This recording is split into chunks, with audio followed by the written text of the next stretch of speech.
Hi, my name is Bob Tabor, and in this course, you'll learn about JavaScript, the language. This course is aimed at those who are absolute beginners, so beginners to JavaScript, and frankly, given that we're going to discuss some very basic things like if statements and for loops, it's really designed for those who are beginners to programming in general. So if you know some HTML and some CSS and you want to learn JavaScript, awesome, you're in the right place. Also, there's nothing specific to Windows in this course. The tools that I use will be free and available in Mac and Linux as well. So you should be able to follow along no matter which operating system you're comfortable with using. Now, my background is really not all that important, but in case you're curious, I am a software developer by day, and by night I run a website called Developer University, or DevU. You can visit me at www.devu.com. Occasionally Microsoft invites me to create courses, and what you see here is a collaboration between myself and the good folks at Microsoft Virtual Academy. I've been creating courses like this since 2004, and I created a very successful version of a JavaScript course way back in 2011. It's been viewed millions of times, and I've gotten a lot of very positive feedback about it. This is a rewrite, a complete rewrite of that course. Because frankly, JavaScript has changed dramatically in the 6 or 7 years since I originally recorded that course. And so if you're already a software developer coming from a different programming language, this is kind of to pick back up what I said earlier, this might move a little bit slow for you. It just wasn't designed with you in mind. There might be some other courses that can move you through the introductory material a little bit more quickly than what I plan on, than the pace that I plan to take with this course. And my focus is the JavaScript language, the pure language, not web development necessarily, although we will discuss JavaScript in the context of the web browser at the very end of this course. But I felt like teaching JavaScript and how it's implemented in the web browser clouded the discussion of JavaScript, the language itself. So we're going to be writing what amounts to console, or rather command line style applications to isolate JavaScript, the language, as purely and simply as possible without clouding it with a bunch of HTML and CSS and things like that. We're going to discuss the language. We'll discuss popular patterns that have emerged from the JavaScript development community to help overcome some of the challenges associated with working with such a highly dynamic language. Such a unique language and sometimes kind of a quirky language. The last time that I recorded the course about JavaScript way back in 2011, the course actually had a fairly long shelf life, and so much has changed with JavaScript since then that it necessitated that I actually play catch up and kind of learn some of the new features that were added because I wasn't keeping my skill set up. That's how quickly things change out from under you if you're not careful. If you know anything about JavaScript, you know that the community around JavaScript is moving extremely quickly. It's the most popular programming language, not just in the web browser, where there are hundreds of JavaScript frameworks and libraries that you can leverage in your own applications. But it's also becoming one of the most popular languages for server-side web development, meaning the code that actually runs on a web server that can perform business logic, that can interact with data storage, databases and other styles of data storage. And we're not going to talk about any of those topics in depth per se, but it is important to know that it all starts with a basic understanding of the things that we will discuss in this course, the absolute basics of JavaScript. So since this course may have a long shelf life, it's important to know that some of the features of the latest version of JavaScript, which I will be covering in this course, may not yet be implemented in all web browsers, depending on when you view this course. And then you have to take into account that some of the people viewing your website, for example, might be using very old web browsers. And so you have to keep that in account as well. So I'm going to make two general suggestions, and I'm going to try to remind you about these at the very end. There are still people on the internet that are viewing web pages with browsers that were created 10 years ago. So clearly in these cases, the newer features of JavaScript, many of which we'll discuss in this course, will not be available in those browsers, and your JavaScript won't even work in those web browsers. So you have a choice at that point. You can go one of two routes. You can either attempt to write your code in such a way that it is as friendly as possible to those older web browsers. Or you can use a tool which will transpile your JavaScript code that you write using the latest features of JavaScript. It'll transpile it back into a version of JavaScript that is compatible with all web browsers, even those that were built 10 years ago. And it uses a combination of techniques to accomplish this. We're not going to get into any of those. But if you want to take the first tact, if you want to be careful with the JavaScript that you write and only use those original features, I guess you can say, of JavaScript, or the early features of JavaScript, there's a website for you. You want to take a look at this website called Can I Use? And so we can take a look at maybe one of the newer features of JavaScript, the let keyword. I'll type it in here in the search box, Can I Use? And it will show us the let keyword, gives a quick description of what it is, and then it will show for the current versions of each of the web browsers whether it's supported or not. And you can see that the let keyword does have wide adoption across all modern web browsers, with a couple of exceptions.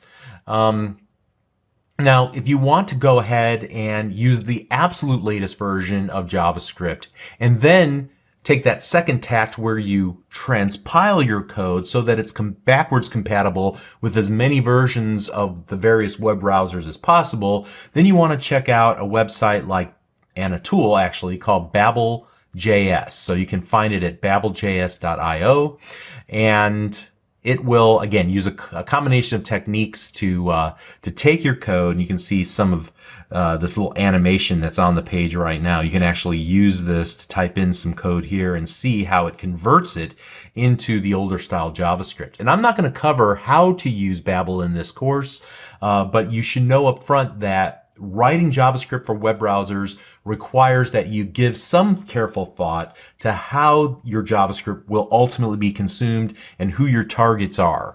And that definitely means that you're going to have to take into consideration the fact that some people will be using older web browsers. Writing JavaScript that will run on a web server using a framework like Node.js is a bit easier because, well, you're going to have some upfront knowledge about where that code will ultimately be executed. But this is not a course specifically about Node.js either, even though we're going to use Node.js as a lightweight means of executing these little tiny JavaScript examples that we're going to create throughout this course. So you're going to learn enough about Node.js to be able to write a simple tiny application, but it won't do anything cool like serve up a web page. However, I'm sure there are other courses here on Microsoft Virtual Academy and elsewhere that will help you kind of take that next step. So the game plan for this course is to start in the very next video by installing the tools that you'll need to get started. And then we're going to start with the absolute ABCs of JavaScript and programming in general. And I encourage you to follow along by typing in the code that I type in the video. And that's, typing it yourself is the absolute best way to learn.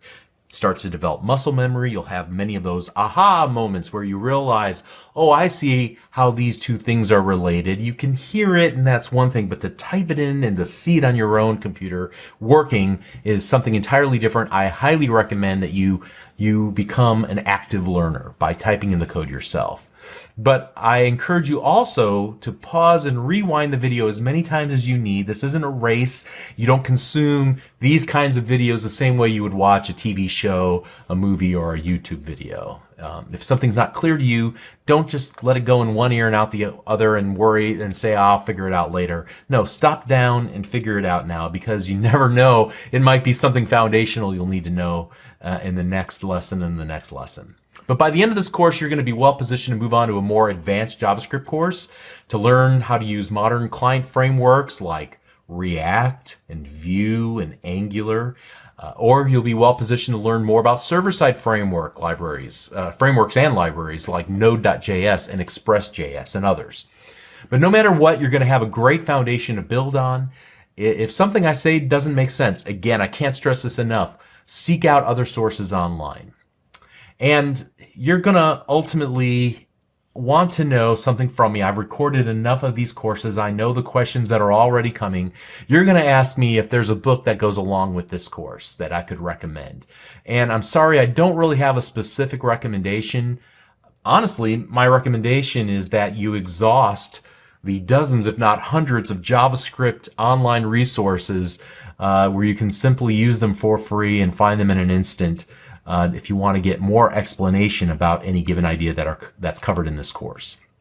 Okay, so let's go ahead and get started. I want to encourage you to take your time. Don't feel overwhelmed. Stick with JavaScript, stick with this course, and you're going to be well rewarded, I promise. It'll be more difficult than playing a video game, than watching a movie or reading a book, but I promise you, you're going to wind up enjoying it even more than any of those things. Even if I wasn't paid to write code, I would do it because it's fun, it's mentally challenging, and you get this rush whenever you write code and you see it working and you're like, wow, this is awesome. So I'm glad you're going to get an opportunity to do that. It's the most fun you're going to have on a computer, I promise, and you'll wind up enjoying it. So stick with it, and I'll try to encourage you along the way. All right, so we'll get started in the next video. See you there. Thanks.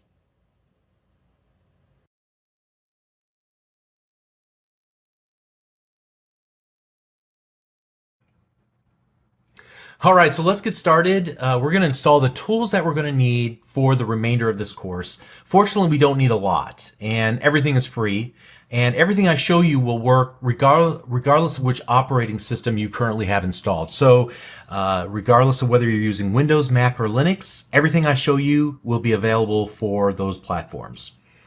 The first thing we're going to need is a web browser. I'm pretty sure you already have one of those installed. Any will do. I would probably recommend that you either use Microsoft Edge or you use Google Chrome. The second tool that we're going to need to install is Node. It is the JavaScript runtime. It's what will actually execute the code that we write. And we'll talk about that more in just a moment. And then we're going to need an authoring tool, something where we can actually type the code in. Now, in the past, I've used Notepad to actually demonstrate, because I didn't want to recommend one tool over the other, but then Microsoft came out with Visual Studio Code. It's available on all three platforms. So it's also available for free. So no matter what you're using, you should be able to download it and follow along. Now, you may already have a favorite tool for creating web pages and so forth. Feel free to use that. I'm not going to do anything that's so Visual Studio Code specific that it will exclude you. Please follow along no matter what tool you prefer. But let me put in a good plug for Visual Studio Code. I've been using it pretty much as one of my exclusive tools in my full-time job for the last 3 months, and it's really good. So I highly recommend it. Let's get started. We're going to need Node, and you may already have Node installed. So let's just see if you do or not. Let's go, and in Windows, I'm going to open up a command prompt, and I'm going to type in node-v. If I had Node installed, it would display the version of Node that I currently have installed. I don't have Node installed on this computer, so I get an error message. That's good. So to begin, we're going to go to Node.js. If I can type, there we go, nodejs.org. And again, regardless of which operating system you're using, you should be presented with an opportunity to download either the supported version or the current version, which has like the latest features. You don't need that. Just use the LTS version, which is recommended for most users. As long as you're using the version that I'm using or greater, we should always be in sync. Again, we're not going to use any really advanced features of Node, so this shouldn't really matter much. I'm going to go ahead and run it, run the installer here. What you see next, depending on which operating system you're using, you may see something a little bit different than what I see on screen, but hopefully you've installed things frequently enough that you can work your way through it. So here we have the Node.js setup wizard, and I'll just walk my way through, agree to the license. I'm going to pick a place on my hard drive to install this. There are some options. I'm not going to really do much of anything, but I do want to make sure that in Windows that this is added to my path. This will make sure that Node is available in any directory of my hard drive. So when I type in Node V from anywhere in my command prompt, it'll pop up. Okay, so just make sure that everything is selected and you'll be fine. It's not that large. Next, I'm going to have to agree to Windows UAC. You might see something different here on the Mac or Linux. I'm going to go ahead and agree to that little security prompt. And it only takes a minute or two to install Node, and then we'll move on. But basically, Node, in a nutshell, is the V8 JavaScript engine that they ripped out of Chrome. They added some tooling around it to support things for like HTTP, working with requests and responses, and with the file system. And they created one of the most robust web server tools that is available today, and many large applications are using Node currently to host their applications. We're not going to use it for that. We're going to use it for something much more mundane, which is to really just write out little text messages to a console window as we get started. Then we'll graduate on and use it in web pages much later in this course. All right, so I should have it installed, right? So I come over here and it still says it's not installed. I'm going to have to reboot my computer. So let's pause. I'm going to pause the recording of the video right here. I'm going to reboot, and then when I come back in, we should be able to move on from there. All right, so I've rebooted. Let's open up a command prompt, type in node-v, and I can see the version number, so we're successful. The next step is to install Visual Studio Code. Visual Studio Code is different than the full version of Visual Studio. So Visual Studio Community, Professional, or Enterprise. Visual Studio Code is a lighter weight code editor, mainly used for web development, but I know people that use it to develop C# applications and other type of applications where you can use the command line tools to compile your code and things of that nature. That's not something I would ever want to do. It's great for web development, and that's what we're going to use it for authoring our JavaScript files and then executing Node commands in a built-in little command window, command prompt like we see there. Again, available for all operating systems. You just go to code.visualstudio.com. It should be able to detect which operating system you're currently using, and it gives you a download option for that. All right, and we're going to go ahead and run it in place. Again, Windows UAC prompts me to make sure that I am authorized to install it. We get to the code setup wizard. I'm going to go ahead and accept the agreement, and we're going to work our way through the defaults. Sure. And you can see that we can also add Visual Studio Code to the path, which will become available after restart. I don't need that necessarily for this course, but hey, you know, it doesn't hurt. In fact, let's go ahead and use it for everything here. That's up to you. You can read those options and choose what you want, but for my purposes, this will work just great. And we'll see throughout this course some of the things that Visual Studio Code will do for us as we're typing our code. Simple things like code coloring and code completion, managing our files, giving us an environment to execute command line tools like the Node command line tool. And there are many things like that, IntelliSense, others that will give us the tools to hopefully allow us to author our JavaScript code accurately. So let's go ahead and launch it. And let's just do what I call a quick smoke test. And we don't need get for this course. I'm just going to hit close on that. So what we'll do is go to the Explorer. It's the little icon in the upper left-hand corner here. Let me kind of pull this out and make this a little bit sized a little bit more nicely here. Great. I'm going to close down the welcome screen. I am going to click Open Folder, and I'm going to go on. For me, I'm going to go to my C drive and I'm going to create a source folder. Now, depending on your operating system or what your preferences are, you may want to create a folder somewhere else. But create a folder because we're going to put some JavaScript files and later some HTML and CSS files in that folder, and we're going to want a folder structure. So right here in the Open Folder dialog, I'm going to right click and select new folder. I'm going to call this source, lowercase s and source, and then select that folder. Now that becomes the working folder that I'm going to use to add additional files and all the work that we do for this course inside of there. Here, it doesn't really wants me to put install git, and I don't want to do that. What I really want to do is go to terminal, all right, and depending on which operating system you're installed on, you might see something different here. In Windows, you see PowerShell. It doesn't really matter as long as you get a command prompt. And here I'm going to type node-v, and I can see that. That's awesome. And then what I want to do is add a file inside of this folder, this working folder.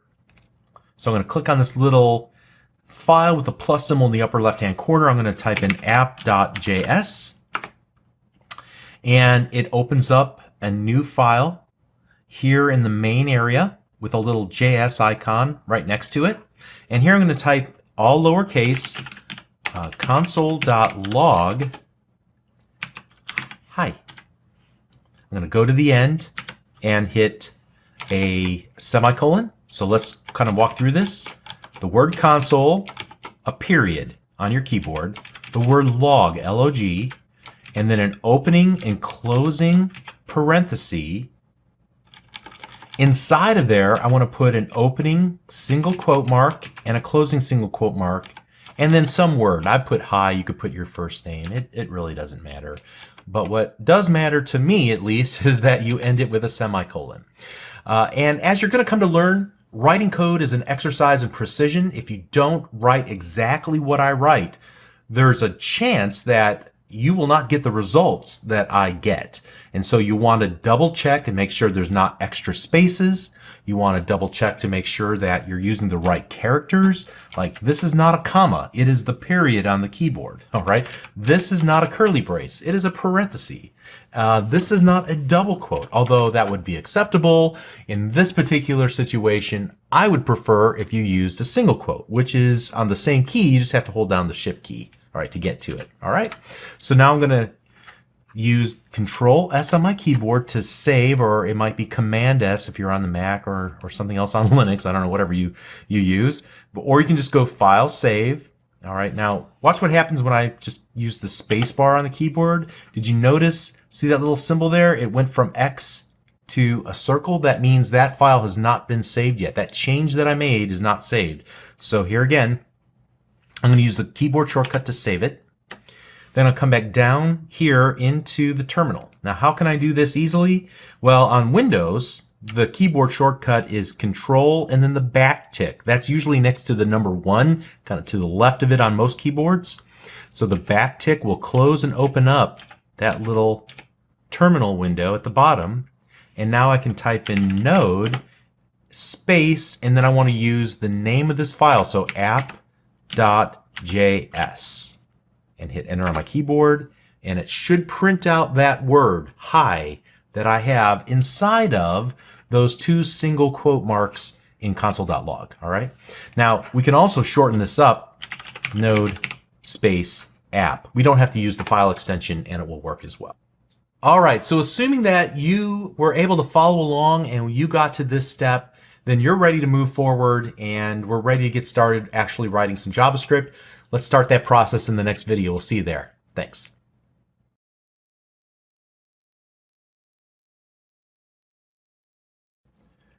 So our job as software developers is to author code which is using a language that's human readable, and author in such a way that can be understood and parsed and interpreted and ultimately then executed by a computer.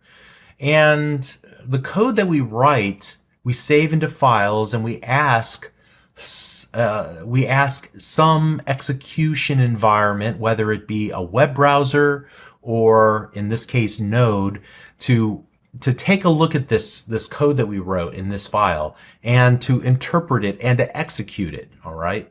And so it's important, first of all, as we get started, understand that how our code is going to be used. we're working and learning the JavaScript language, but ultimately the code that we write will be executed in, let's be honest, one of two, maybe even a third environment. We're either going to write JavaScript code that will ultimately be executed in Node, and typically when we're writing code for node-based applications, we're writing applications that can access the file system, access the network, respond to HTTP requests, and provide an HTTP response, things that are more server-side in nature, all right? And then we'll also then write JavaScript code that will execute in the context of a web browser. And we would expect for that code to be able to dynamically interact with elements, HTML elements on a given web page. All right, but we might also use JavaScript to write video games in an environment like Unity, for example, and be able to author and control the various objects on screen and their animation and their interaction and so on. So what I'm trying to get at here is that there's a difference between the language itself and then the environment that it runs inside of. And we need to be aware of that those are two separate things, even though sometimes they feel like one thing. In this case, console, for example, the console.log function is provided to us by Node. It allows us to tell Node that we want to print something to the command line like we did just a moment ago. Now there's also a console.log function in most web browsers, and it allows us to print little debugging messages or console messages that can only be viewed inside of a web browser whenever we have the developer tools open. And we'll see how to do that much later in this course once we start building web pages and JavaScript that can interact with them. But at any rate, let's get back to the matter at hand here. If I write my JavaScript incorrectly, then the runtime, whether it's Node or a web browser, won't be able to compile it, and it'll give us an error. And so JavaScript is similar to English in so much that JavaScript has a syntax, and it has a proper syntax versus a syntax that's incorrect. So if you've ever taken an English class, you'll know that there are parts of speech that you're supposed to use punctuation at the end of a sentence to indicate the end of a complete thought. There are nouns and verbs and adjectives and adverbs and prepositions and all these sorts of things, right? And so, in general terms, the same thing is true with JavaScript. There are parts of speech. We'll talk about those. And so you will be learning a new language, starting with your ABCs and with I guess vocabulary words, so to speak, and then to move on to authoring sentences that are complete thoughts, and then stringing those sentences together into paragraphs in order to accomplish some higher level task, and even kind of arranging those paragraphs together to create entire applications. All right, so hopefully that analogy will serve you well as we get started here. Our goal as we get started is to author JavaScript statements, and a statement is basically just one complete instruction. It's like a sentence in English, and each JavaScript file that we create, like this app.js, it'll contain one or more JavaScript statements that will execute in sequential order from top to bottom, at least usually. And I'll talk about the exception to that as we get further into this course. But there are some other similarities between JavaScript and English. For example, there's an end-of-line character. I was very, very specific about adding that semicolon at the end of our statement. And that just is an indication to the compiler that this is a complete thought and it should be carried out as is. All right.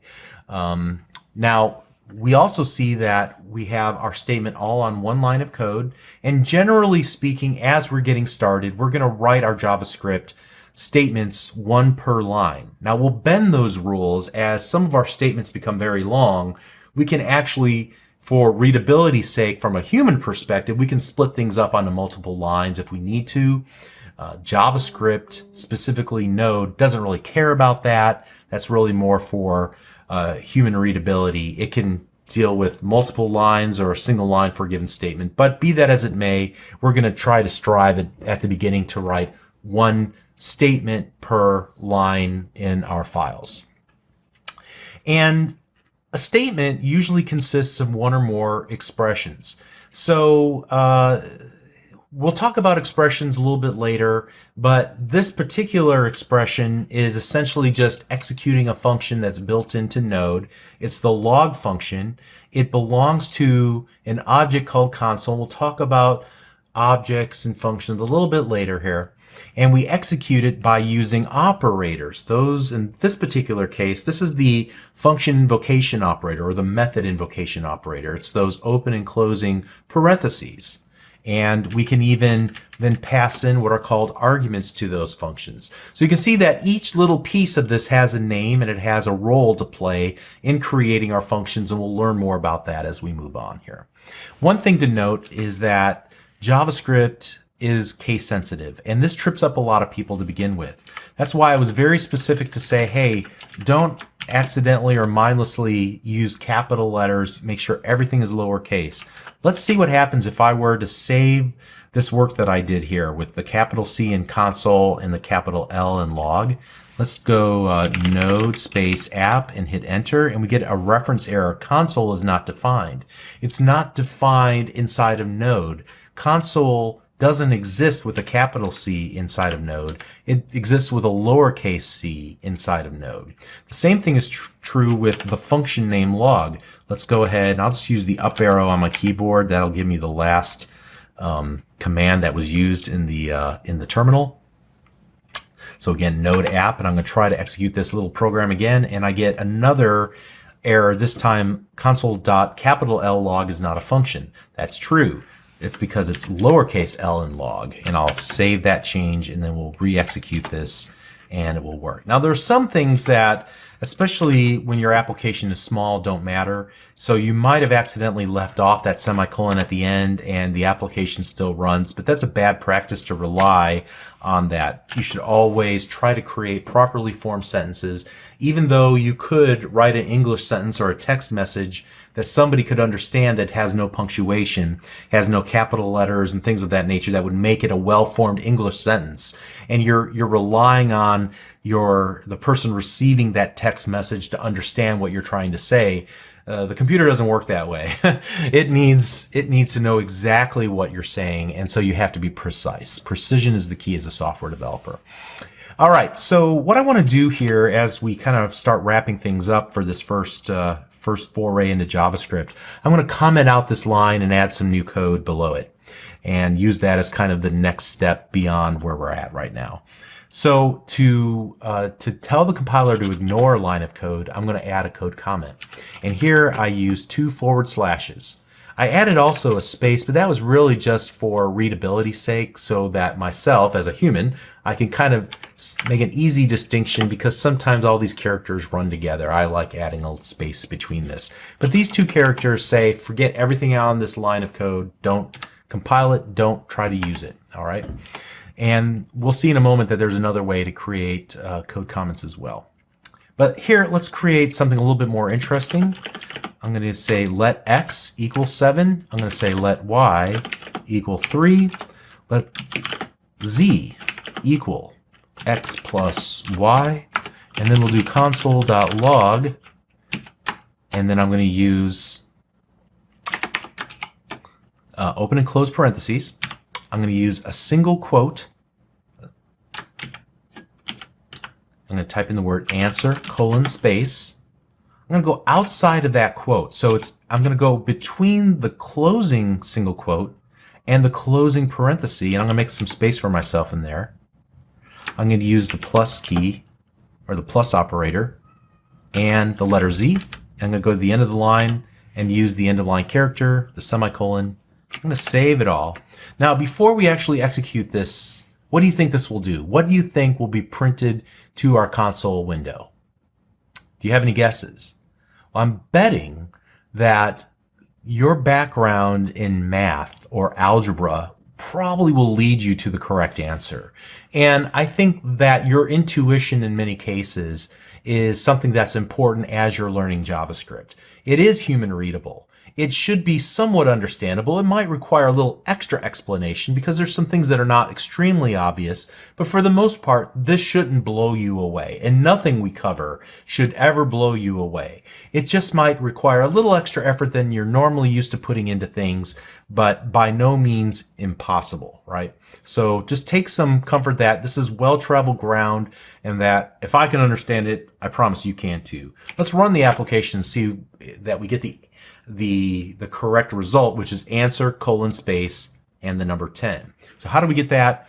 Well, we have something here, let x. And even though, again, you're not a JavaScript developer, or an advanced JavaScript developer just yet, I'm willing to bet that you understood that we were creating a variable, essentially, a bucket that could contain a value. And immediately we set that variable equal to the value 7.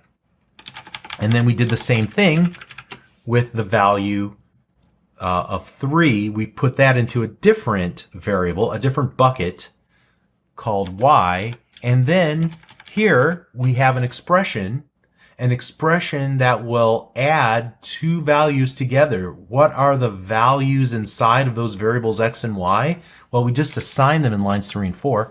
And we know that that probably means we're going to add those together to get the result of 10, and we assign that into a new bucket, a new variable named z, and then we merely print out that literal string, but then we also say also append the letter or the value that's in z. Now hopefully that made sense to you even before we ran the application.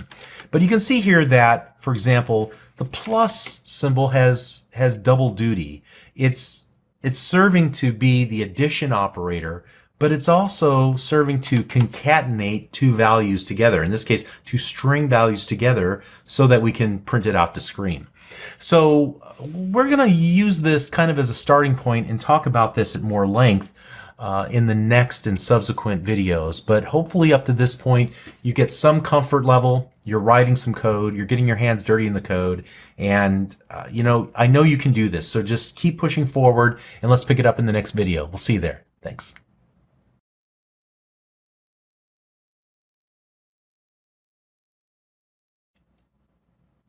In this video, I want to continue talking about line number 3 so that we completely come to a full understanding of what variables are in JavaScript. So I'm going to add a new file, and I'm going to do that by hovering over the source tab of the Explorer, and I want to type in variables.js like so, and then I'm just going to copy in the code that we had here. We'll use this as a starting point. All right, so let's focus in on line number 1. Let's just, first of all, let's make sure this still runs, and let's go node, and this time we're going to give it the new file name variables, and we get the same result as before. Great. So what is a variable? I think I said at the very end of that previous lesson that a variable is basically just an area in the computer's memory where we're storing a value. We're requesting or declaring our need for a new variable, a space in the computer's memory where we can put information and retrieve information. And then we can, from that point on, continue to use that variable to store different values and retrieve those values back out throughout the lifespan of the application. So there are actually several different parts to the variable declaration statement in line number 1. The first is the let keyword. And let's start talking about the parts of speech in JavaScript. A keyword is something like let, and we'll see some other examples a little bit later, but essentially think of it like a verb in the English language. It's an instruction to the JavaScript compiler that we want to do something, that we want to take action. So we want to create a variable with the name of X, and we're expressing that intent to JavaScript using the let keyword. All right. So that's the first part of it. And then the second part is the name of the variable that we want. So we're requesting that a area of storage, a unit of storage is assigned to our application where we can put things. But how do we reference that? Again, it needs a name so that we can get the values and put new values in memory. All right. And so that's usually called an identifier. We want to declare a new variable with the identifier of X. And we're going to talk about naming our identifiers, naming our variables. There's some rules and some conventions that we need to follow as developers. All right, we'll come back to that at the very end of this lesson. Now, before we get too far, there's actually a couple of different ways to declare a variable in JavaScript. The original keyword that you'll see used in 99% of all tutorials and articles and books and videos is the var keyword. And until recently, this was the only way that you could declare a variable. In the latest version of JavaScript, however, the recommendation is to abandon var unless you really need it. Use the let keyword instead, or the const keyword, which we'll talk about in just a moment. If we were to save our application using the var keyword in line number 1 and then rerun it, nothing would change. So what's the problem with var? There are some, well, I guess there's two ways to kind of explain it at this point. The first is that its usage is very nuanced. It does stuff that somebody new to JavaScript may not anticipate the ramifications of until it's too late and there are problems in code. We'll talk about the var keyword and how it relates to scope and so on in an upcoming video, but we need to introduce some more concepts before we can get to the point where that discussion is even interesting. Okay, so its usage is nuanced and the ramifications can be pretty challenging if you're just getting started. So that's why the people who decided what goes into JavaScript said, why don't we introduce a new keyword called let? It will work like most other programming languages. As you try to learn JavaScript, hopefully it won't be problematic. So that's why we have the let keyword. The other keyword for declaring a variable is const. And we use that whenever we want to express our intent to the JavaScript compiler that we do not intend for that variable to ever change its value. So what we initialize the value to, in this case to 7, we wouldn't expect that to change throughout the lifetime of the application. And if we try to change it, like in the very next line of code, we can attempt to set it equal to 6. I'll save that. Let's go over and try to run that code. We're going to get an error, and it actually is pretty helpful. It gives us a little caret right underneath the equal sign, and it says assignment to constant variable. That's the problem. And the issue here is that we've said to JavaScript, we never want to change that value, and then the very next line of code we say, yeah, I'm going to assign it a new value and set it equal to 6, and it says can't do that. Okay, so for the most part, we're going to use the let keyword most of the time because that's the recommendation now as we learn JavaScript. All right, so just want to point out that we can uncomment out line number 2 as we assign the value of X to different values. And we can keep doing this as many times as we want to.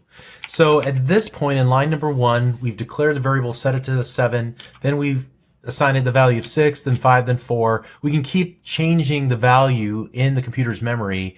And what is the value in line number 6? What's X's value? Well, the last time we assigned a value to it was 4. So the application now, whenever we run it, will give us 7 because 3 plus 4 equals 7, right? So that's what we get in line number 7. Great. All right, so I guess this should be obvious at this point. The equal sign here is actually what's called an assignment operator. This is how we assign a value into a variable. And we can keep assigning values as many times as we want, but we can only declare a value or variable one time. So if I were to try and come down here and say let X equals 7 again, or let it equal 8, I'm going to get an error. whenever I try to run the application, the identifier x has already been declared. Again, you can only declare a variable once, but you can assign its value as many times as you want to after that. All right. So in line number 1, not only are we declaring the variable, then we're also assigning its value right off the bat in the same line of code. And when we do that, it's a technique called initialization. This is actually 2 lines of code rolled up into one. Lines number 1 and 2 now are roughly equivalent to what we had before. Well, roughly equivalent. There is one difference here. At the end of the execution of line number 1, what is the value of x? Well, let's find out. Console.log, and then we'll just say, what's the value of x at this point? And then let's run the application. And you can see that first value that's output above what we get now in line number 11 is the term undefined. We'll explain what undefined means in more detail a little bit later, but essentially it is what it sounds like. We've declared a variable, but we've not defined it, we've not put a value into it, so it's undefined, all right?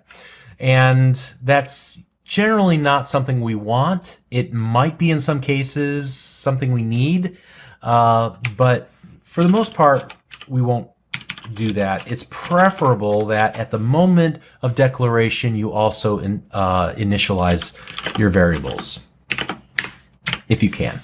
All right, so that would be valid right there. All right, so now let's finish this up and talk about the rules for naming our variables. The variable name itself, I think I've already referred to this as an identifier. And so there are rules for identifier names, and then there are some code conventions. And these are not enforced by the JavaScript compiler, but are rather things that are best practices as determined by the community of software developers who've come before you. So let's talk about those things which are hard and fast rules that will actually break your application. Rule number 1 is that all identifiers, all variable names, have to begin with either a letter, a $, or an underscore. So that's rule number 1. Rule number 2 is that the variable names can contain letters or numbers, $, or underscores, but no other special characters, and you can't use a space in between, you know, 2 words that you intend to be considered together as an identifier. Identifier can't have any spaces, all right? And then rule number 3 is that you can't use any keywords. So I can't do something like this. Let equal to 8. And if we try that, we're going to get a weird error. Let is disallowed as a lexically bound name, all right? And so it, even if we were to scroll up just a tiny bit, it puts those carets right underneath the let, the second one, because we're trying to use that identifier, but it's already a keyword, right? So you can't do that. All right, so those are your own. Oh yeah, there's one other rule, and that is that variable names, identifiers, are case sensitive. So we could do this, and it would be a perfectly acceptable application. These are 2 different variables, uppercase x and lowercase x. So if you intend to do something like this, let's see what we get here. All right, it doesn't blow up. So we were able to use x and assign it to 8, but we didn't declare the variable. Well, something fishy is going on, and we'll get to the bottom of it before the end of this course. But the key to this is that we're not working with the same x as we're working with here. All right, so let's just get rid of that. But those are the rules. It has to begin with a letter, a $, or underscore. The rest of the name can have pretty much anything, including numbers, but no spaces or other special characters. Can't use any keywords for names of variables, and be aware that variable names are case sensitive. Now, there are code conventions, and these again are just good practices. The first one is that variable names should be descriptive. And unfortunately, X, Y, and Z are not very descriptive names. Ideally, we would use something like maybe, let's go down here. So let first number equals 7, and then let second number equals 3, and then we could use that in line number 12 instead. Here's some better ones actually, like if we wanted to capture information or represent information like the first name, or let zip code equals 75082, and so on. All right. So use names that represent the thing you're trying to store, and from an application perspective, what meaning does this variable have inside of our application? Meaningful variable names.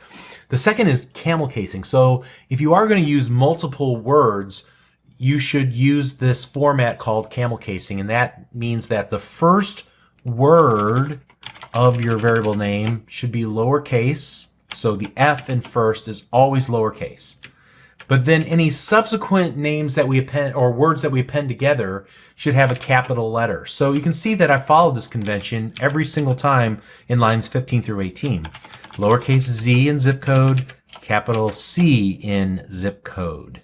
All right, so camel casing. Third one is to be consistent, and that is to always follow the same kind of naming convention.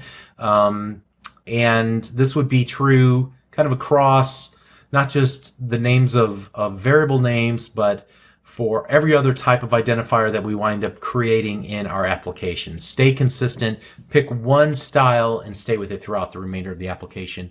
And then the other is to not rely on case. We've already seen the danger of that. But what if I intentionally want to do let zip code equals 60459? What we've just done, while it's grammatically correct from JavaScript's perspective, and those are two separate variables in line 18 and 20, we've introduced some subtle dissonance in the application. Now it's more difficult for me to see that these are actually two different variables, and maybe I intended to do that, but that's poor programming practice. We might choose maybe a better name like first zip code and second zip code. That might be a better way to go about that same sort of thing. Okay. So those are the code conventions and the naming rules for variables. And that's just about everything you need to know about variables. Just about. There's actually a little bit more that we need to talk about, and we'll finish up this discussion in the next video when we talk about the values that we're actually assigning into variables and their data types. And we'll talk about that next. See you there. Thanks.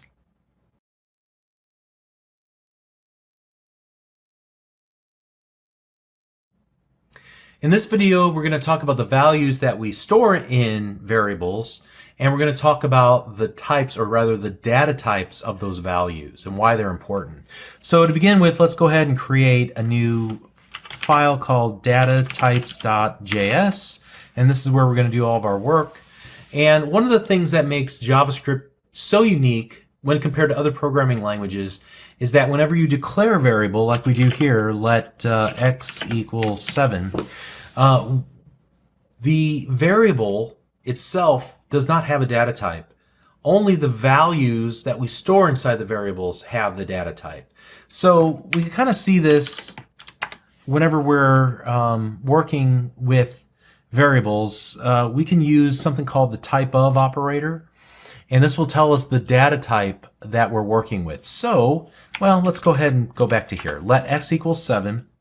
So let's start off by just doing console.log, and then we'll say type of, all one word, lowercase, and then x. And let's save that. Save it. And here I'm going to type node and then data types.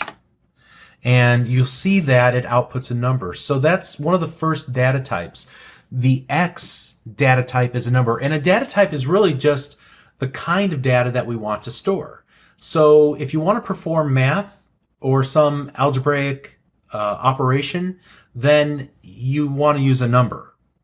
And if you want to do a yes or no, true or false evaluation, then you'll want to use a Boolean. And if you want to display something on screen, then you'll want to use a string, which is basically a shorthand for string of characters, and you usually represent those with single quotes with whatever string of characters you want to use inside of it. So let me give you a few examples here. We've already looked at number.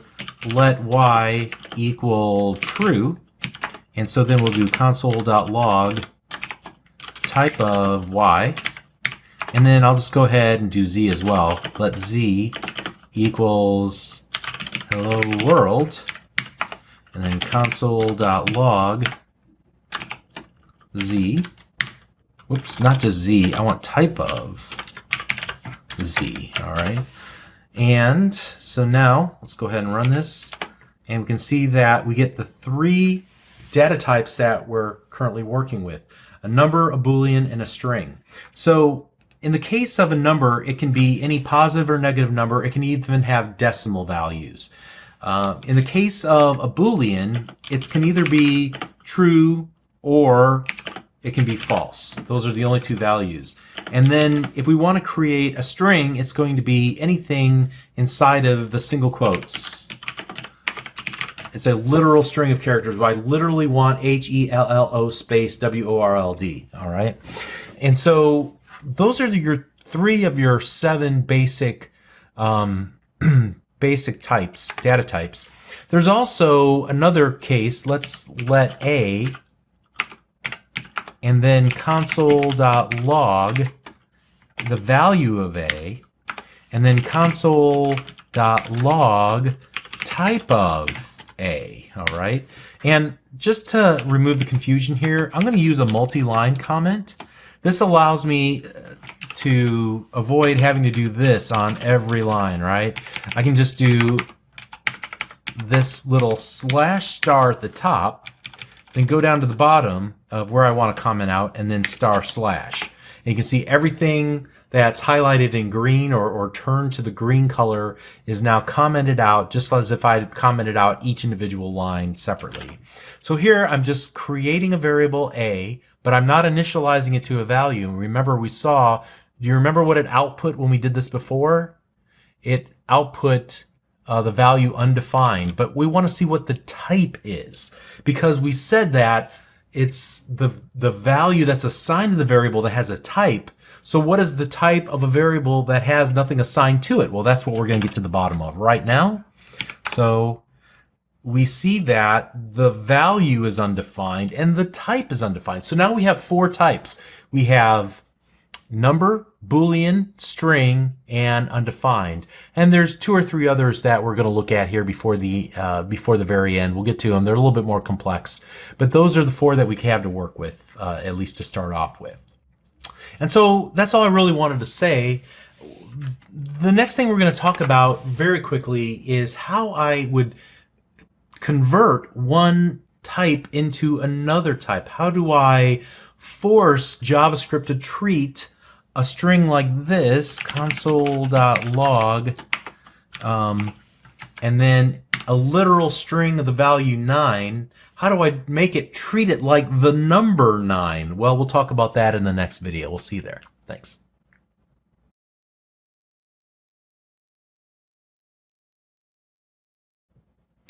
In the previous video, we learned that values, not variables, have a data type, and that the data type is essentially a description of what you want to do with the data. There's more to it than that, but for our purposes right now, it's essentially what we intend to do with the data. And we learned of 4 data types, and we'll learn about a couple more a little bit later. There's the number data type, the string, the bool, and the undefined. So let me ask you this: what happens when we need to use them together and they don't quite work the way that we think they should? What options do we have then? So let's go ahead and create a new file. I'm going to call this Coercion, COERCION.js. I think that's how you spell it. And let's start off with a quick little example here. So let A equals 7. Let B equals the string, the literal string. So I want to use single quote 6 single quote. All right. And then let C equals A plus B. and then console.log answer, and then C. All right, before we execute this application, what do you think is going to be output when we run it? What will the answer be? All right, get that in your mind. And now let's go node and coercion. And looks like we don't get anything at all. Oh, I need to save it. Okay, there we go. Let's try that again. There we go. We get the answer 7, 6. Wait, 7 plus 6 should be 13, right? Why are we getting 76? Something, I can see what's happening. It's not treating these as two numeric values. It's treating them both as string values. So it's not adding two numbers together. Somehow it's coercing that A from a string or from an integer into a string and then concatenating together A and B. So this operator, the plus operator, we saw how we can use it for addition, but we also, it plays double duty, and it's the string concatenation operator. But moreover, JavaScript realizes that it can't add a number in a string. It's like adding, you know, an apple and a car together. It's not like making an apple and an orange even. It's not like fruit salad. It's like two disparately different things. What do? Well, I will take the numeric value and coerce it, convince it, force it against its will to become a string, and then I will concatenate the two together. So that's the notion of coercion, and most people consider that to be an evil thing or a very dangerous thing. And others just say, well, it's just what happens, you know, it's just part of the language. Now, what if I really wanted to perform addition on two integers? Well, then I would need to take steps to force the string 6 to become a number so that I could then add them together. And so to do that, there's actually a special function that will force that conversion. So let me change this just a little bit. And we already have the value b, so I'll just reuse the value b, and I'll set b equal to parse int. Now, I want you to notice something. I haven't really talked about Visual Studio Code much, but one of the nice things about Visual Studio Code is that it popped up this little box called IntelliSense. And IntelliSense is just a visual cue as I'm typing to show me things that I might need to reference, or things that will help me to find the right command or the right idea. In this case, I knew it was something parse, so I start typing in, and I can then use the arrow keys to start looking. I'm like, oh yeah, there's parse float. That would give me a number with decimal values. But in this case, the string that I want to use, I know that it will only be a value without any decimal point. So I want to use the parse int. Now what I can do is just use the space bar or like the opening parenthesis, whatever the next logical character is, to do what's called code completion. So I don't have to type everything else. Now in this case, I know that I'm going to need to use the parenthesis for reasons I'll talk about later. So I'm just going to do an open parenthesis. Well, it didn't do it for me. Well, let's just go ahead and use the tab key instead.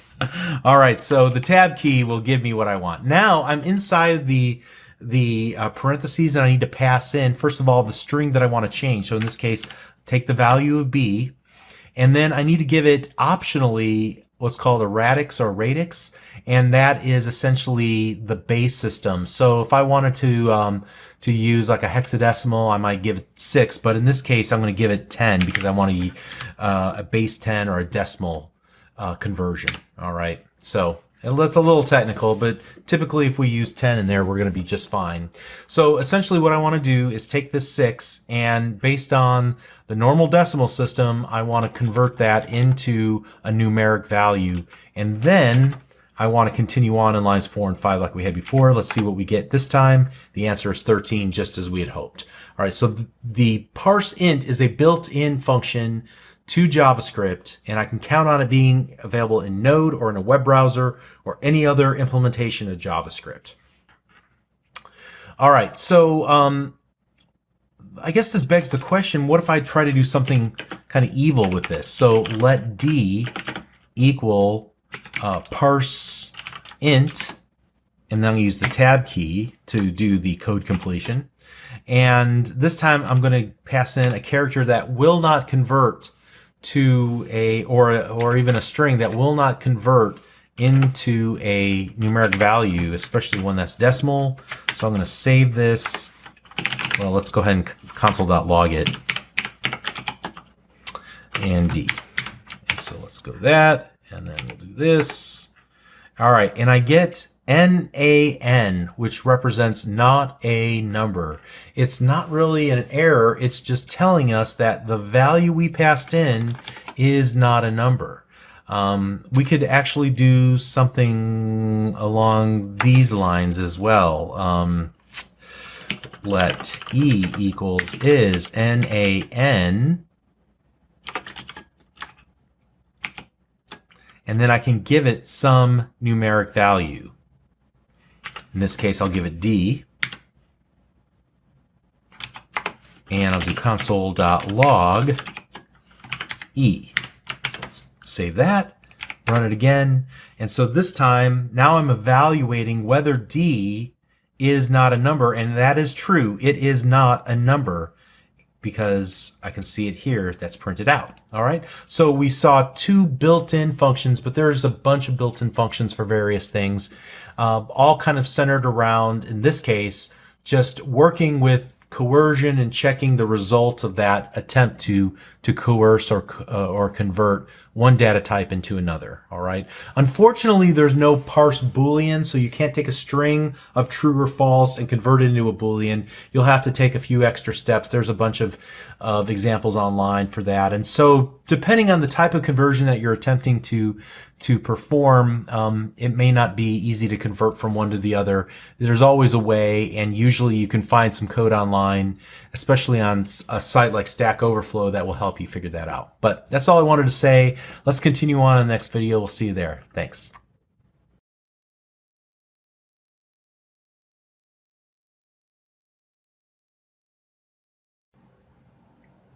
In this video, I want to refocus on the JavaScript syntax specifically and the various parts of speech inside of a properly formed statement in JavaScript. So I started by explaining JavaScript by saying that you write statements, each of which are executed sequentially, and statements are complete thoughts, complete instructions to the JavaScript compiler of what we want it to do for us. And I said the statements are made up of one or more expressions, and that an expression is made up of operators and operands. And I just made that statement in passing and kind of blew past it really quickly. But I wanted to take a few moments and explain why that is an important statement whenever we're setting out to write code. And so we've already looked at a couple of different operators. If we're thinking about the most atomic level of our JavaScript statements, we're thinking about in terms of operators and operands. So operators are things like keywords. We've already looked at the addition operator using the plus symbol. We looked at the string concatenation operator using the plus symbol. So that one is doing double duty, and it will be understood based on the context of how it's being used. And then there's the assignment operator, the equal sign that we've already looked at. And soon we're going to look at a few other common ones just to start building out a list of operators that we can use to do more interesting things inside of our application. But there's also an operand. So operators are things like keywords and those various symbols that we've already looked at, and we'll add more.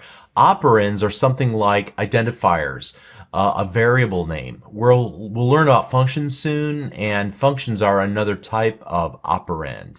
And so unlike keywords and operators in JavaScript, which are fixed and part of the language, you and I, programmers, give operands their name.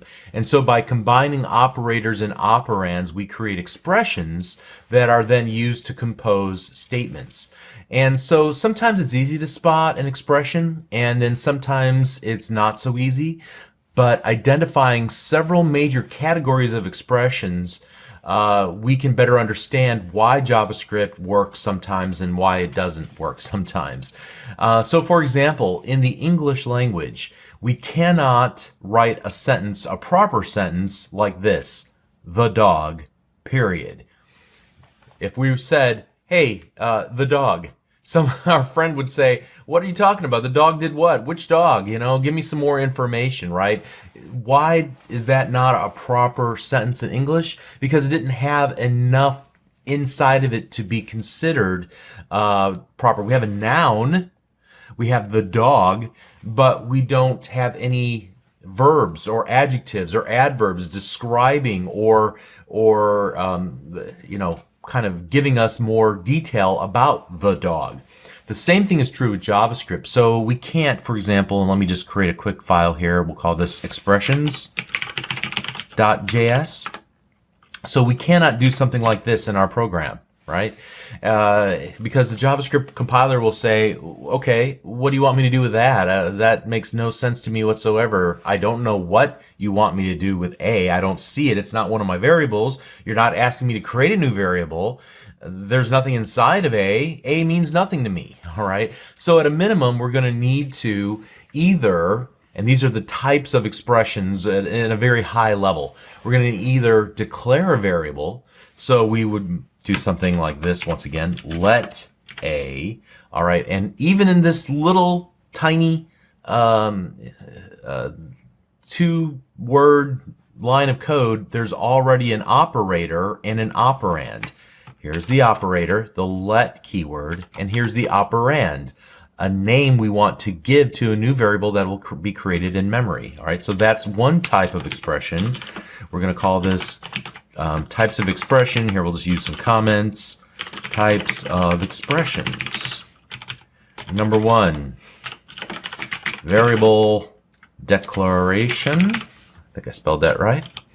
All right, so let's go ahead and just move that up to the very top and say, this is bad.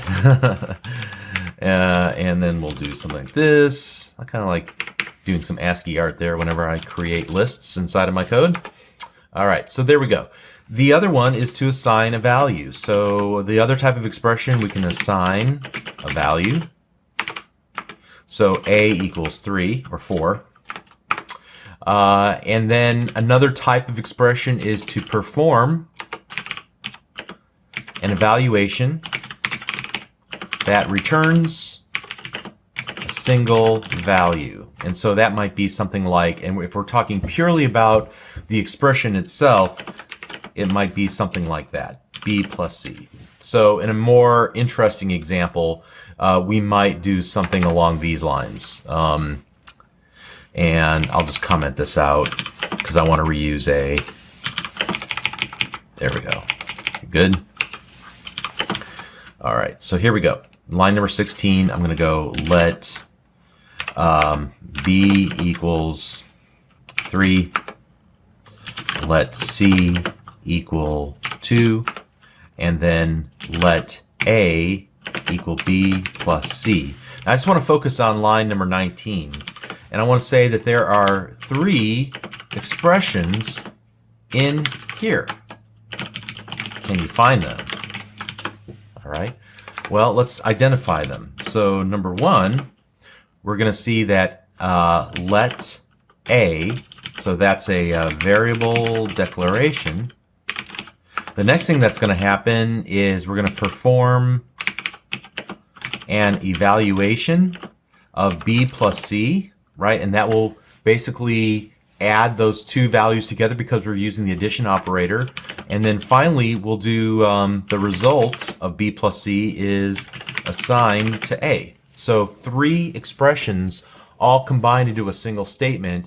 And there's a lot more going on than meets the eye, but that is the kind of thinking that will help you understand why your JavaScript code works sometimes and sometimes it doesn't. You have to think in terms of writing expressions that do things to form properly formed JavaScript statements. All right, so hopefully that little lesson in syntax is helpful. let's talk about operators and the different types of operators. And again, we've used this collection of 5 or 6 operators so far. Let's add to that collection. I'm going to go create a new file called operators.js. And so there's several categories of operators. And I'll just kind of go through them really quickly here. So there's assignment, like the equal sign. It's really the only one in this category, but it's a pretty important one, and we've seen it used quite a bit. There's maybe some other keywords and things that can fall into this category, sort of, but the assignment operator is usually the only one in this category. And then there's arithmetic, with which, as you might suppose, would allow you to do mathematical style operations. So that's the plus, where we're adding 2 numbers together. Subtraction, multiplication, that's the asterisk key over the 8 on most keyboards. There's also the division, all right. And then there are some special ones like, let's call these, and they're kind of arithmetic, but I'm going to call them increment, decrement. So this is the plus plus and the minus minus. And used out of context, these don't seem so interesting. But what we could do is, for example, let's go var a equals 1, a plus plus, and then console.log a. All right, let's save that and then go over to our terminal. And I'm going to do node operators. All right, and so you can see that we increment the value of a. So let's do this. Let's now increment it one more time and see, and let's save our work here. And then let's run it again. And wait a second, the value is still 2. How is that possible? Let's do this. Let's console log a, like that. So now we're going to print the value out twice. We're going to print it out. I thought maybe we would get 3, but we didn't. But if we print it out a second time, let's see what value we get.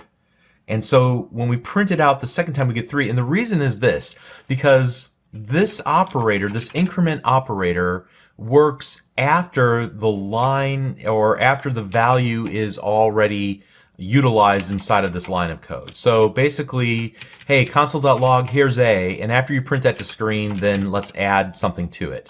That's why we're able to see the new value if I print it a second time. All right. What we may have preferred instead of this is to go console.log and put the plus plus before the a. That means I want you to first evaluate the increment of a and then print it to the console.log. All right, so let's save that.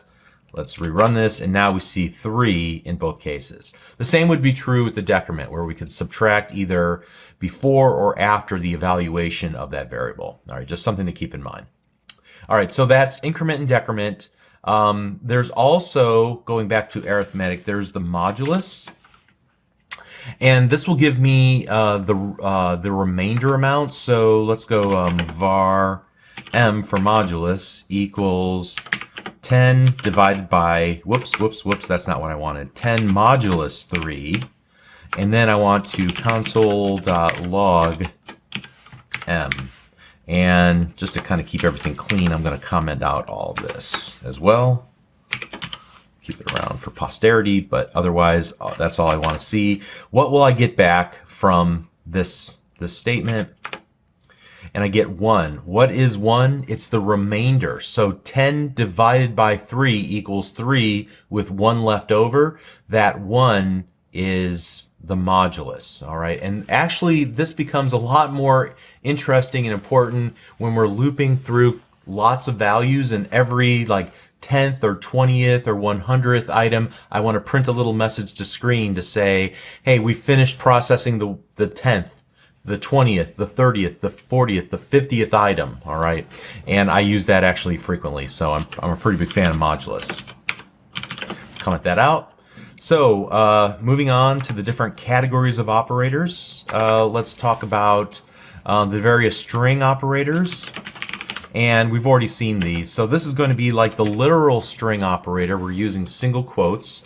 And then also we saw the string concatenation operator that will take two strings and allow them to be appended together to create one new string.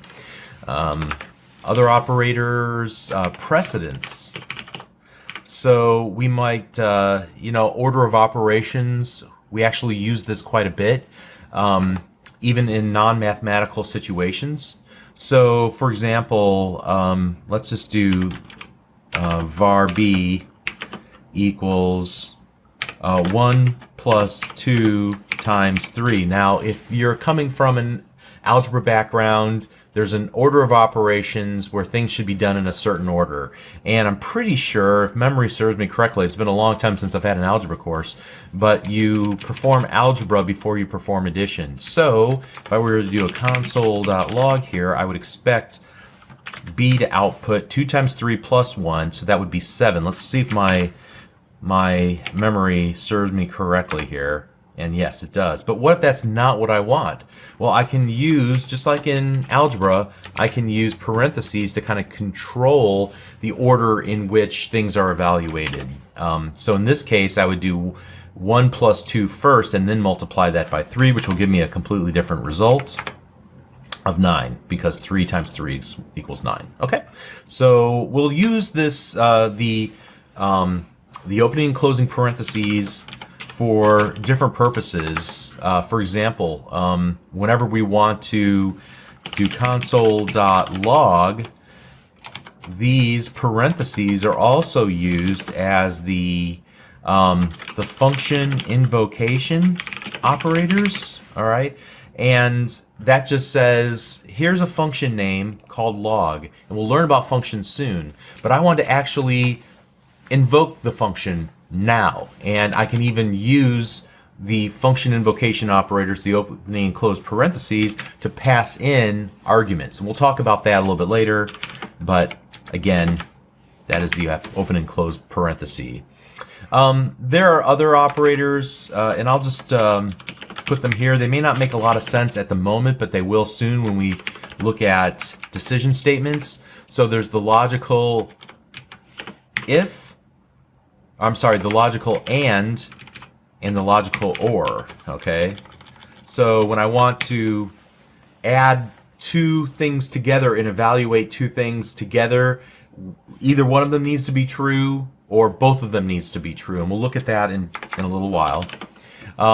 There's also the member accessor operator. So when we did console.log, if you look at IntelliSense as I hit the dot on the keyboard, there's that period. Why are we using a period there?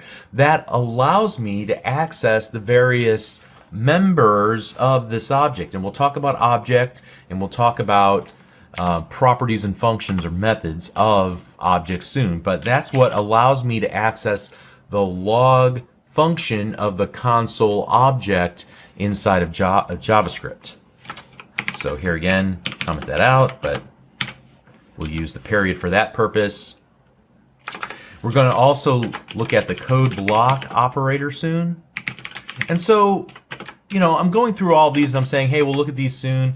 Really the point of this exercise is to say that there's lots of operators, and we're going to have to begin to identify what all these special characters are. And the only way to do that is to, first of all, learn that they exist, what their function is, and then use them as we're writing programs.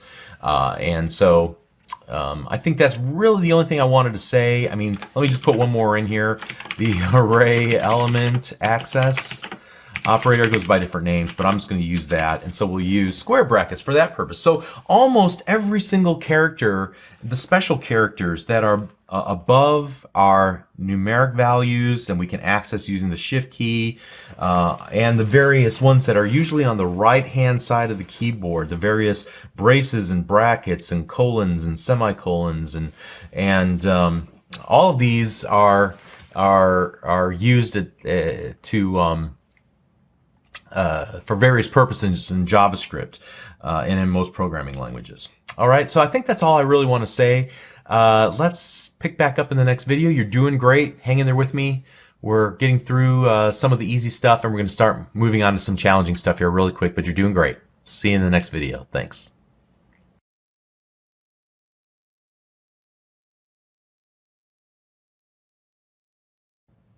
Up till now, each variable that we create can store one value at a time per variable. But what if we need to work with lists of data? In other words, I need to keep track of several people or several numbers, and I need to store them in such a way that it doesn't matter if I have 2 or 10 or 100, I can kind of keep them together and move them all around and use them in my application as a list, as a grouping of related values. In that case, I want to create an array. And so let's start by creating a new file called arrays.js. And first of all, it's basically, an array is basically a variable that can hold many different values. And so we can declare variable and initialize its value like so. So here we'll do let a equals, and here we're going to use an opening and closing square brace or bracket, and then I'm going to give it a series of values. Each value will be separated by a comma for let's say 15, 16, 23, and 42. All right, and so now I have an array of those values. Now these are just numeric values. What if I wanted to create an array of string values? I can do something similar. In fact, I can use any data type inside of here that's allowable in JavaScript, and we'll see some examples of that a little bit later. But I might want David, Eddie, Alex, and Michael. All right. And then what if I want to get one of the values? I can just do console.log. All right. Inside of here, I'm going to use the variable name. So in this case, I'll use A. And then I'll want to provide a index to retrieve one of the elements. So each of these is an element of the array. And I want to use an index, a numeric value that allows me to get at one of those elements inside of the array. The indexes are 0 based. That trips up beginners sometimes. For example, to get at the number 4, the first element in the array, I would use the index 0. If I want the second item in the array, the second element of the array, I would need to use the index 1, and so on. So to get at it, I'm going to use A, and then right next to the A, square brackets, and then I'm going to give it an index. So here we'll grab the first value, and then I'll grab the second value. All right. And then I want to show you how console.log will just print out all of the values for you nicely if you just want to give it the name of the array itself, the variable itself. So let's save our work, and we'll go node arrays. All right, so you can see the first element of the array at index 0 gives us the value 4. The second element of the array at index 1 gives us the value 8. All right, hope you can see the correlation there. Or if I just want to print out all the values in the array, I can just provide the variable name that contains the array, and it will print them out for me, just like I have kind of here when I actually initialized our array variable. All right, let's comment this out. Now that is how we access individual elements. What if I wanted to change or set the value of one of the elements? The same would work. So in this case, I would say, for example, A0, and I would set it equal to 7, like so. And so then we can just do console.log, like so, and then rerun our application. Now you see the first element of the array has been changed from 4 to 7, because that's how we can access a single element and assign it a new value. All right. All right. So what about these mysterious arrays? What is their data type? So let's do console.log type of A, and we can see that it's of type object. And we'll talk about the object data type later, because there's a lot more to it than just being able to create arrays, but it's a little bit more advanced at this point. We'll get into it soon. Just keep in mind that an array isn't a data type of itself. It is a type of something called object, and we'll talk about objects later. All right. So the other thing that's important to remember is that a array can include elements of different data types. So let me just do let C equals, we'll start it with 4, and then we'll do Alex, and then we'll do true. All right, so we've used 3 different data types right there, and we can just do node arrays. Oh, I need to actually do a console.log C. There we go. There we go. All right, so you can see that a single array can hold different data types. There's no restriction there. Let's comment that out. What happens if I try to access an element that with an index that does not exist? So let's do console.log, and I happen to know that the B has 4 different elements in it, 4 names, and let me try to access the 5th element by using the index 4, and this will be undefined. So just like a variable without any value assigned to it is undefined, so is a element of an array undefined if we don't give it a value. Now, I can also just programmatically determine the number of elements in an array by using a special property called length. So I can do console.log a dot, and remember the dot is the member access operator. So arrays are objects, and this particular object has a special property called length, which will give me the number of elements in that array. So I would expect to see, let's see, 1, 2, 3, 4, 5, 6. So the question is it going to give us 6, the actual number, or is it going to give us to it in a 0-based fashion? And the answer to that is that it will give us the actual number, not 0-based. And this will come into play a little bit later when we use the length of an array and we iterate through each element of the array to print them to screen when we learn about looping. All right, so just keep that in the back of your mind. Now, there's a lot of strange things that you can do with arrays, and some of them are not always intuitive. Like, for example, if I wanted to just randomly create a new element, so in this case, I'm going to create use the index 10, which means this would add an 11th element to the array. What happens with all of the elements between where we left off, 0, 1, 2, 3, 4, 5. So 6 through 11, what will we get? So let's just assign this to 77, and then I want to do a console.log of a, and then I want to do a console.log and a.length, like we just learned about, and kind of see what happens here. And then let's run that. All right, so we can see that it prints out 4, 5, 6, 7, or I'm sorry, 4, 8, 15, 16, 23, 42, and then it says there's 4 empty items, and then there's 77, and it says that there's 11 items, 11 elements in this array because we filled up the 10th index, or index 10, with a value. So it will create essentially what's called a sparse array, and that means that there are empty elements inside. Now, this isn't usually the way that you want to work with arrays if you need to add new values, because it's not as safe.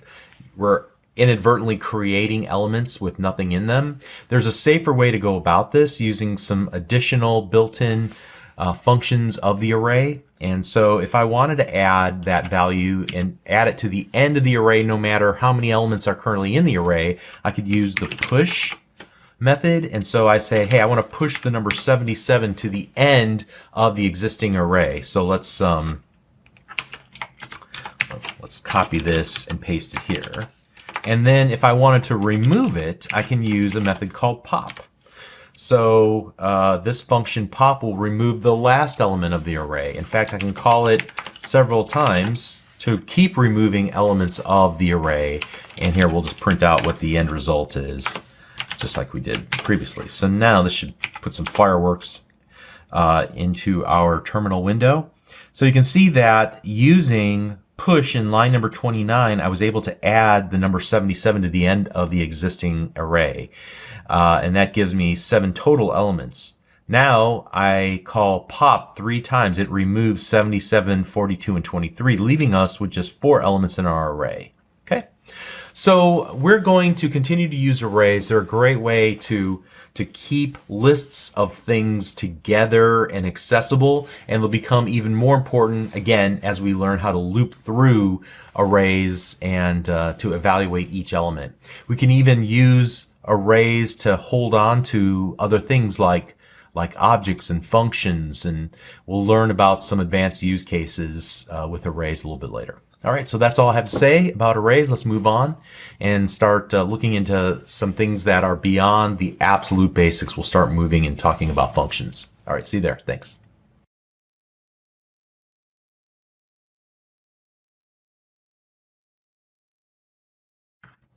Throughout this course, even from the very first line of code that we wrote, we use the console.log function to print things to our terminal window. And I kept referring to log as a function as part of the console object. In its simplest form, a function is merely a block of code that we as programmers can name. And once it has a name, then we can call it by its name. But it's just one or more lines of code that we put into a block, and then we say we want to execute that block over and over and over again throughout our application. So again, that's a very basic explanation of what a function is, but in JavaScript, functions can do so much more. In fact, most of this course will be devoted to working with functions because, frankly, they're one of the primary constructs in JavaScript for getting things done. So, first of all, let's go ahead and create a new file. I'm going to call this functiondeclarations.js. All right. And first of all, if I have some code that I want to reuse throughout my application, I want to add it to a function. So we can create a function, and I'll walk through and explain the parts of a function here in just a moment. Let's create the most basic function that I can possibly think of. And I'm actually going to copy and paste some code in so we don't have to type it all. But nothing here should be all that revolutionary. So I've created a new function called say hello. Notice my name. I use camel casing, right, in order to name my identifier, my function name. All right. And then I have 3 lines of code. Notice that they're inside of these curly braces. Notice that they're indented, so we see kind of a relationship between this code on the inside and this line of code and this line of code on the outside. So it kind of represents a container relationship. This code sits inside of, or is part of, or is rather the body of the function that we've just declared. All right, so here we just declared a simple function. This is called a function declaration, this style. We're going to look at other ways to define functions later, and I'll draw your attention and why you'd want to choose one or the other later. There's at least 2 other ways that I'm thinking of off the top of my head. But first of all, notice that we use a keyword called function. Then we give the function some identifier that we come up with, something meaningful. We'll use similar rules to what we use for variable names. All right. Then we use an open and close parenthesis. You'll see how these will be used in a little bit to define arguments or input parameters to our function. But right now it's empty. We don't require that the caller give us any additional information. And then we use the open curly brace here and the close curly brace here to define the container, to define the code that we want to be the body of this function. And everything inside of that is just any JavaScript that we want to write for the most part. All right, so how do we actually then use this? Well, we gave this block of code as defined by the open and close curly brace. We gave it a name, and so we should be able to call it by its name. So I should be able to do something like this, right? Say hello. And that will get me most of the way there, but to actually invoke a function, we have to use the function invocation operator. In this case, it's the opening and close parenthesis, and obviously we want to use our end of line statement here. So let's go node and then function declaration. And let's see. Oh, declaration, sorry. There we go. All right, and we get hello. So hopefully you weren't expecting something super interesting. We're just printing out 3 lines with what I would call a flower box kind of around it, some dashes to style it up a little bit. We can do some interesting things with regards to assigning the function to a variable. So let's do let a equals say hello. Now, do I want to invoke the function here? No, and I'll explain why in a little bit. I merely want to get a reference to the function, and then I'll do a and invoke the variable. So this variable is now pointing to this function, and now I say, okay, I have a function inside of this variable, go invoke it using the function invocation operators. In fact, here, let's do it a bunch of times just to make sure that we're seeing what we think we should see here. And so we can see hello, hello, hello all 3 times in a row. Great. So let's comment that out. Now, up to now, this function's not all that interesting. Let me just copy it, and I'm going to comment it out, and I'll create a new version of this function down here beginning in line 17, and I want it to actually allow me to pass in a name so I can say hello Bob, hello Steve, right? So we'll just create a new argument into our function say hello by giving it a variable name. So essentially now we're able to use this variable name in the body, and we expect the caller to give us the name it wants us to say hello to. So here I'm just going to use some string operators here with name and make sure things are spaced nicely. And so here I can do say hello to Bob, say hello to Beth, say hello to Mr. Tibbles, my cat. All right, and let's go ahead and run it. And you can see now how I'm able to reuse that code, but change it up by passing in the name that I wanted to say hello to. All right.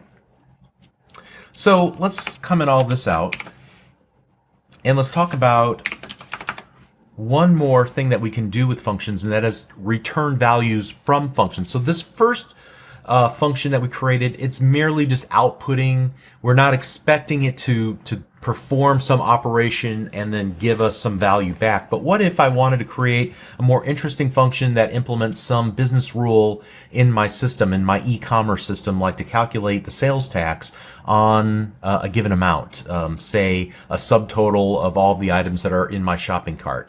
I might create a simple function called calculate tax, like so, and we'll get to the body in just a moment, but I want to allow the caller to pass in the amount that we're going to charge tax to.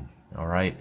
Then I'm going to say let result, just the name of a variable result, be the amount, that value passed in, times 0.0825, which is the sales tax where I live.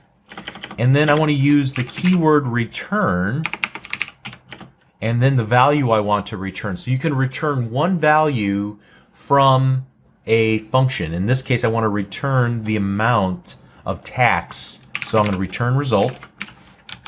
Now what I'll do is I'm going to call calculate tax, passing in an amount. So let's say $100. And I want to capture that into a variable. I know it's going to return a value to me. So let's just do let, and I can reuse the variable word result, but I might use something more descriptive like let tax equal calculate tax. and then console.log the amount of tax, like so. Let's save that, and then let's run it. And you can see that for a $100 purchase, it would charge $8.25 in tax. Okay, but that's what the purpose of the return keyword is, to actually give me back something. So this is an expression, a function invocation expression. It's going to give me a value back that I can then assign to the new variable tax, and then I can work with that value, in this case in a number representing the amount of tax. All right, and I think that's all that I'm going to say about this for now, but there's lots to say about functions. It's going to, again, consume the majority of this course, and you're going to have to become very familiar with the ins and outs of working with functions, and we'll start that process in the next video. We'll see you there. Thanks.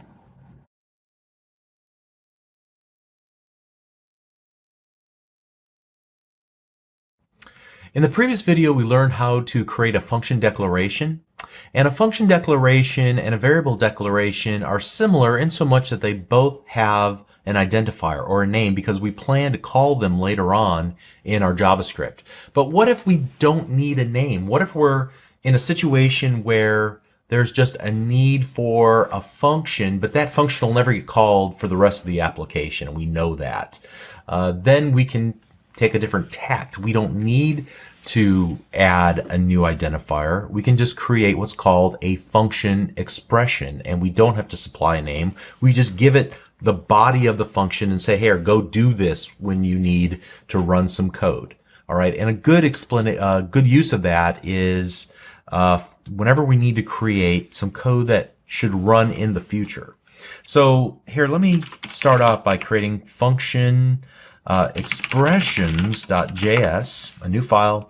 And here I want to use the set timeout method that's available inside of JavaScript. And if we use IntelliSense, we can see that there's actually two input parameters to this function, set timeout. We're going to first of all need to give it something called a handler, which I happen to know is just a function. Now I could give it a function declaration, but usually people just create function expressions here for the handler. And then the second thing we'll need to do, and I'll use the down arrow to move from the first argument to the second argument, is to give it a timeout. And so that's the number of milliseconds that I want it to wait before executing this code. And I'll show you how that might be interesting in just a few moments here. But the first thing we need to do is create a function expression to pass in. So just here, right in line, I'm going to create a function, open, close, parentheses, open, close, curly braces, which denote the body of this expression I'm creating. Inside of here, I'm going to do something simple like console.log I waited 2 seconds. And then here at the very end of the function declaration, I'm going to give it that second argument, the number of milliseconds that I want to wait before executing that function expression. So I'm going to say wait 2 seconds, and then I want you to call this inline function I'm creating, and the body of it will merely just log out I waited 2 seconds. All right, so here we go. Let's go and do node and then function expressions 1000, 1000, and you can see it prints to screen I waited 2 seconds. All right. Now it's kind of hard to read it like this all in line. One of the things in JavaScript that's a little bit challenging, especially if you're getting started, is the number of curly braces that you'll encounter, and differentiating, for example, this outer set of parentheses and this inner set of parentheses. And Visual Studio Code tries to help you. Like when I put my caret right next to that opening curly brace, it tries to find the matching closing curly brace. And you'll see as we add more curly braces for different purposes and indentation levels inside of our application, Visual Studio Code does a pretty good job most of the time of finding its match. It's just a matter of looking for that caret that surrounds the closing one. Here over you can see whatever in column number 61 here. I'm looking at the bottom. Okay. Anything inside is just the body of the function, and the same rules apply. Whoops, I didn't use a semicolon at the end of that line, but I should have. All right, it shouldn't change the function in this simple case, but nothing changes about how we work with this. Now, to be honest, most people do not put this much code on a single line. I may want to split this up into multiple lines. So I would do this in a way that feels natural to me.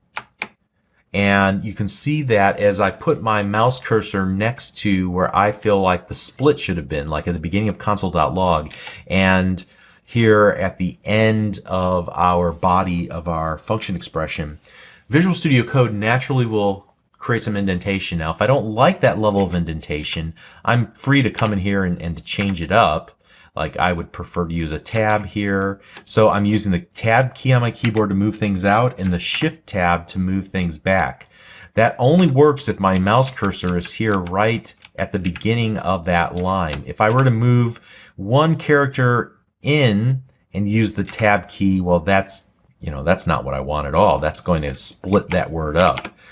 But if I use the keyboard, the arrows on the keyboard to maneuver, and then the shift tab to move it out, I can move things in and out. But that is pretty much how I would like to see that function represented, right?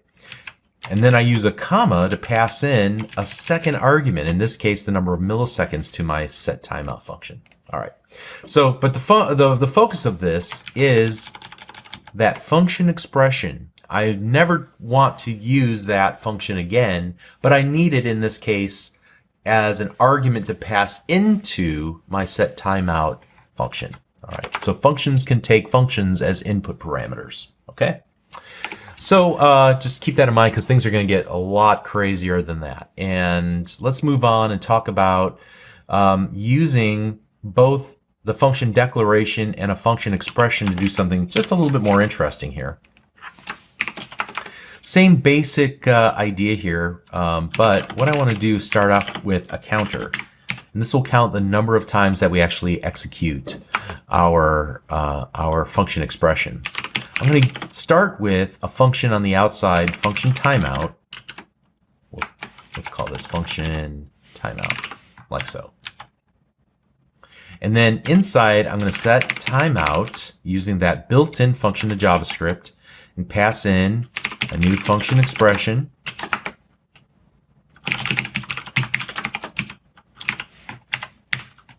All right. And then I'm going to here give set timeout, say in 2 seconds, I want you to basically run this function expression that I've defined right there. So I pass in the second argument of 2000.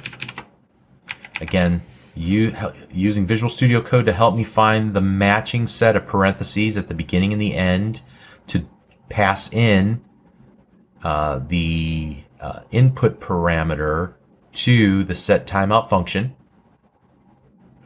Recognizing that the function expression is the first argument to that, and 2000 is the second input parameter to that set timeout function. Here's what I'm going to do now. I'm going to append, so I'm going to put a little space there between hi and the closing single quote mark, counter. But I want to, after every time I reference counter, I want to increment it by 1. So this will allow me to count the number of times that set timeout has run. Now, one of the things that I want to do is after I have printed that line, I'm going to schedule the next time that this code should run. So I'm going to schedule and call timeout in a recursive manner. So I'm using the name of this outermost function and saying, hey, now that you've run me again in 2 seconds, because I'm going to basically call set timeout again. All right. Now I need to kick this off the first time, so we'll call set timeout once here on line number 15. And that will kick things off, and then I'm going to hit Control and C on my keyboard to stop the execution because it'll just keep looping and looping and looping. All right, hopefully in your mind, you understand the sequence of events here. I'm going to call this function declaration once. The body of that function will create a set timeout. In 2 seconds, I want to execute this function expression, which will not only show me the number of times that this function has been called, because I'm keeping count of it in that counter variable, but then also it's going to call the timeout function again, which will schedule 2 seconds from now the next call to the set timeout function. Okay, so let's see it run. Hopefully this all makes sense. So I waited 2 seconds, saw it run once. All right, so twice, 3 times, and you see it'll just keep going every 2 seconds until I hit Control-C on my keyboard to stop its execution. All right. All right, the last thing that I want to show you now, I'm going to comment all this out, is that you can create a function declaration, or I'm sorry, a function expression that says something like console.log,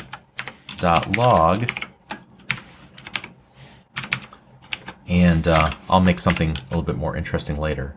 And then I can immediately invoke that function by, first of all, surrounding this function expression in parentheses, just to kind of say, hey, I want to group all this together, and then using another set of parentheses as the function invocation operator, like that. Do you see that format? So there's this inner set that we use just to define input parameters. We don't need any, but we still need it in order to create a function expression. Then we're going to group this whole thing together and say I want to execute it. So there's actually, what, 4 sets of parentheses. We just have to keep them straight in our mind of what each of them are doing. But this last set will do what's called, and this kind of structure is called an immediately invoked function expression. In other words, I will have a function expression and I want it to be invoked, I invoked immediately when this application is run. And this actually is a pretty common pattern in JavaScript development. It comes in super handy, and we'll talk about why it comes in handy a little bit later. But we want to just remember immediately invoked function expression. It's also just known as an IIFE. Sometimes I think it's pronounced iffy. All right. So keep in mind iffies, and we'll come back to them a little bit later. All right. So let's move on and move away from functions just for a little bit. We'll come back to them later. But hopefully you can now tell the difference between a function declaration and a function expression. Most importantly, for our purposes, you want to keep in mind what immediately invoked function expressions are. Okay. All right. So we'll come back to this, and let's move on.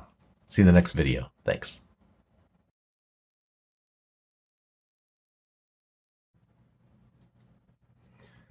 In this video, we're going to talk about decision statements. There's actually 3 that we're going to consider. The if, the switch, and a ternary operator. And so whenever we need to add logic to our application, in other words, perform different blocks of code based on some condition that we evaluate, we'll want to use one of these decision statements. And so let's go ahead and start by creating a new file called decisions.js. And here what we'll do is start with the if statement. So the basic structure looks like this. If, and then we'll evaluate something here, some expression. So let me just kind of start off with this. Some expression, that expression should equal true or false, and there's lots of ways to evaluate this. We'll come back to it in just a moment. But we'll consider those in between the opening and closing parentheses. If that is true, whatever that expression is, then we'll execute all the code inside. So let's begin simple. Var count equals 3. We'll just hard code a value and then say, so if count, and then we'll use the equality operator. So this is going to evaluate for equality.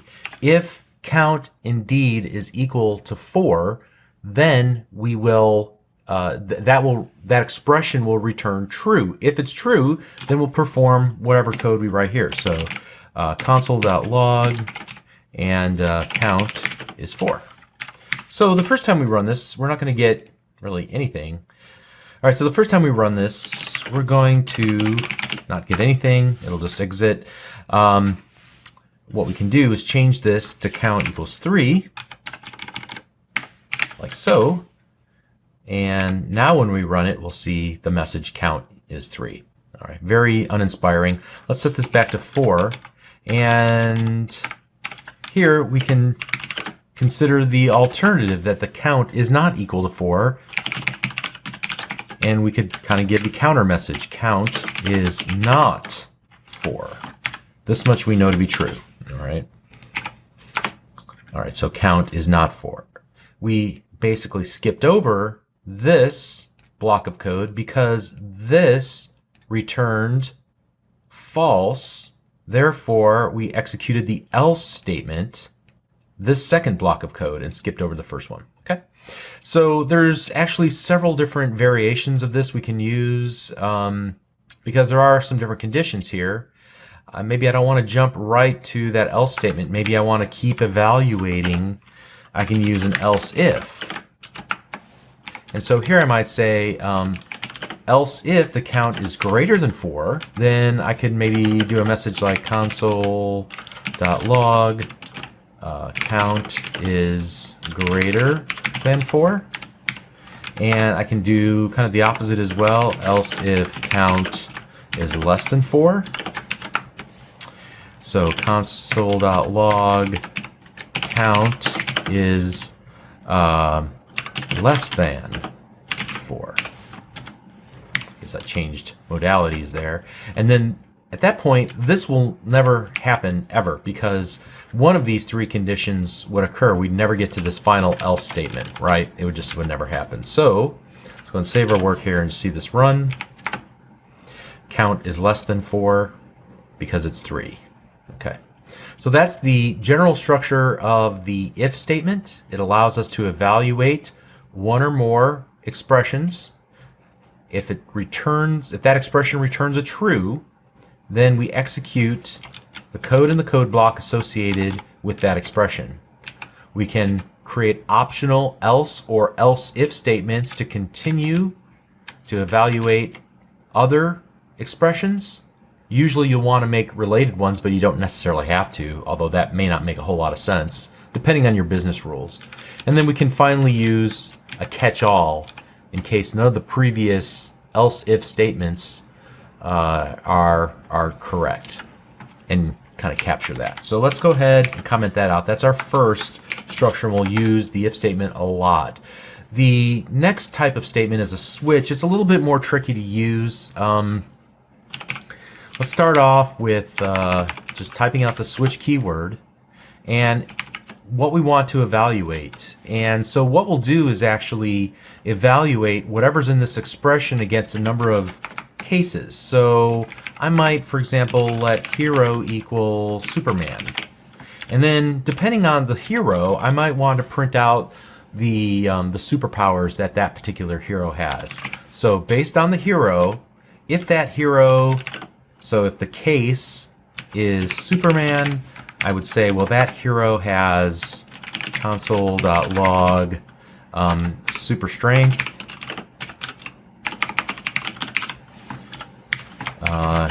May also have X-ray vision.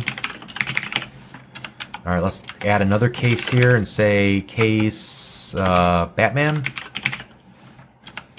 And notice that kind of the format of this is to use the case keyword inside of this block that belongs to the switch.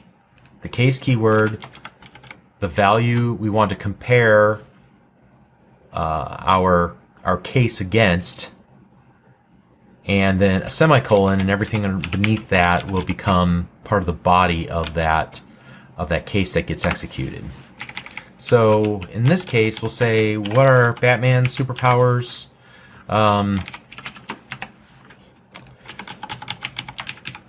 He has intelligence,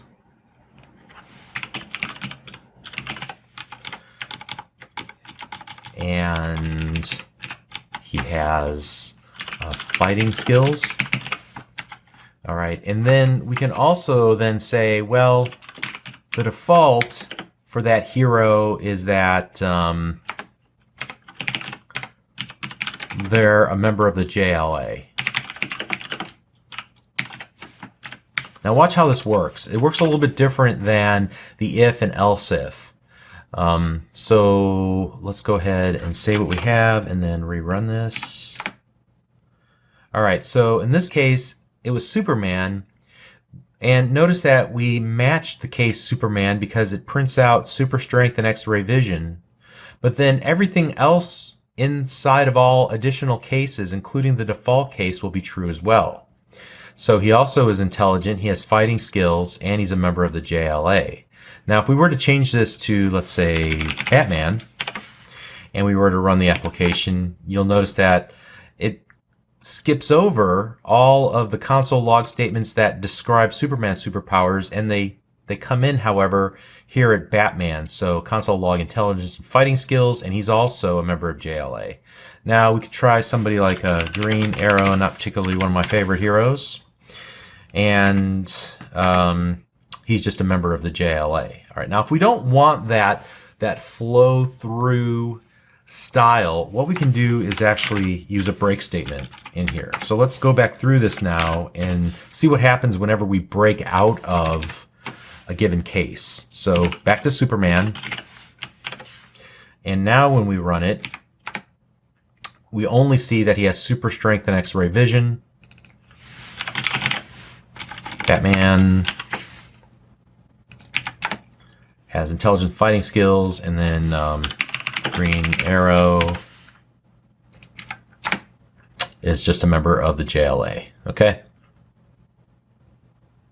All right, one other quick tip here is that whenever you're evaluating strings, there's a possibility, like for example, Batman. What if we had capital B in Batman, all right, and then we run the application,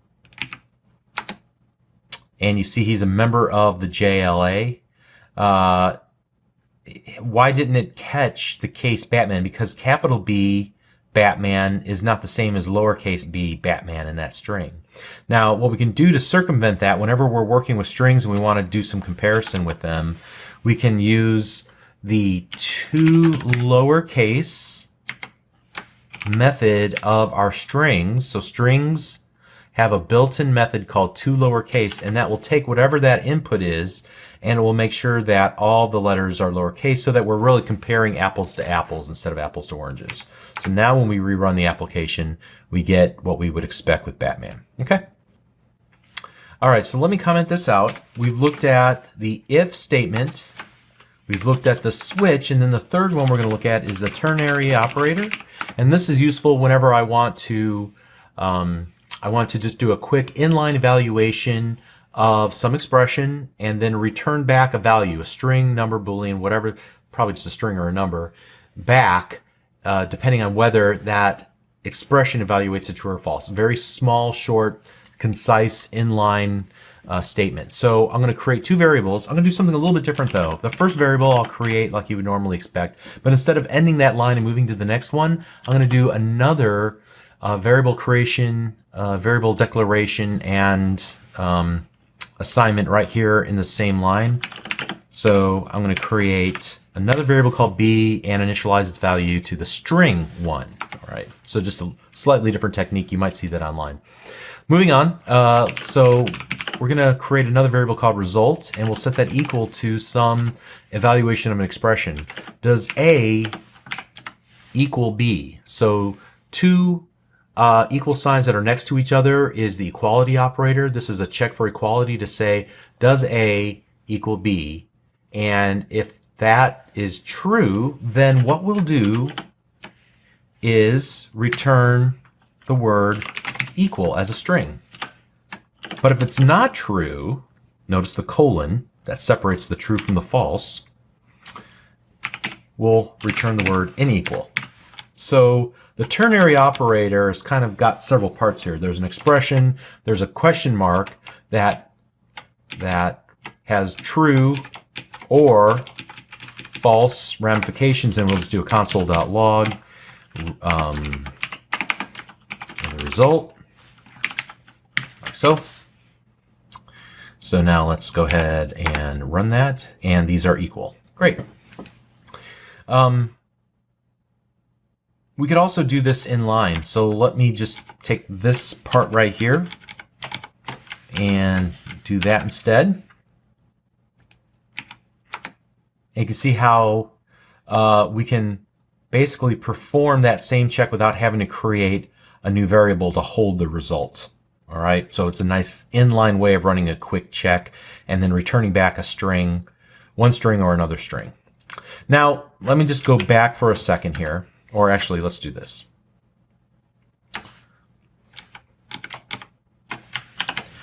And then we'll do console.log result.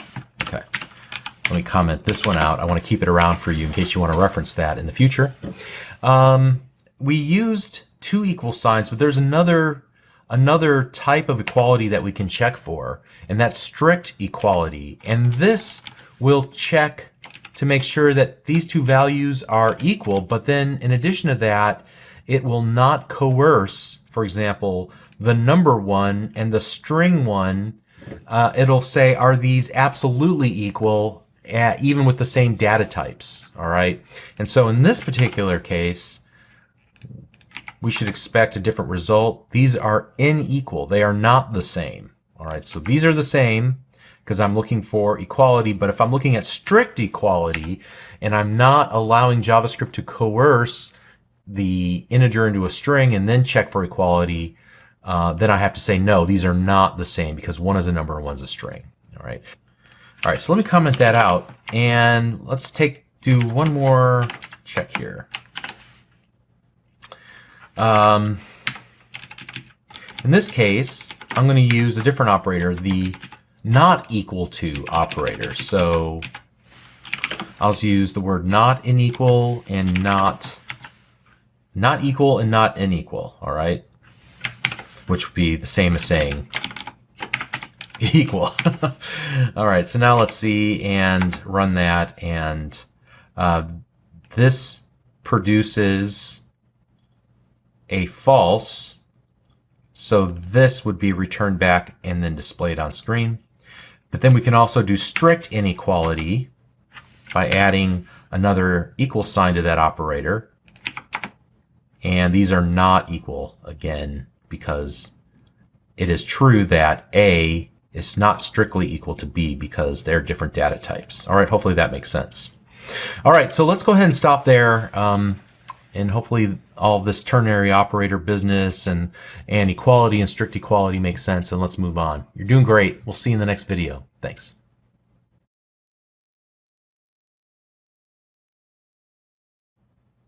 In this video, we'll talk about iteration statements. Iterations allow us to loop through a body of code, a block of code, a number of times until a certain condition is met. And there's a couple of different types of iteration statements. We'll look at two in this lesson, and we'll even look at them in relationship to arrays, something I promised several lessons ago. So let's start off by creating a new file and call it iterations.js. And inside of here, we'll create our first for loop. So for, and then there are three parts inside of the opening and closing parentheses. First of all, we'll let I equals 0, or we can actually just shorthand this and not even use the keyword let. And here I less than 10, I plus plus. And so this is going to take some explanation, but let's just get this working first, and then I'll come back and I'll talk about it. And we'll just print out the value of I. All right. What do you think is going to happen here? If I didn't tell you anything about how the for loop actually works, what do you think will be printed to screen when we execute our script? Let's find out. So let's go here and type in node iterations. All right.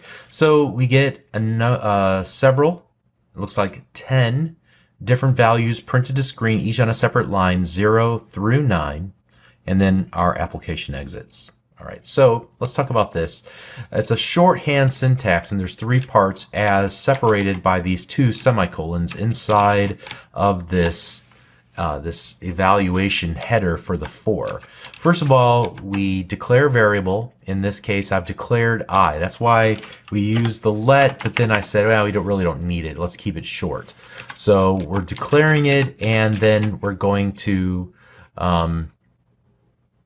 initialize its value to 0. The second step, we're going to say continue running this for loop as long as this condition is true. So as long as I is less than 10, continue running the body of this for loop as defined with this set of curly braces here. And then finally, after you've run an iteration, increment the value of I by 1. All right. And here we're going to then print out the value. And that's why we start at the value of 0. And then we work our way all the way through this 10 times. On the 10th time, I gets incremented to 10. This check is performed. It's false. And then we exit out of the program. All right. Now let's do something a little bit more interesting like I suggested before. Let me comment this out. Here, let's go let A equal to, and this should look familiar, 4, 8, 15, 16, 23, and 42. Whoops, I guess I forgot equal sign there. And now what we'll do is for I equals 0, I is less than a dot length I plus plus. Inside the body of this, we'll do console.log a, and what element? Well, we'll use I, because I will start off with the value of 0, and it will continue until we get to the length property, which is not 0 based. Once we get to, for example, the 0, 1, 2, 3, 4, 5, so length will be 6 elements. So once I is 6, it's no longer true that I is less than the length of this array, and we'll exit out. So let's go ahead and save this and then run. And we can see we get all of our values printed out to screen. So that's the proper way to iterate through, or one way I should say, to iterate through an array. Now, one thing about Visual Studio Code that I really love is that they have this notion of code snippets. So if you ever forget this syntax, and it can be a little daunting at first, there's a way to remember it perfectly every time, and that is to let the code snippets build it for you. So I type in the for keyword, IntelliSense pops up with a little window under it, and I'll use the arrow keys to go to the for loop JavaScript. All right, there's a couple of fors, but the one that we want has this little box with dots underneath of it. That tells me that this is a code snippet. I hit enter on my keyboard, and now I get the basic structure of my for loop already created for the purpose of an array. Now notice that every word index is highlighted, and I can change that every instance of that by just using a letter. Like I'm going to change this to the letter B instead of index, and notice that it changed it everywhere. And then I'm going to hit the enter key on my keyboard, which was the wrong move. Then I'm going to hit the tab key on my keyboard, and I can change the name of the array now. Everywhere the word array is used, I can swap that out with the letter A, for example. I'll use the tab key one more time. Here it puts me to another replaceable area for the element, and here I'll use C. I'll use tab one more time, and then it kind of exits me out of that snippet replacement structure, and now I can continue on and type like console.log, and we'll just print out C. Okay. So let's grab A from our previous example, and then we get the same results as we got before, but this time we didn't have to memorize exactly how to use for. The code snippet walked us through and allowed us to replace the names of the various replaceable areas, like the name of the counter, the name of the array, and the name of the given element C that we extract out of our array. Okay, so let's comment that out. That's for. And now let's take a look at the while loop. So we'll talk about the difference between these. It may not be obvious at first, but essentially we'll do this.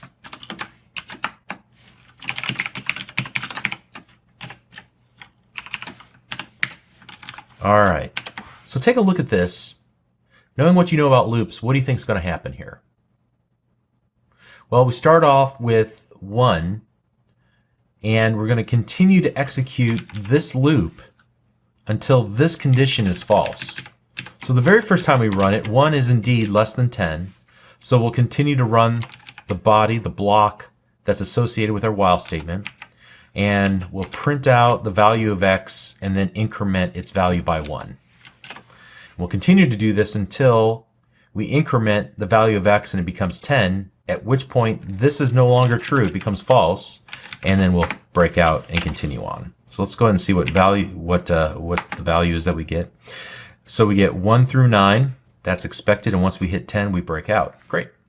All right, so what's the difference between the while statement and this first for loop that we did here at the very top? Well, the difference is that the for loop, first of all, has a lot of infrastructure that we have to build, these 3 pieces. And it uses a series of indexes that represent the number of iterations that will move through this block of code. Now, the while statement is a little bit different. Anything can be used to drive the iterations. As long as this statement continues to be true, we'll continue to execute this block of code. And so we control the number of iterations in the body. In this case, here I do the x++. Now we don't have to use counters. We could use anything, any kind of business logic, like we may want to read to the end of a file, and once we hit the end of the file, it makes sense to continue to read each line of the file, then we would want to break out. So the while is a little bit more flexible in so much that we can build the business logic for how many times we're going to iterate in the body of the while statement. Whereas with the for, we're pretty much limited to the number of times we want to run this being the number of times that we've kind of preset it up here in this top section outside the body itself. Okay. Now there's also one last thing we can talk about, and that's a way in both the for and the while we can kind of circumvent this check right here, and we may want to do a check like this. So if x is equal to 7, then we'll call the break statement. All right, so learning what we've learned about the if statement, it probably should look more like that, right? So first of all, let's make sure it works. All right, in this case, we got 1, 2, 3, 4, 5, 6. Once we reach the 7, we circumvent this check and just say, hey, I want to break out of this, all right? So we can use that always to break out, just like we broke out of the switch when we wanted to not let it flow through additional cases. Now, the one thing I will say, if you notice how I typed this to begin with, let's retype that. So hold on, let me comment this out so that you can see it in the code if you want to download my code. But we could also do it a little bit more shorter and in line. Since I only have one statement that I want to make right after the if statement, I can do it on the same line, and I don't need to surround it with a code block. A code block indicates that there's usually more than one line of code. In this case, there's just one line of code. I could put it on the separate line and use some indentation like that, or I can just keep it all on the same line since it's so short.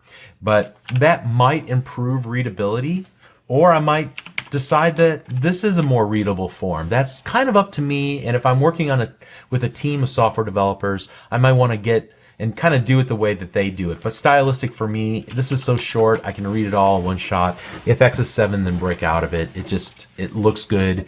It's very readable. I'll be able to understand what I'm doing later on. It doesn't take up and move the code down. So I like that format if I just need to create one statement right after my if. So sometimes it makes sense to split things on separate lines. Sometimes it makes sense to keep two different statements on the same line. Again, I think it kind of is a stylistic choice that you'll have to make for yourself at some point. All right, so that is iteration statements. We looked at two different kinds, and we looked at how code snippets can be used to help us remember the format. Now, I believe the while has, in fact, I believe most of the things that we've looked at has some code snippets available to them. Like if I find it here in IntelliSense, I hit enter on the keyboard, but there's not as much to it there. I mean, while with the condition, I can change this to x is less than 10, right? It's not so much for me to type that out, but the for makes a little bit more sense because there's so many parts to it and replaceable parts at that. Okay, so let's continue on in the next video. We'll see you there. Thanks.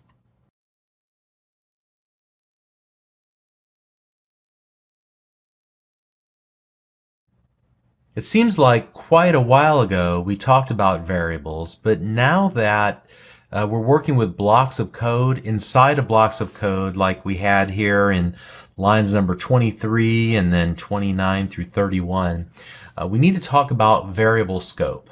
And when I use the term scope, I mean variables are a little bit like people, in so much that variables have a lifespan. They're born, they do work, and then they die, and they're removed from computer's memory when they go out of scope. And we'll see an example of that in just a moment. But they're also like people in so much that they have a citizenship, I guess you can say. In other words, depending on where they were born, they can work inside of some code blocks, but not other code blocks. And so the remainder of this video, we're going to look at lifetime and availability, or citizenship, I guess you can say, inside of the rest of your application. So let me create a new file, and we're going to call this Scope Basics. And there will be more to say about scope as we move forward and learn more about functions and so on in just a little while here. But let's start and create a first example here. So let a equals first. Then I'm going to create a function called scope test. And inside of here, I'll just do a console.log. And the first thing I want to see is if I declare a variable out here, outside of my function, can I reference it inside of my function? And so to find out, let's just call scope test and see what we get. So here we're going to type node scope basics, and we can in fact view the value of a variable that was declared outside of the scope of a function. We can view it inside of the scope of that function. All right, so the next thing that I want to do is to say, hey, let's create a variable here. Now, if I create a variable inside of a function scope, can I view it out here outside of the function scope? So console.log b. And let's see. And so no, not only can I not see it, but my application actually blows up. And you can see the little caret here is right underneath the B, and it says B is not defined. So in other words, you can kind of think of it again in terms of the lifespan. We created a function and we created a variable inside of that function. That variable lives as long as that function is running, but after the function, after that code block has completed executing, then B is removed from the computer's memory and essentially thrown away. Therefore, we cannot reference that variable outside of the function because it no longer lives, it's dead. All right, so we're going to have to comment that out, and we can go ahead and comment this out as well. Now, let's do one more thing here. Let's say if A, and we'll just do something silly here. If it's not equal to an empty string, so just two single quote marks next to each other, so then can we still see the value of A even inside this innermost block of code that we defined with an if statement? If we can, we should see then it printed here a second time the value first. So let's save what we have. Let's run this again. And so we see first.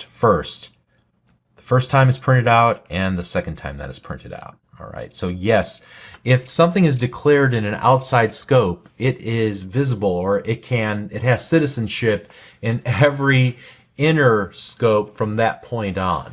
But here, once again, if we were to create a variable third and then try to reference it outside of the code block in which it was defined, like so, will this work? What do you think? We're going to get that same kind of error before. We get the little arrow pointing to the C, and it says that C is not defined. The variable C was defined inside of this code block, and once we executed that code block and got to the end of it, then C was removed from the computer's memory. It's no longer available to us. In a sense, dies, and it's no longer available. Okay?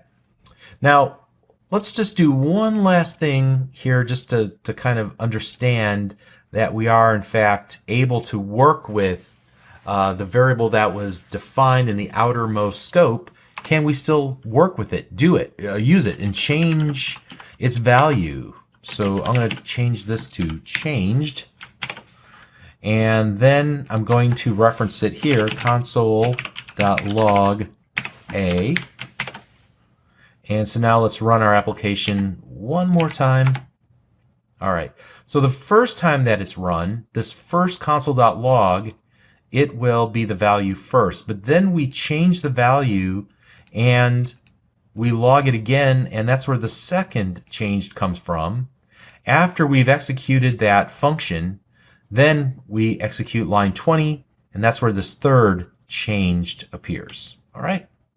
So I guess the moral of the story, once again, to kind of reiterate what we said, when you declare a variable, you have to understand in which scope it was defined. Because based on the scope, or rather the code block in which that variable is defined, it's going to have a lifespan, and it's going to have citizenship. If it was defined in the outermost scope, it will have its life and its citizenship in all inner scopes. But if it's defined in an innermost scope, it will not be available to outer scopes. Now, one last thing, and I'll kind of end it right here. If we were to take, and this is probably just a question for you, just thought question. If I define B here, right above that if statement, and then I attempt to use it right here,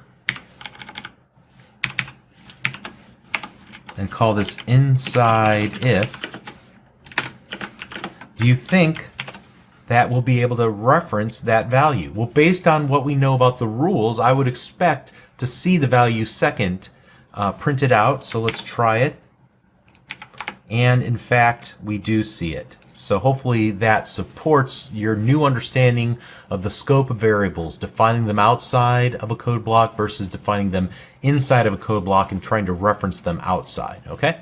So hopefully that all makes sense. We want to make sure you're clear on that. We're going to revisit the topic of scope because there's a lot more to this, but this is your first introduction so that you kind of understand what the rules of scope are, at least in the most basic sense. All right, so we'll continue on the next video. See you there.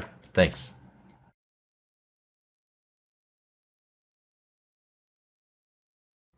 Scope is a topic that we'll keep coming back to over and over throughout this course. It's important because at least when your JavaScript is run inside of a web browser, you must be aware of the topmost level of scope, which is referred to as global scope. In Node, like we're using here, it's not as much of an issue. They've got some safeguards against it. But in web development, working against the global scope is a crucial concern. A lot of consternation and consequently a lot of effort has been exerted to preach that declaring variables at the global scope is a bad idea. So you would never want to do something, let me create a new file here. Returning functions.js. JS. There we go. You never want to do something like this. Note the use of the var keyword.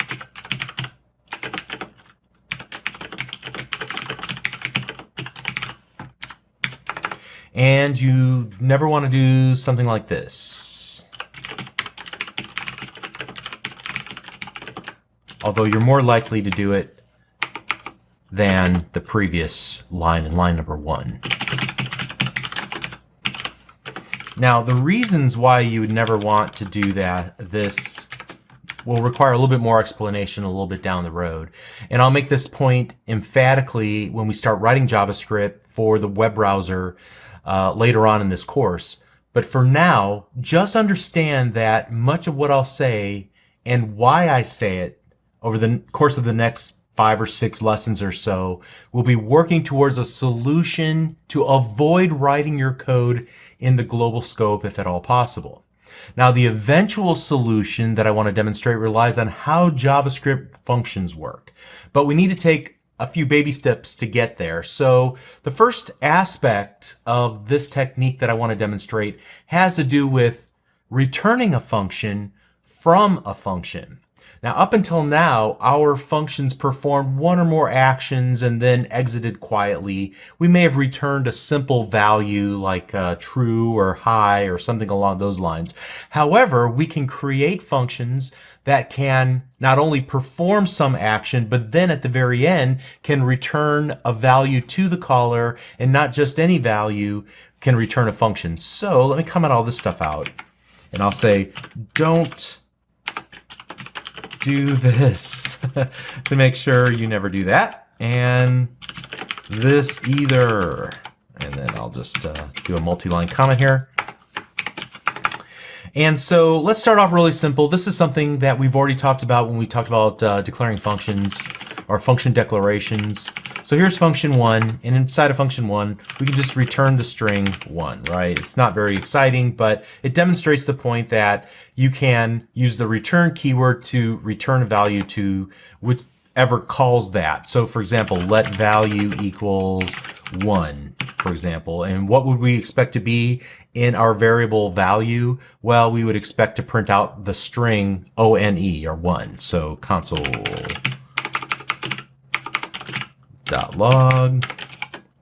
and value, like so. And just to see this working, let's go ahead, say node, and then returning functions.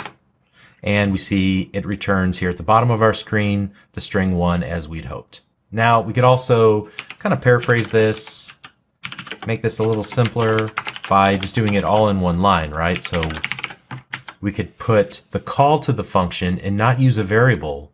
We could just make the call to the function, which returns a string, and that returned value will automatically be passed into the console.log method. Let's save that. Hopefully that makes sense. And that's a common technique that we'll want to use. But things start to get a little bit more mind-bending when you start to think of a function as just another data type in JavaScript. So, for example, let's go back to this. I'm going to copy this again. And then let's go console.log and then type of value. All right. And well, let's do this. Let's get rid of the method invocation operator. So now we're just setting a reference called value to our function 1. Let's see what we get. And you can see the type is function. So let's think about all the data types we know about now. We know about string. We know about number. We know about Boolean. We know about undefined. And we know about function, right? And we're going to learn a couple more before this is all said and done. But at any rate, notice here again, in fact, we could even do this a little bit differently. I may have muddied the waters by introducing a variable. Let's just do that instead. And we should get the same result. All right. So I guess the heart of the matter here is that we can get a reference to a function, and we can store that reference to the function out in a variable, which means we could also do something like this. So now we have a reference to the function. We can call the function using the method invocation or the function invocation operator. So let's go ahead and run it. Whoops. I guess we need to actually then go console.log. There we go. Now we're getting somewhere. There we go. Okay. So hopefully that makes sense. I just have a variable pointing to the function, and then now that I have a variable pointing to the function, I can execute the function by just using that variable with our method invocation operator, right? All right. Hopefully you're still with me so far. Hopefully this isn't too mind-bending. Let's continue on here. So since a function is just a data type like any other data type that we've learned about so far, our functions could return a function because we're just returning a value, right? And that value can be any type. So in other words, let's do this. Function2. And here we're going to do return a function. Now this is a function expression inside of a function declaration, right? And here console.log and 2, like so. And then do something like let my function equal 2. Now what gets returned to my function? It'll be this inner function expression. So I should be able to do something like my function with the method invocation operators. And let's see what we get. And we get the value 2 like we'd hoped. All right. So hopefully you can see here we're using the return keyword to return a function expression. We get a reference to that function expression by calling the outer function declaration. Now we have a function in hand, or reference to that function, this inner function right here, and we merely invoke it. Hopefully all that makes sense. And we might be able to do this a little bit differently. Let's try just a slightly different tact. So here I'm going to go function3, and here I'm going to return function and then return 3. All right. Oops, let me spell return correctly.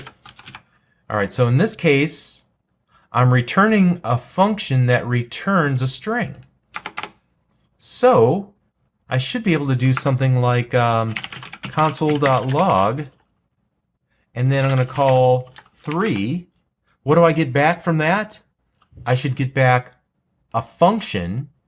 So I should be able to invoke that function to get back the string to give to the console.log. Now you would never do this and you would never see this, but this is just to illustrate a point that of what you're really working with, and that's references. Whoops, let's actually execute it. There we go, 3.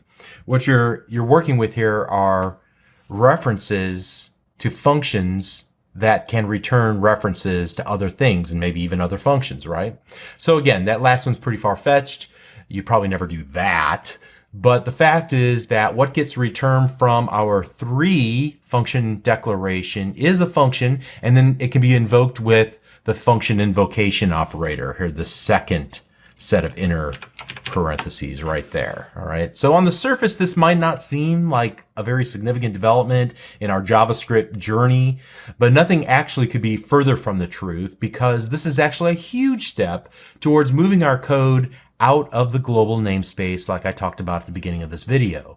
But to complete the story, again, we have several more baby steps to go. We're going to need to step away from functions for a little bit and come back to them once we've learned a little bit more about arrays and objects specifically. All right, so just keep this thought in mind and we'll continue on. You're doing great. Hang in there. We'll see you in the next video. Thanks.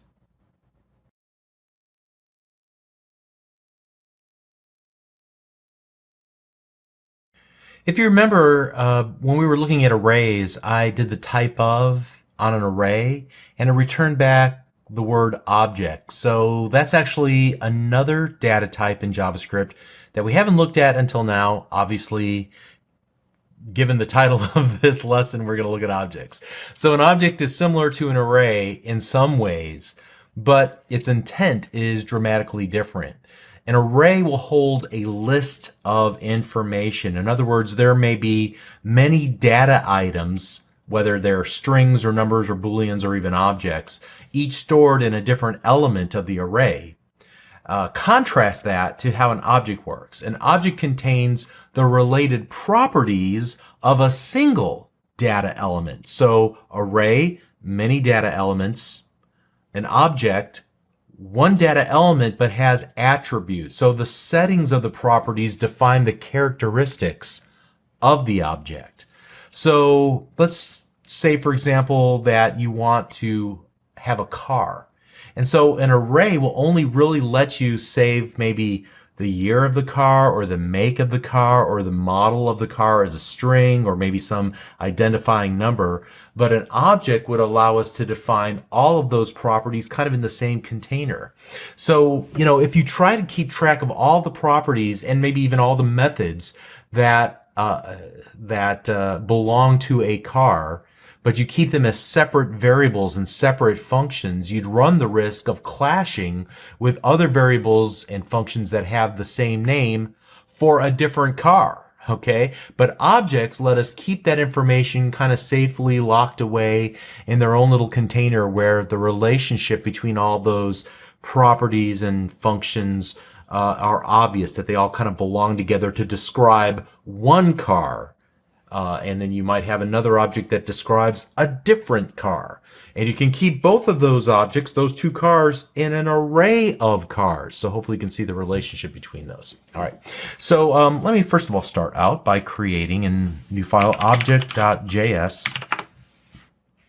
And so, I may have an object that has a series of properties that describe a specific car, and I might want to, for example, keep track of the make, the model, and the year, and so on.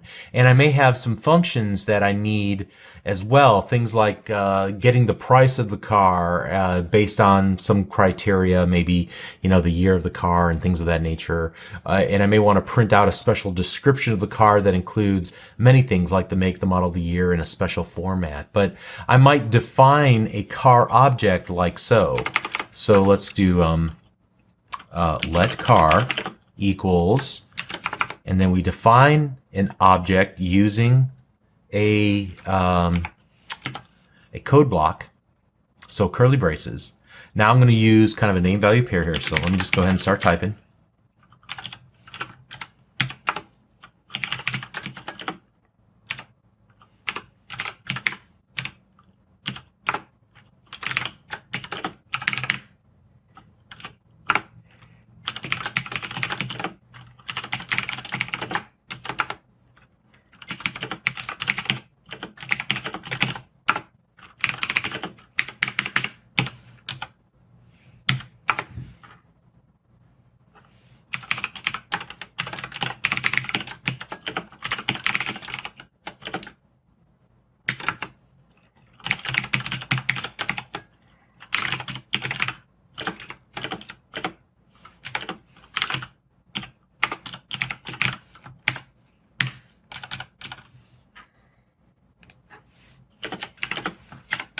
All right, take a second and catch up with me there if you like. Now let's go ahead and use the print description function like so. And let's use the year property like so. I'm going to save my work and then I'm going to type in node object or object. And the first printout is BMW 745 Li because we're printing out the make and the model of this car. All right. And then here I'm just getting the year of the car and printing that out in a console window. All right. So in this case, this object that I've built on screen, we're dealing with a tangible, real world and very relatable concept. That of a car. We've all driven in cars or have driven cars. In your JavaScript code, you'll occasionally be working with objects that define tangible real-world things like cars, but you're also going to work with things that represent more abstract concepts that are specific to web client or web server development. So in this sample, I created an object using what's called object literal syntax. So I literally want to create this object, and then I'm going to assign that object to a variable named car. And the body of the object is, like I pointed out, defined with a series of curly braces. Here, this set of curly braces at the outermost level here, this defines kind of the boundaries for the object, and everything that lives inside of it is either a property of that object or a function called a method inside of that object.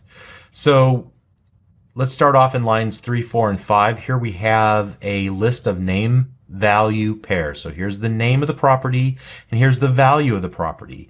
In this case, notice that each of the names of the properties are just identifiers. They're just like variables. In fact, you'll probably want to use the same naming conventions that you would use with a variable.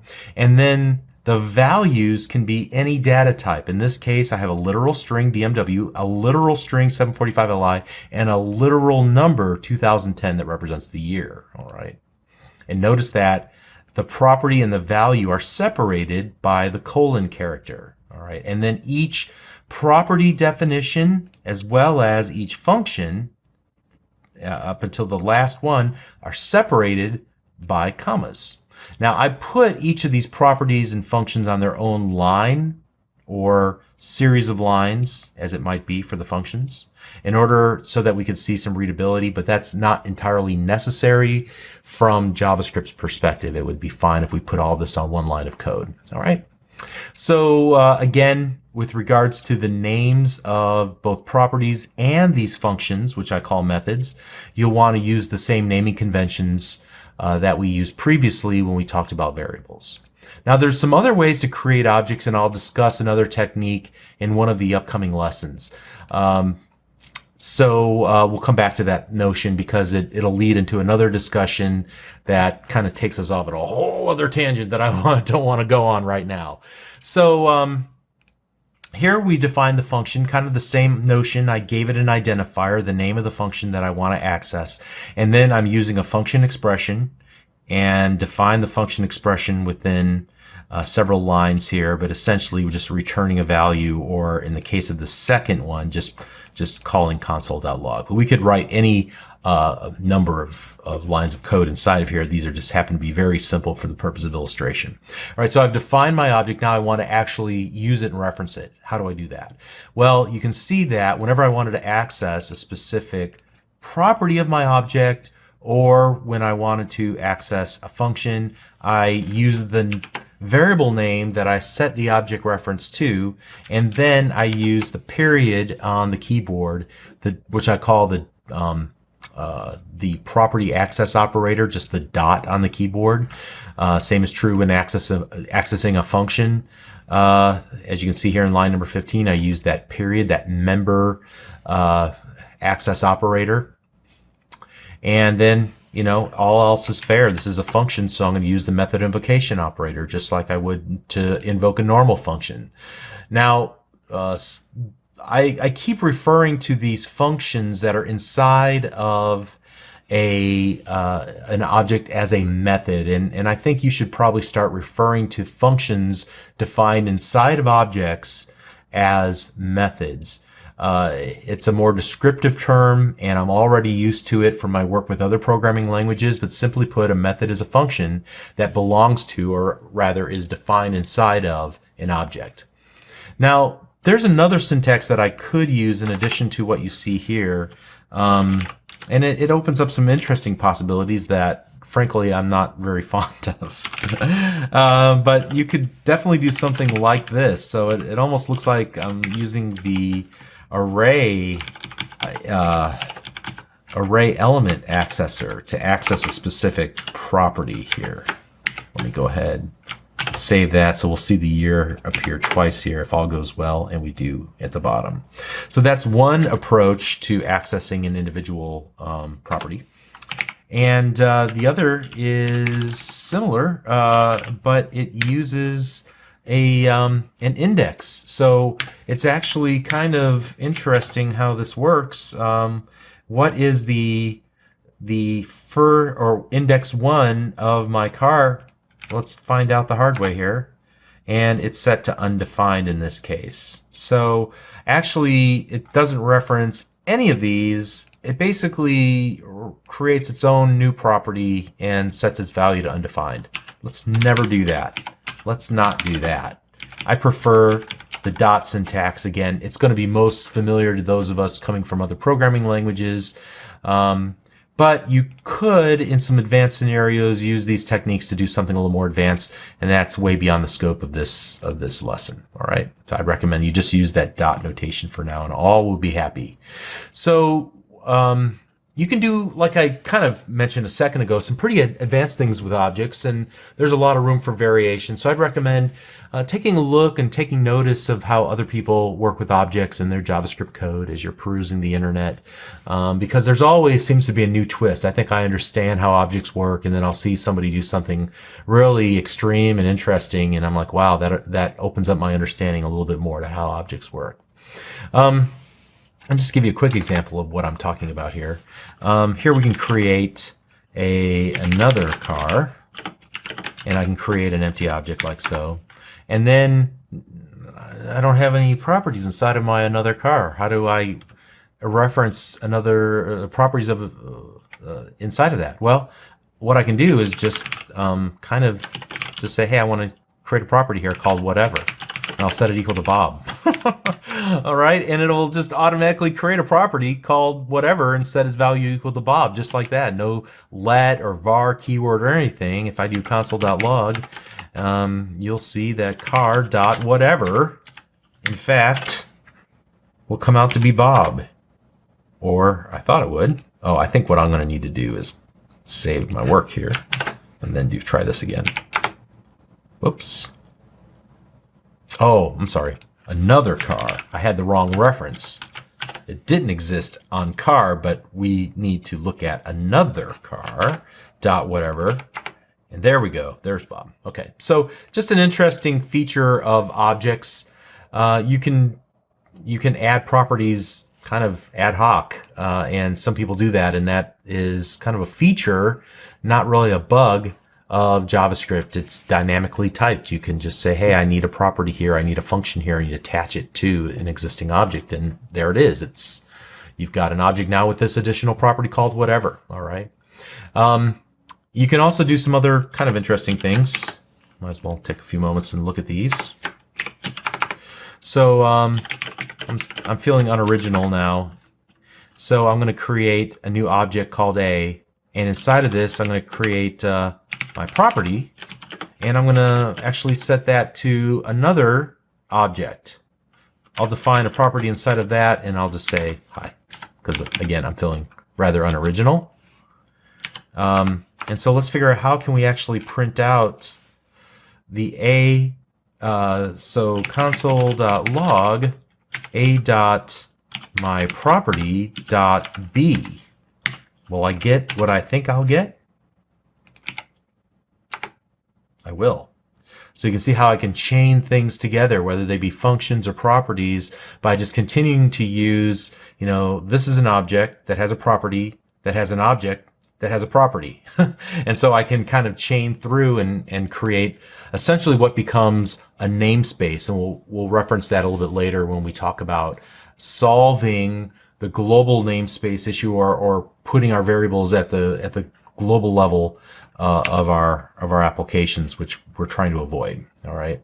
Let's take a look at another quick, cool example of things you can do with objects that might not be so obvious at first glance.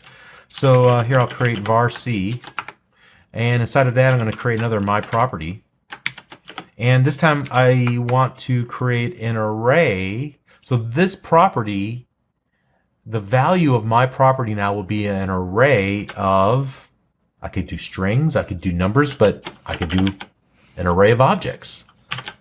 So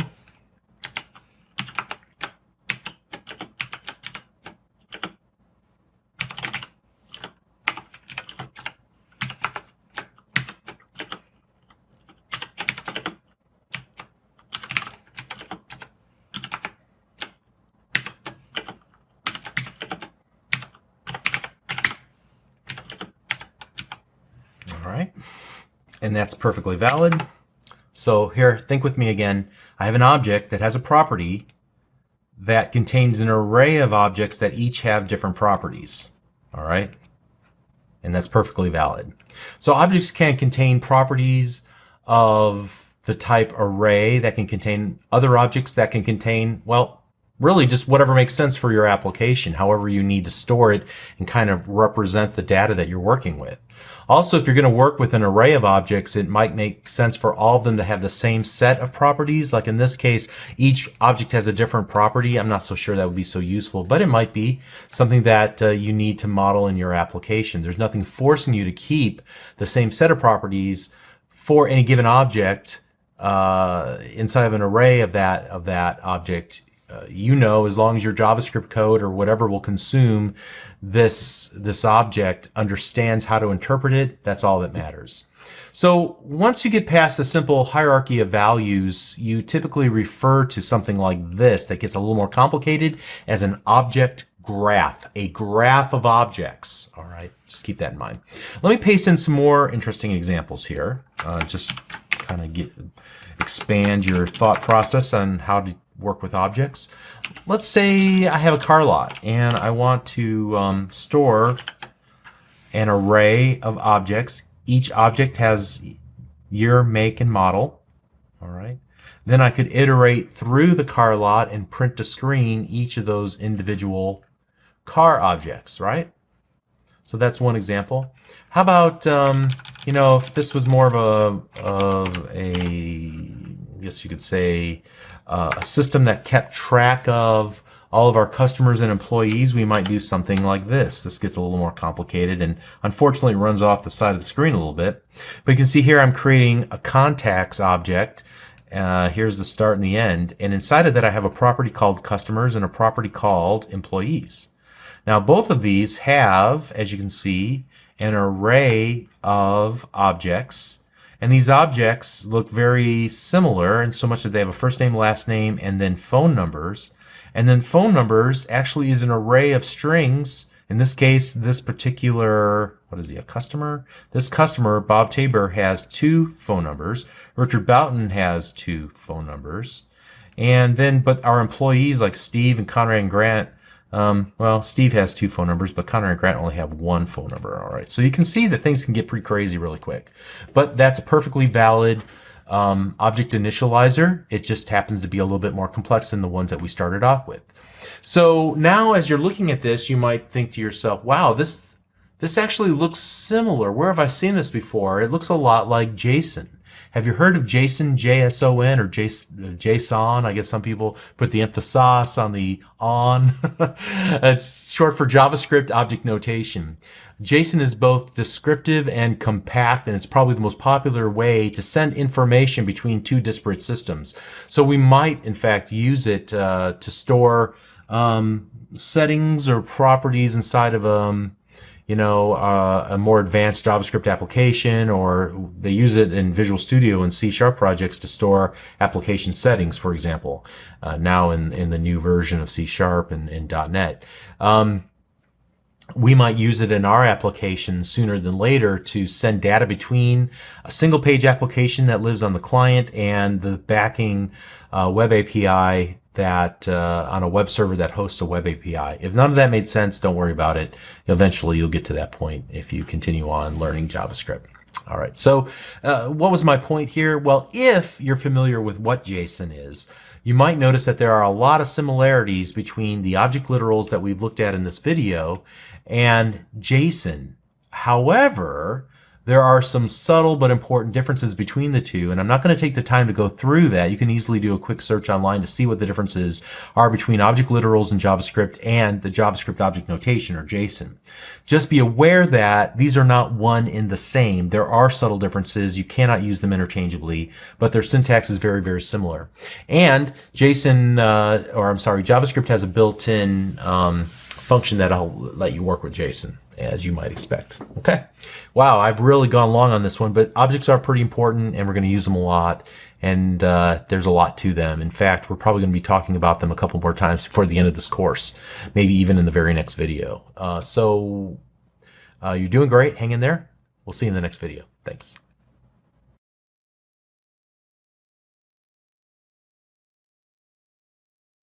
Previously, I said that much effort and education is centered around the dangers of defining variables and functions in the global scope also referred to as the global namespace, especially when writing JavaScript that will ultimately be targeted at running in a web browser. But I never really answered the question, why is it dangerous? I never kind of ventured into that. And I'm going to illustrate more clearly later on why this is dangerous and how you can really hurt yourself when you are creating variables and functions in the global scope. But in a nutshell, the global scope is global. So number one, each variable that you define in the global scope is not removed from the computer's memory until the web browser or the tab of the web browser navigates to a new web page. So the more that you add into that global scope, the more memory you're taking up, and that memory just is consumed the entire time that that tab is open for that particular web page. But more importantly, number two, again, emphasizing that this is the case with JavaScript in the web browser, not so much true whenever you're building these node style applications. As you load JavaScript that you wrote and you rely on JavaScript code that others write, whether that be code that JavaScript libraries that you've downloaded from the internet or that you include in your project somehow. Maybe they're ones that other people in your company have written and you need to include them in your project, or perhaps even sold commercially online. Some product that you purchased came with a JavaScript file and you include it. Maybe it hasn't been updated in a number of years.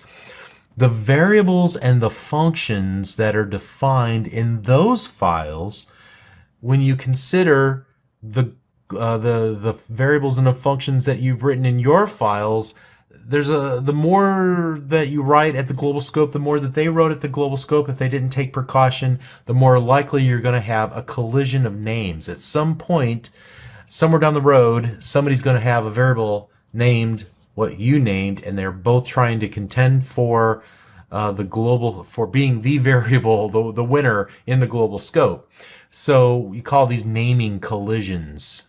And when these naming collisions happen, either your data will get overwritten by their code or their data will be overwritten by your code. But either way, undoubtedly, it'll cause unanticipated bugs that are difficult to track down and quite frustrating. And the reason why this is even a thing is because it's happened. Okay, so now that it's happened, everybody is extremely concerned about it. And so a series of suggestions came out, and a lot of effort went, again, around trying to figure out how to solve this issue, given the tools in JavaScript that they had available. And the first one that has come out and that I've recommended from the very first lines of code that we've written is to use the let keyword instead of the var keyword, because the var keyword will attach variables to the global scope, which in a web browser is the window object in the document object model. We'll talk about that a little bit later. It's also recommended that you use the technique, the design pattern that we're going to discuss in this video whenever you're writing JavaScript code. Or there's a third option too, which is new in JavaScript, in the latest version of JavaScript, called modules.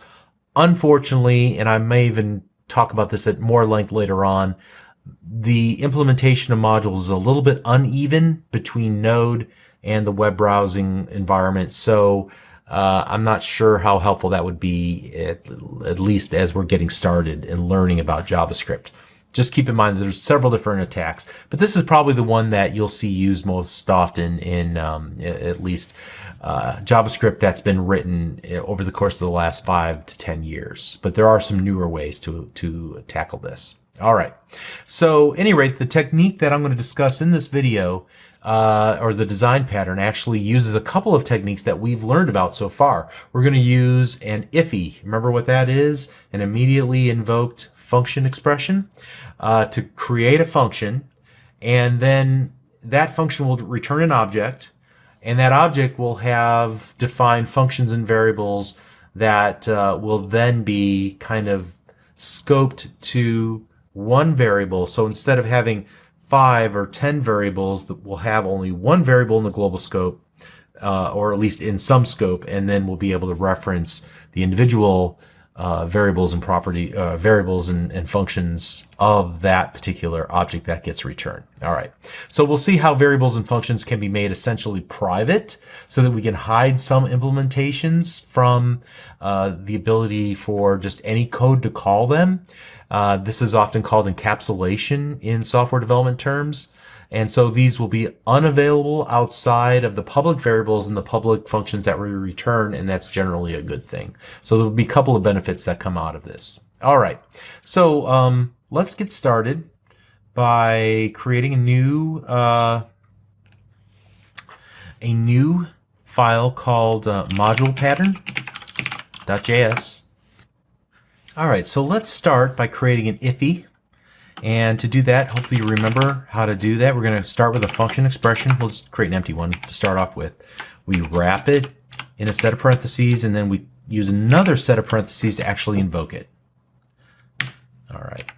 So what I'm going to do before we get any further is actually set this immediately invoked function expression to a variable. I'm going to call this counter. So I'll set counter equal to whatever is returned. So eventually what we're going to do here is return an object full of properties that have values, properties that point to functions that can be called. But we can also do some private stuff here. And this will not be accessible outside of the calling the counter dot something to access it. And so we can like have a private variable here, like let count equals 0. And we would not be able to do counter.count. It just wouldn't be accessible. We'll fix that here in a moment when we return an object. We'll give an accessor to it. We'll take a couple of passes at that actually. Okay, so let's go and create now a private function as well. And this will just print out a message and style it up a little bit differently. So we won't get crazy here. So console.log. And we'll just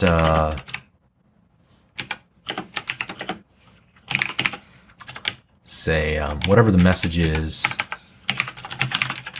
and then we'll just do like 3 dashes like that.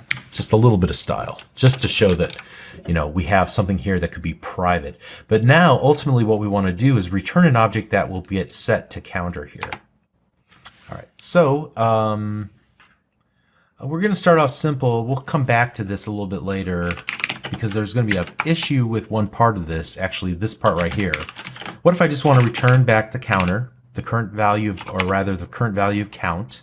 I can try that. Again, we'll come back to that in a minute. But let's say we create like an increment property, and it will return a function. And inside that function, we can do something like count plus equal to 1. And then we can call our print method and then just say after increment, something like that. We can also, and here let me use a comma right there because we're going to create another property of our return object called reset. And what this will do is call a function. So we'll create another function expression, print before reset. Then we'll call the count, and then print, or we'll set count equal to 0 because that's the point of a reset. And then after reset, it should always display 0, but let's just double check that. All right. So now we have basically our module pattern. We've created a module, which is essentially an IFE that returns an object that will expose functions and other properties like the current count. And now here, because I've invoked this immediately, this is available. It's already been executed, and counter now is fully populated and ready to be used in our application. So I can do counter dot value, I think. Wasn't that the name of it? I've forgotten everything already. Okay, yeah, value. So console.log counter.value, and I could try to do console.log counter.count just to prove that it won't give me anything back. So let's just start there, and we'll go node module pattern, And first time we get an undefined. Why? Because count is not a property of counter. Because we didn't, it's not exposed and it's not being returned in the return object. All right, so that is impossible. Now what we can do, however, or we will try to do, is call counter, counter dot increment. You can see it shows up in IntelliSense. That's a good sign. So we'll call increment. In fact, let's call it like 3 times. Whoops. Kind of ended up below where I wanted to go there. All right, great. And then we'll call counter dot reset, like so. All right, so let's see what we get this time. It's not going to quite be as satisfying because we're going to get a little issue on these lines here. So you can see after the increment, the value is 1, 2, and 3.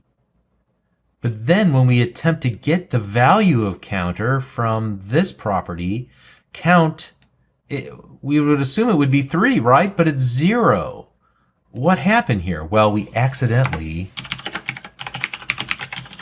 created something called a closure, and another little topic we need to talk about in JavaScript. So let's not do that. We're going to need a different way to implement this basic functionality.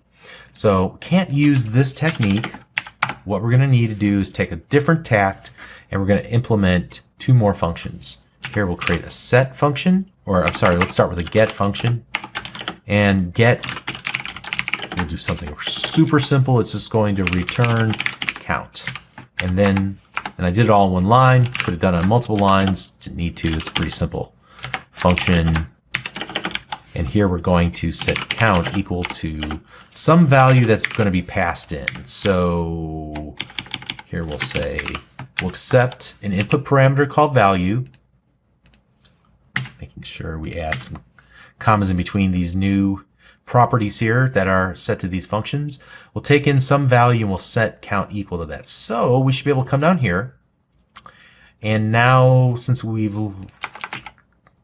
kind of removed that, let's go counter dot get, or actually let's set it to the value of 7. Here we'll do a console.log counter.get to ensure that it is 7, and then we'll call our reset. Let's see what we get when we run it this time. All right, this is a little bit more interesting. Well, almost interesting. I need to invoke get. Okay, so I forgot that. Save it, run it one more time.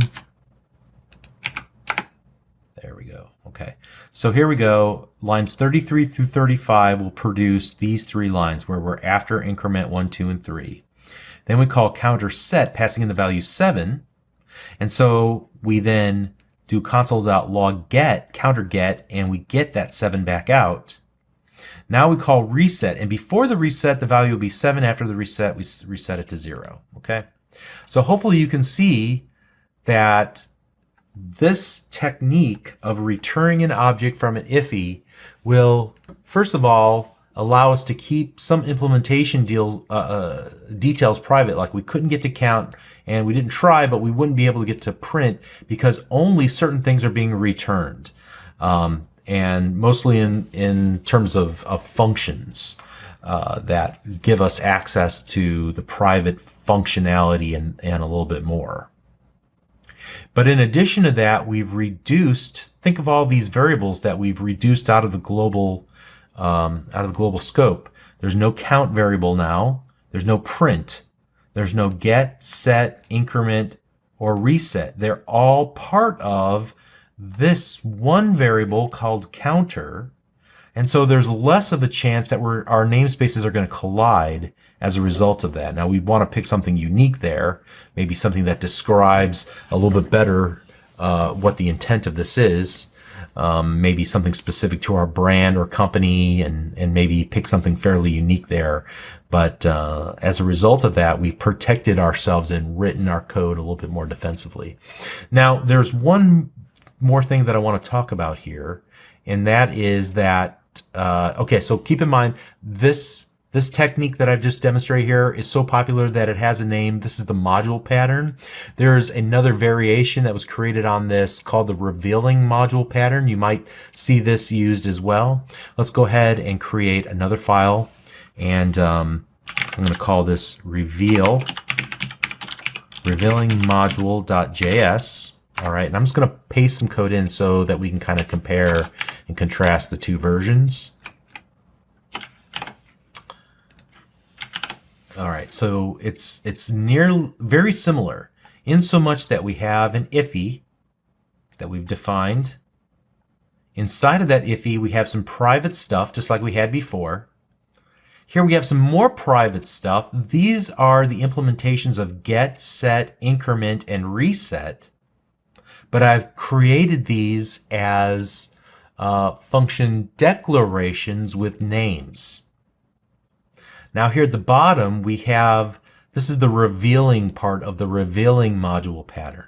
Here I'm revealing publicly accessible functions by including them as properties in this return object.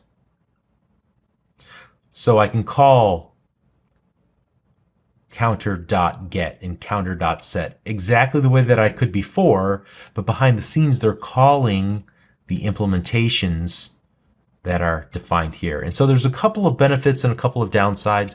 First of all, what makes it a revealing module pattern is that it reveals the public functions through these properties in the return object, okay? And it's a cleaner, clearer presentation of what actually gets returned.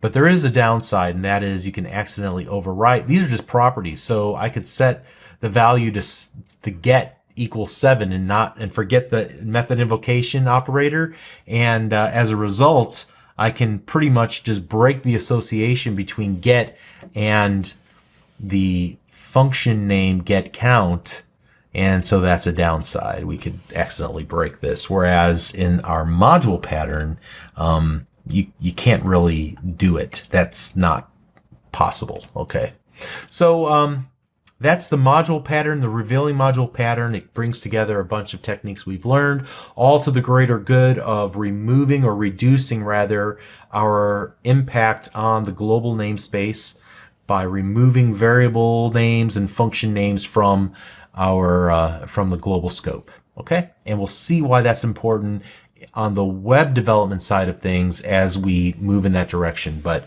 wanted to kind of bring all that to a head. All right, so let's continue on in the next video. We'll see you there. Thanks.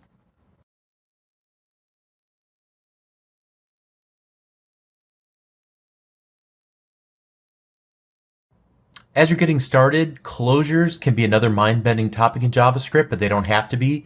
If you understand them, you can really unlock the power of JavaScript.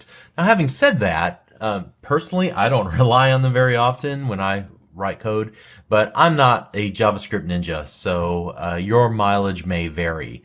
You're going to see a lot of articles and tutorials out there that talk about closures, and I think sometimes they make things more difficult than they really need to. So I hope to provide a really simple explanation that will simplify this topic for you, and you can get into some of the more advanced stuff a little bit later on. But basically, a closure allows you to associate some data with a function and then use the function with that data already kind of baked into it from that point on. In my mind, it's kind of like this. I'm basically taking a function and I'm marrying it to some data through an input parameter, an input argument, and then they live happily ever after in their own variable. And from that point on, they work together as a team. Whenever I want to invoke that function with that data already pre-filled, I guess you could say, into the input parameters, I can call that new variable. All right, that's all it is.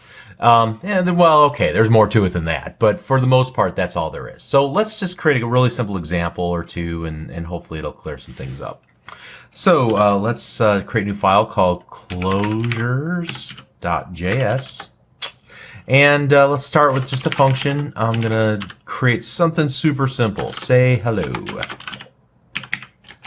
And then inside of here, I'm going to return a function, because that's kind of the point of this. And it'll just say howdy, and I guess we're going to pass in a name. So howdy plus the name. All right. All right, so that's really step one. I create a function that returns a function. Looks like I got a little problem here. Whoops. I return a function. There we go. So here's the function, returns a function, and I'm passing in a argument called name that I'll ultimately use in the body of this return function. All right. So then I can actually make a call. So for example, let Bob equal say hello, and passing in Bob. Now from this point on, if I call Bob, well, we'll see what happens here. Node closures. All right, howdy Bob. All right. So by itself, it isn't all that impressive, but that's really kind of step 2 and 3 all in one shot. So I can pass in some variable that slightly modifies the way that this return function operates. So in this case, it's pretty simple. I'm passing in a name, and it will change what gets printed out every time whenever you call this function in the console.log. All right. So this value is basically saved off in a variable outside of the returned function. So we're relying on how scoping works in order to get that closure behavior. That name kind of follows along this return function everywhere it goes. Bob gets passed along from that point on, and then this is step 3 where I save that off in its own variable so that I can call from that point on, and I kind of get this say hello with Bob pre-filled, right? So I can do the same thing with Conrad say hello, and then Grant say hello. And that's all a closure really is. So let's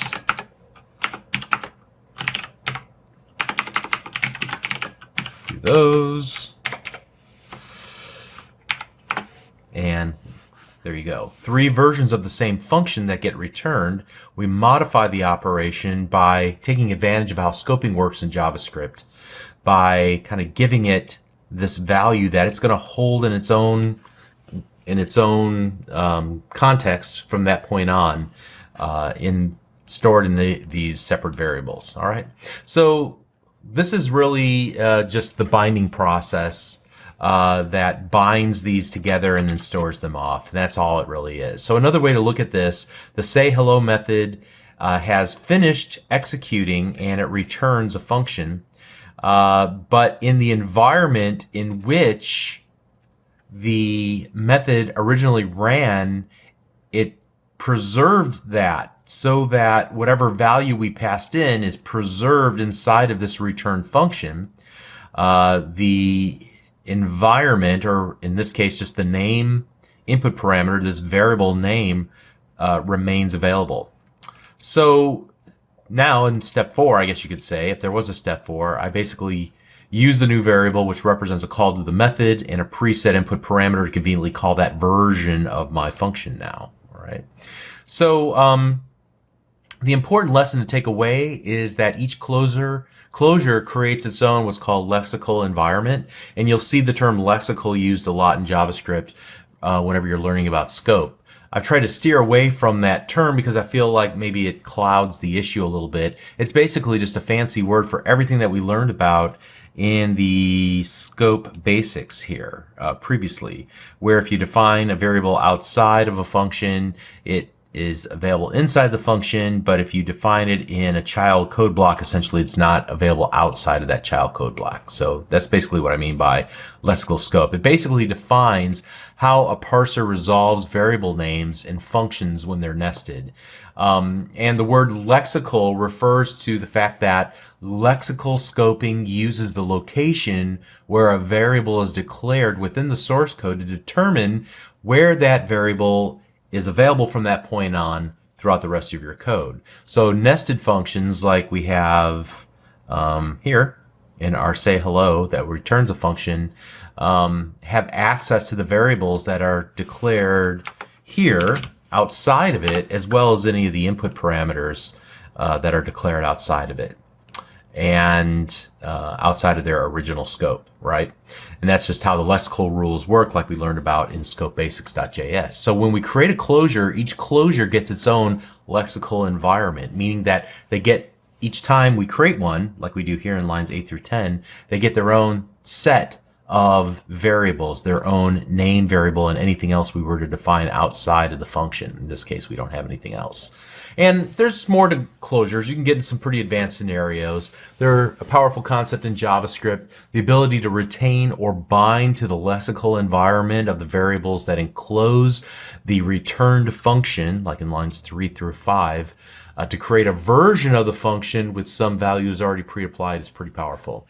And if you don't completely understand that, that's okay. Don't get discouraged. For now, just understand that whenever you return a function from a function, you also glue any of the variables that were defined outside of the return function, including, in this case, our input parameters. All right? That's all you need to know about closures. Well, for now, anyway. All right, so let's continue on in the next video. You're doing great. See you there. Thanks.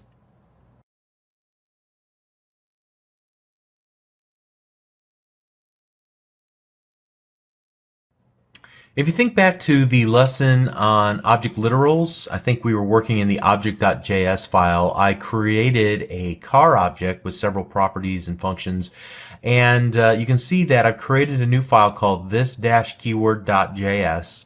If you're pausing the video to follow along, then you might want to go ahead and create this-keyword.html. Yeah, that's right. We're going to write some JavaScript in an HTML page for the very first time in this course here in lesson number 18, because I want to show you how this works in different contexts, this keyword. But getting back to the point at hand, if you recall that example that I've pasted in from that object.js file into this keyword.js, you see line number 10. And at the time, I didn't even proffer an explanation as to what the this.make and this.model actually mean in our application. The fact is that the this keyword can be a little bit challenging. So even people with a little bit of JavaScript experience from time to time get a little confused about the this keyword. And one of the reasons people get confused about it is because it means something different in JavaScript than in most other programming languages. So you actually have to kind of fight your existing knowledge. So if you're coming from another programming language, the best thing you can do is kind of just leave everything you think you know about well, a lot of topics, but in particular about the this keyword at the door. And if you are just coming to JavaScript as your first programming language, then you might even have a slight advantage here because you won't have to fight yourself in what you think you know. But simply put, the this keyword in JavaScript represents the way a given function is called. The way a function is called will determine what this represents. Okay? So you essentially bind the this keyword to a given context, and we'll explain what that means, based on how you call the function. All right? So up to now, we've not really paid much attention to how we call functions.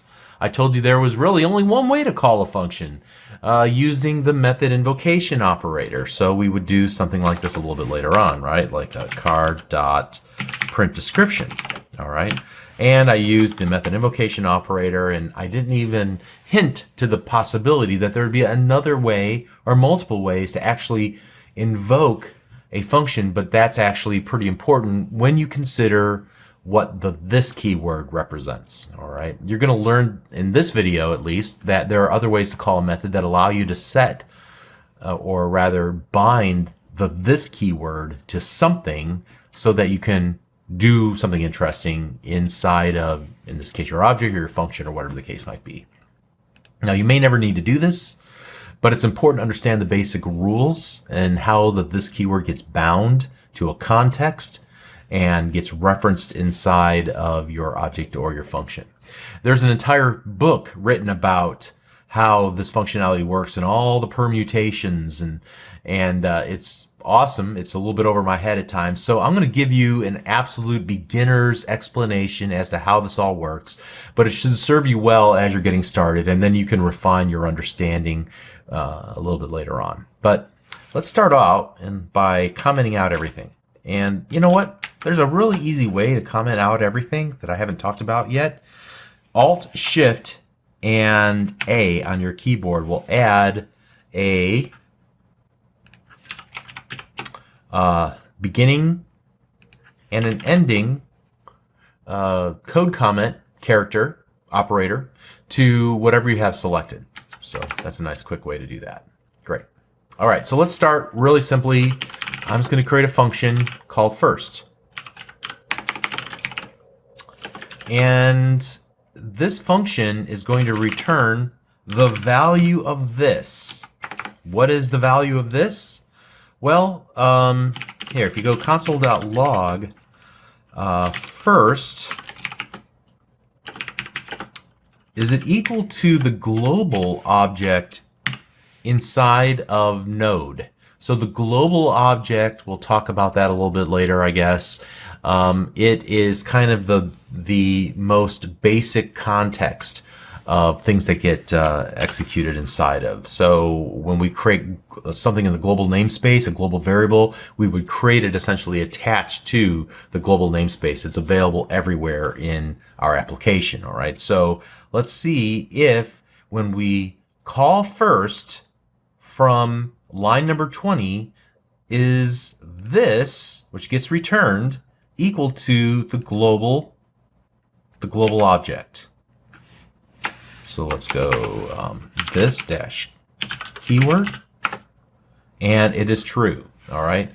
So when I call the first method, basically from the global context, because I haven't created it inside of using the module pattern inside an IFI. Remember what we talked about previously? So I'm basically just calling this here out in the global namespace. And what gets returned back is the fact that this is equal to that global namespace. All right. So now let's try something else. Actually, let me just do this. Let me copy this little comment that I have in my notes, because it might be helpful to you for reference. All right. So let's start with another code example now. Function second. And the only purpose of this is just to show that there is this little flag called useStrict. There's a strict mode in JavaScript. We're not going to go into it much, but this will change how this keyword is bound. And so if you have useStrict turned on and you try the same thing that we just did here, in fact, let me comment all this out using that Alt-Shift-A technique. And we essentially do the same thing here where we go console.log and then second equals global. Let's see if we get what we think we're going to get from the first time around. False. All right, well, I happen to know that it will equal undefined. And that is a true statement. What gets returned from this when we use useStrict is an undefined value. It gets bound to essentially nothing. All right. So just keep that in the back of your mind. The rules around binding the this keyword change depending on the context. In this case, the context is useStrict. It will fundamentally change how it works. All right. So with that out of the way, let's move on to the next example here. Let my object equal, and I'll create a property called value and set that to my object. And then I'm going to use create a global variable called value. And I'm going to set it on the global object by doing this global.value. At this point, I've created a new property on the global object, and I'm going to call this global object. All right. Again, in Node, this has special significance. If you're doing web development, it's actually window, and we'll look at that here in just a little bit. All right. So now let's go function third, and we'll return this dot value, and then we'll do a console.log third. So by default, what do you think will get printed out? Will we print out the value of the global object, which I set to the string global object, or the value of my object, which is set to my object? Well, hopefully, based on what we learned in this first example, you already know where I'm going with this. And because we called third from the global namespace, when we reference this keyword, it's referencing this global variable. So when we grab the value property, it's grabbing the value property of the global variable, thus printing out global object. Let me show you that there are other ways to actually invoke the third function, and we can control the binding of the this keyword like so.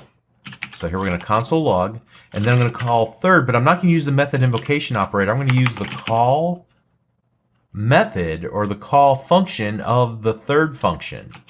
All right. So it has a built-in method called call, and there I can pass in my object. And this is how I will bind this value to my object, so the value will be pulled from my object, not from the global variable. So let's save that. Here, let me actually comment this one out. Save it, and let's run it.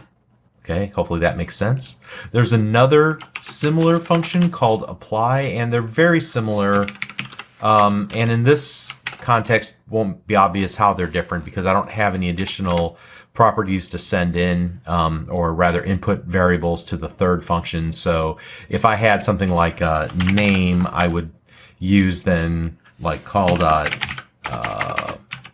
Bob. But this can also take an array here in the apply, which could include Bob. So let's just do this. See what we get. I haven't tried this beforehand, so yeah, object Bob. Okay. Now, just out of curiosity, what would happen if we did this? Probably nothing at all. It'd just be blank. Yeah, object undefined. All right, global object with the word undefined next to it. Okay, so hopefully that makes sense, what I just added on there. That's really to illustrate the difference between call and apply.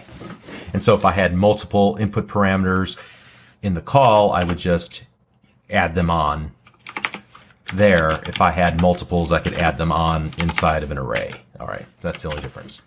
Okay, but let me just kind of annotate this and talk through it just for a moment. So just to kind of recap this, this keyword depends on how a function is called, and an object can be passed as the first argument to call or apply, and this keyword will be bound to it like we did here in lines number 54 and 55. All right. And so just to kind of remind you about this, I'm going to go ahead and say this property is set on the global object, and then kind of works inside of here. This will return something different depending on how we call this method, right? And then I just want to add this little annotation here as well. Both call and apply allow you to explicitly set what you want to represent this, or how we want to bind this. The difference is how the additional arguments are passed in, like I show you here. Okay. So when it comes to calling a method of an object, the call site will be the object itself, and all of its properties are available to this. In fact, if we take a look back here, that's what happened. That's how I did this and why I use this.make and this.model. Again, when it comes to calling a method of an object, in this case print description, the call site, in this case car.printDescription, will be the object itself, and all of its properties like make, model, and year are available to this inner function only when I use this keyword, because this represents this context, all right, because I'm calling print description using the car object, all right. So to call the function, I would use the object reference.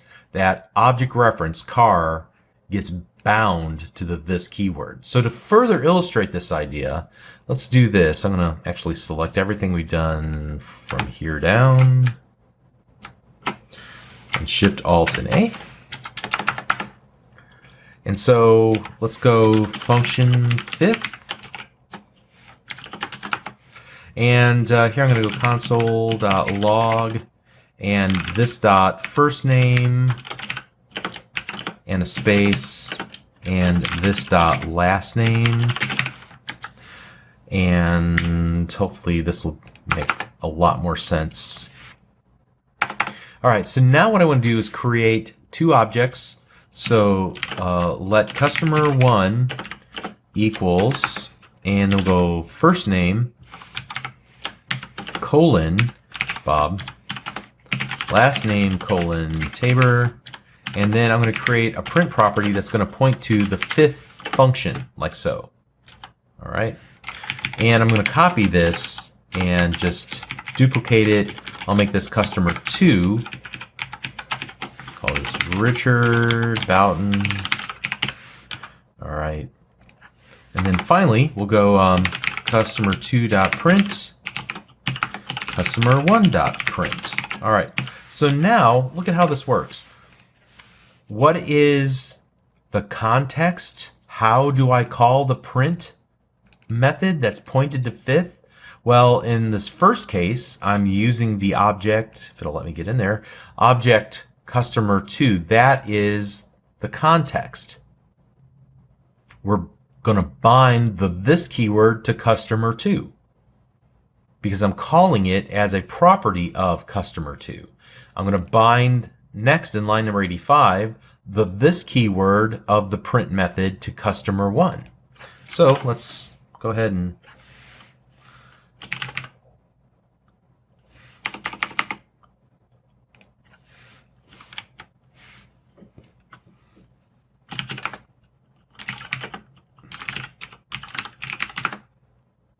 So to me, this example is really interesting because the call site is the object's reference to the function, and the this keyword can be used to reference the various properties of the object that was used to call the function. So it becomes an interesting and elegant way to essentially pass values into a function without defining a bunch of input parameters to the function itself. All right. So now what I want to do is kind of stop working with Node for a little bit and look at the this keyword in the context of a web page. So I've created a new this-keyword.html. I can use the term doc. You can see that when I type in the word doc, it's an Emmet abbreviation. If you're not familiar with Emmet, just search for it online. It's basically a shorthand syntax for, I guess you could say, for snippets for code editors, right? So when I hit enter on the keyboard, it kind of creates this, bam, this whole document outline for me. And it has some replaceable areas like the device width and the initial scale and the content and all that business. I don't want to change any of that stuff. What I do want to do is add a script section here near the bottom for reasons I'll talk about in another video. And then what I want to do is above that create just a simple button. So here we go, button, and inside the button I'm going to say, hey, click me, and then I'm going to set a on click equal, and we'll come back to that in just a moment. Here I'm going to actually create a function that I want to call whenever the button is clicked. So function, and I'll give it a name, click handler, like so. And inside of here, I'm going to go, first of all, I'm going to allow something to be passed in. I'm going to allow a value to be passed in, and then I'm going to print out whatever that is to the console. So console.log arg. All right. Now, we'll come back to this in just a moment. I'm going to leave a space and go console.log this. All right. And then in here, I'm going to say the button on click equals click handler. So I'm going to call the click handler. I'm going to pass in this, the this keyword. All right. So if all goes well here, I should just be able to right click on this and say reveal in Explorer. And then when it's in the Windows Explorer, I can just like hit the enter key on the keyboard to actually open it up in my default browser. And what I want to do is I want to use the F12 tools in Edge. I'll bring up this little window at the bottom here. And I want to look at logs. So make sure that you're on the console tab and select the logs subtab. I'm going to click the click me button. And we'll see the results of both of our console.logs. In the first case, what we get back is the this that was passed in as arg and printed out directly to screen. And so in this case, the this keyword will reference this entire element. All right, so let's take a look at that again here.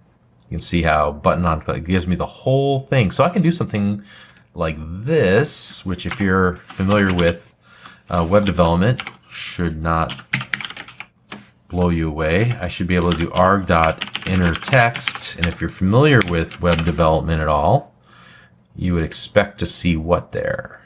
Let's refresh the page, click the click me button again, and you see click me. All right, that's the inner text of that button. So I'm able to get to all the properties of this button, but the key here is that the this keyword represents this entire button, and I'm passing the this keyword in so that I can look at this entire button, inspect it, grab a property out.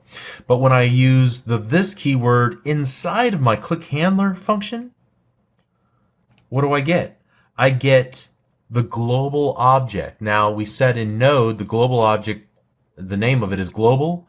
In a web browser, the global object's name is window. So I can actually just like use this little arrow, this little caret, chevron right next to object window, and it will allow me to view all of the objects, the child objects of the window.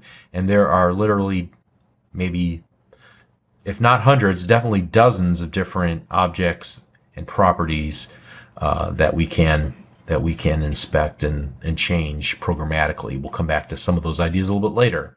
But basically, the takeaway from this is that whenever code is called from an inline on event, like on click, on event handler, this is set to the DOM element on which that listener is defined. That's why we got back this entire button, including the text, including the closing button tag. But we've not taken any special steps to bind this inside of this function we've defined here, the click handler. So it defaults to the global object, the window object. Okay? So the moral of the story is that what this keyword is bound to is not always obvious. It takes a bit of detective work, more so than the this keyword in other programming languages, but it has to do with how a given function is called and the site from which it is called. So in this case, this keyword is used at the call site is at this element level. In this case, this keyword is used at the global level, all right? And that will change the value of this and what it's bound to. But by default, functions that are called using the method invocation operators alone will use the context in which the call is made. So if the call is made in the global context, then this keyword will be bound to the global object. If the call is made in an object, then, like we saw here near the end, this keyword will be bound to that particular object. And we were able to use it to grab out the values of the given object, all right? And you can take control of what this keyword is bound to by calling it using either a call or the apply method of a given function. And we talked about what they do and how they're different. And finally, whenever you use them in use this keyword in a browser, once again, what this is bound to depends on how it's being called and who is calling it. All right, so hopefully that clears up what the this keyword is. I've given you a lot of examples. I've tried to speak a little bit more slowly, and hopefully you can wrap your mind around what this actually is. And hopefully from this point on, you'll be able to identify what this is in your code. All right, hopefully that helps. All right, you're doing great. Hang in there. We're getting close to being we're more than halfway done, and you're doing awesome. See you in the next video. Thanks.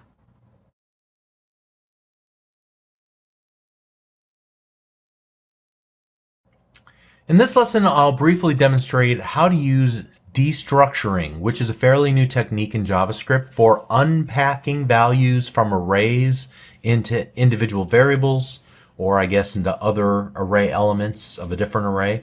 But you can also use it to unpack properties from objects, again, into other distinct variables or a different object.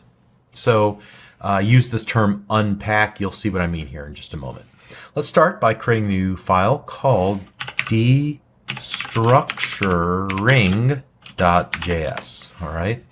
And the first thing I'm going to do is create a bunch of loose variables here, just A, B, C, D, E. We'll wind up using most of these at some point. And then I'm going to borrow that array that we created a while back. Maybe recognize some of these names.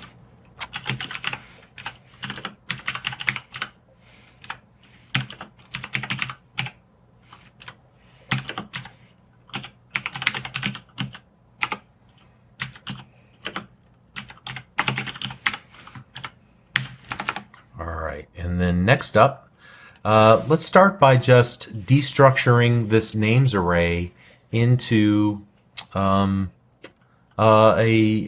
set of variables. So I'm going to start off by using names, which I know is an array, and I'm going to use this bracket syntax and say, take the first element of the names array and stick it in A. Whoops. There we go. In A. Take the next element, stick it in B, C, D, and I could even change the order. Instead of D and E, I'll go E and then D. All right. And so let's just do console.log A, console.log B, and then console.log D, because that's a little bit more interesting. We'll just go ahead and print out C as well. Why not? And then we'll go E. All right, and so here we'll go node destructuring. All right, so take a look at what happened. We have this array. We destructured it down to a set of individual variables, and we start off with A representing David, the first element of the original array, Eddie, the second element of the original array, Alex, because we're grabbing them off in sequence. I did something a little bit interesting here, and so much that I switched E and D so that E will represent Michael and D will represent Sammy.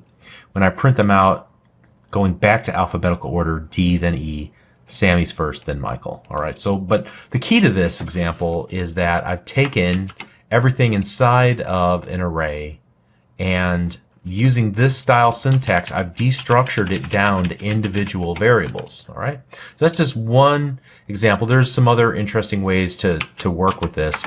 Let's just go here. I'm going to take all this, Alt-Shift-A, comment it out. And the next example, I'll do a let others.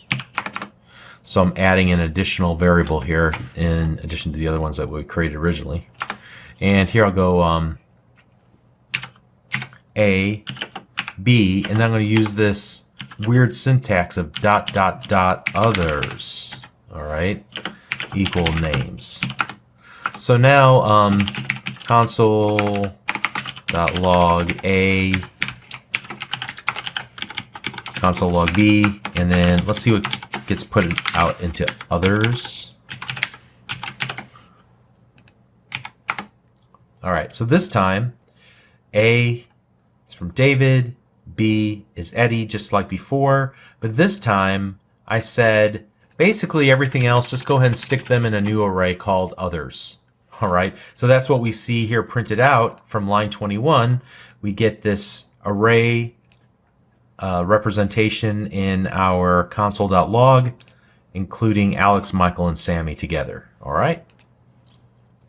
So that's just another twist. We can basically take some elements one by one.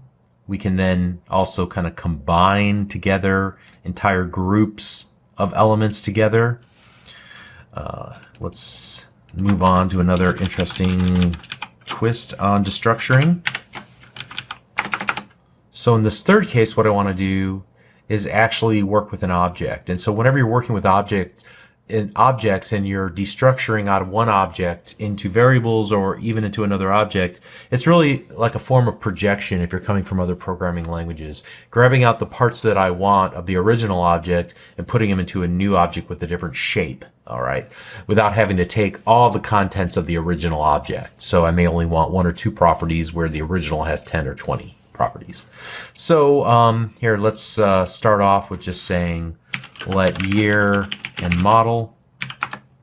Then I'm going to start off with car equals, but I'll get rid of that here pretty soon. We can start out with let car equal, but it won't matter because we're going to remove that. And I'm just going to create a typical old object, like let's say it's BMW. The model will be a 745 Li. The year will be 2010. The value will be $5,000. All right. And in order to destructure this, what I'm going to do is actually remove this and say, hey, I want to take the year and the model and put that into a new object of its own. And then what I'm going to do is wrap this whole thing in a set of parentheses and then an end of line character like so. So now we'll do console.log year. That'll be the value here that I'm pulling out. And model. It'll be that value there that I'm pulling from the original object and printing it out. So let's see what we get.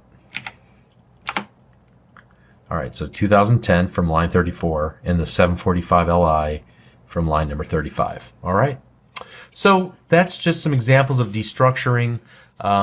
Pretty simple concept. It really is just a compact syntax that helps to clean up code whenever you're trying to map from one data structure into another or into a set of variables. And that's all that it is. All right. So hopefully that made sense. We'll see you in the next video. Thanks.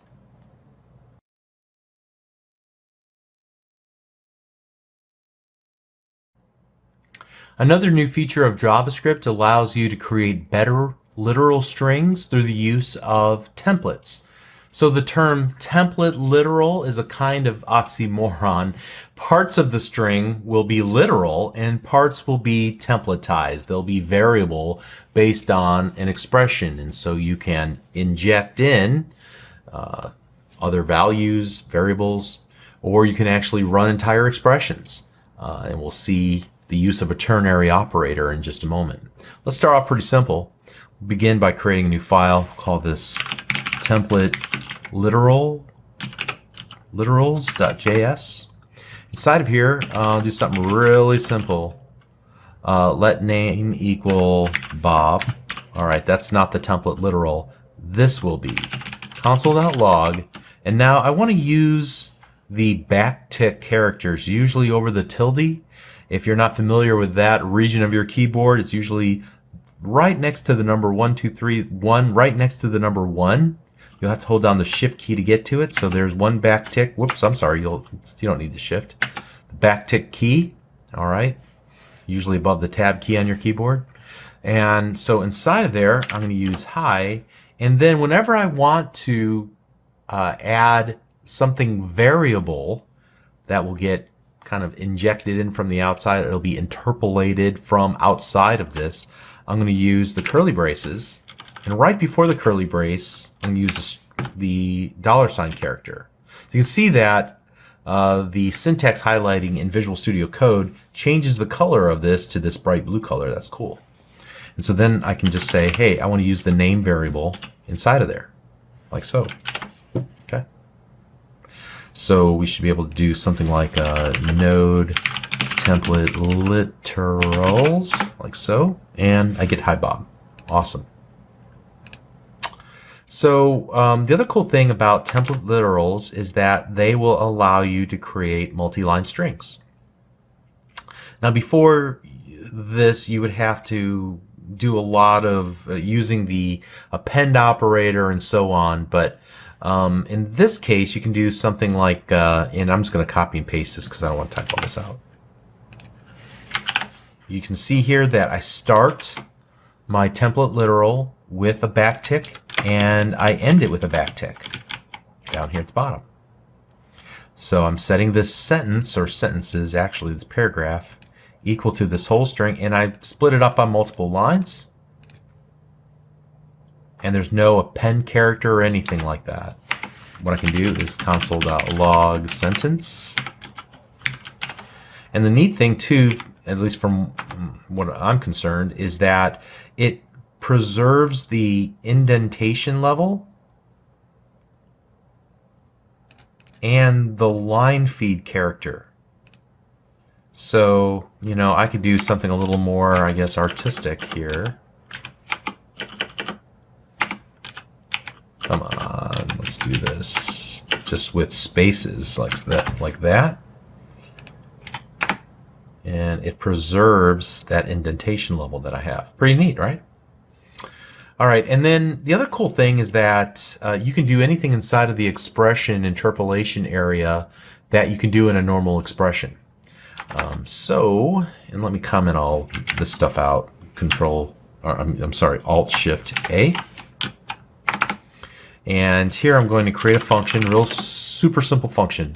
Get reason count, just a very pithy, silly idea here. And I'm going to hard code this to return the value 1. All right. And I'll change that a little bit later so you can see the difference here. But I'm going to create a variable called interpolation. Interpolation equals, now I'll use the backtick character, give me $, curly braces, we'll come back to those in a minute, to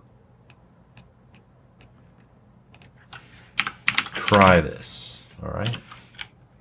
Inside of here, make some space for myself, I can create any expression. I'm going to use the ternary operator. And so I'm going to say, hey, if get reason count, just because I wanted to make things a little bit more interesting, so I'm actually calling a function. If it is equal to 1, and here's where the ternary operator comes in, I'll say one good reason, otherwise a few reasons. All right, and this is starting to pop over out of the viewable area, but hopefully you can kind of keep track of using this syntax coloring. You can see where the expression interpolation begins and ends. Inside of that, here I'm going to evaluate the call to get reason count, and if it's equal to 1, I'm going to inject that part of the string in here. Otherwise, I'll inject this part of the string inside of my template literal. And now, I guess the only thing left to do is just a console.log interpolation, like so. Let's go ahead and actually run this. So give me one good reason to try this. Well, maybe we should try 2. Give me a few reasons to try this. All right, so you can, and I see the need for this all the time, especially in web development, where you may have 1 item in your shopping cart or 2 items in your shopping cart, to change up the string that gets outputted to for the end user based on a quantity. All right, and probably other good uses of that as well. So string template literals are a nice addition to the JavaScript language. Here again, they can make your code more compact and readable, allowing you to do some interesting things in line that would require a lot of appending of strings previously. All right, so doing great. Let's continue on. See you in the next video. Thanks.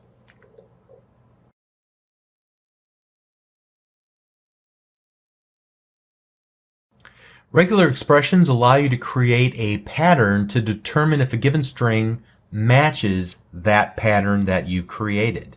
Regular expressions, or they're often just referred to as regex or regex, are not exclusive to JavaScript. They've been around forever. They can be used in just about every programming language. And I absolutely hate talking about them because they make my head hurt. I've not committed the syntax of regular expressions to memory, and so pretty much creating a pattern to find something is hard for me. And I've developed a few little crutches through the years so that I can, approximate or fake my way through the usage of regex, and I suspect you'll probably find yourself doing that as well, unless you're one of those really annoying people that just commit to learning regex inside and out and then, can impress people at parties based on that knowledge. So I try everything I can do to avoid memorizing it or learning the syntax. Usually if it's something simple like making sure that a string matches the pattern of a phone number, a zip code, something that's fairly common, especially with data in the United States, I can usually find a good example of what I'm looking for online using a search engine or Stack Overflow. But if it's something custom for the given project I'm working on, then I have to go and relearn just enough regex to get through that project, and then I try to purge it from my memory again. So I'm going to show you where to go, how to find the answers, and cobble together your own little regular expression. But I'm not going to pretend like you should go out and memorize any of this. I know people have done it, but I usually wind up hating those people because they're smug know-it-alls. But I digress. Let's just take a super simple regex example and use it in JavaScript. So I'm going to start by creating a new JavaScript file called regex.js. And here we're going to say, I'm going to create a simple variable called pattern. And you can create a regex pattern by beginning and ending with a /. So in this case, I'm just going to say, hey, search for this pattern where there are exactly these three characters, X, Y, and Z. All right. Super, super simple pattern. You would almost never use something this simple unless you were looking for specifically the letters X, Y, and Z inside of some long string that you want to search through, or a series of strings. All right. But there's my pattern. And so before we get started in earnest, let's just say, hey, what are you really? First of all, I want to print it out, and then I want to console.log, see if we're working with a new data type, or is this just a data type that we already know? So let's go node regex, and looks like just attempting to print it out will just be a string representation of the pattern. The type of the pattern is object. Okay, so it's a special built-in object to JavaScript. We'll talk about some of those global objects. This is just a shortcut to creating an instance of that global object for regex patterns. Okay, so here, let's continue on now and actually create some text that may or may not contain that pattern that we've defined. So let value equal, and we'll go, this is XYZ, a test. All right. And so what we can do is there's a couple of methods built into both strings and regular expressions that allow us to use regular expressions against a string, or use our pattern against this value, in this case, this variable called value. So we'll start with the console.log, and we'll use our pattern dot, and IntelliSense shows us there's actually quite a few interesting things that we could use. I'm going to keep this example simple and just say use the test method. And so IntelliSense tells us that This will return a Boolean value that indicates whether or not the pattern exists in a search string. So what I'm going to pass in is the string I want to search through. So in this case, value. And I would expect to get back a Boolean, a true or false, if we can find XYZ in that string. So let's save it. I'm going to comment out these guys. Now I'm going to save it. And now I'm going to get back here and go node regex. And it is true. We do find XYZ, our pattern, inside of this string. So I'll comment that out. The next thing that I might want to do is actually replace that pattern that we found in that string with some other string. That's pretty useful. And I do that sort of thing a lot in software development. And this time I'm going to start with the string itself, say value.replace. And so that string's replace method has the ability for me to give it a pattern. And then I also want to give it the value I want to replace. If I find that pattern, replace it with this string. And I'll just use the word just. All right, like so. This is just a test. So I've removed XYZ and I replaced it with the word just by using the replace method of the string, passing in the pattern and the word. Okay. There are a couple of other things. Those are the two that I find myself using most often. Here we can do something a little more interesting, I guess. Log value.match. And this match function will return back an object that it gives some information about what the string was, what the pattern was, if it was found, what the indexes in the string, like if you were to split it up into individual characters, at what point in the string would we find an instance of that pattern match. So here we're going to pass in the pattern itself. So I'll save that. And you can see it gives me back this array with the pattern we're searching for, the index where we can find it. So I think 0 is T, so 0, 1, 2, 3, 4, 5, 6, 7, and 8. So the X, the beginning of that pattern, is found at the 9th character, index 8. Oh, I guess it would be 7th character. No, it's the 9th character, index 8, right? So at any rate, and then the original input was the entire string itself. So we can actually modify this, or actually grab that object out and work with it individually. So value.match and pattern. Now that I have that array that we saw down here, I can grab an individual part of it. So console.log. And here I might go match.index. So it just shows you how to get an individual part of it. So here I can grab the index itself, and I could use that to do some sort of custom replacement logic if I wanted to do that. I'm not sure I would ever want to do that. Okay, so now this comes to the part where I teach you how to cheat. And if you really want to cheat, you go out to your favorite search engine and you type in something like zip code regex, and then if you're lucky, Bing will pop it up to the top, whether it be from Stack Overflow or just gives you a nice little usage example right there in line. That's a little dangerous because you don't know if this particular example was voted up or down. You might want to go and actually search through the comments and see the one that gets the most upvotes and the selected answer and the one that doesn't cause any argument in the community. The other way is to go and kind of trudge through this yourself by looking at this page that, and there's plenty of references out there. I prefer the developer.mozilla.org website personally. I think their documentation is awesome, and here you can learn about the various special characters and regular expressions and try to cobble together your own regular expression to find what you're looking for. But that's all you're going to get out of me.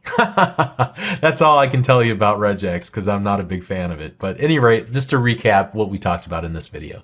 You can create a regular expression literal with forward slashes. You can use the regex's test method, passing in a string to see if that pattern exists in that string.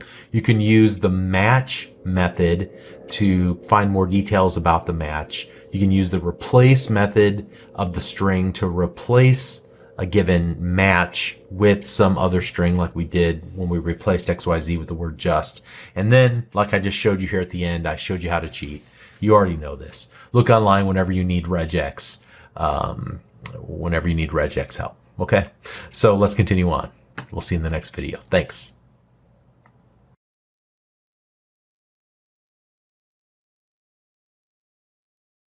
Up to now, we've looked at a number of types. Can you remember them off the top of your head? We looked at string, number, boolean, object, undefined, and function as its own type.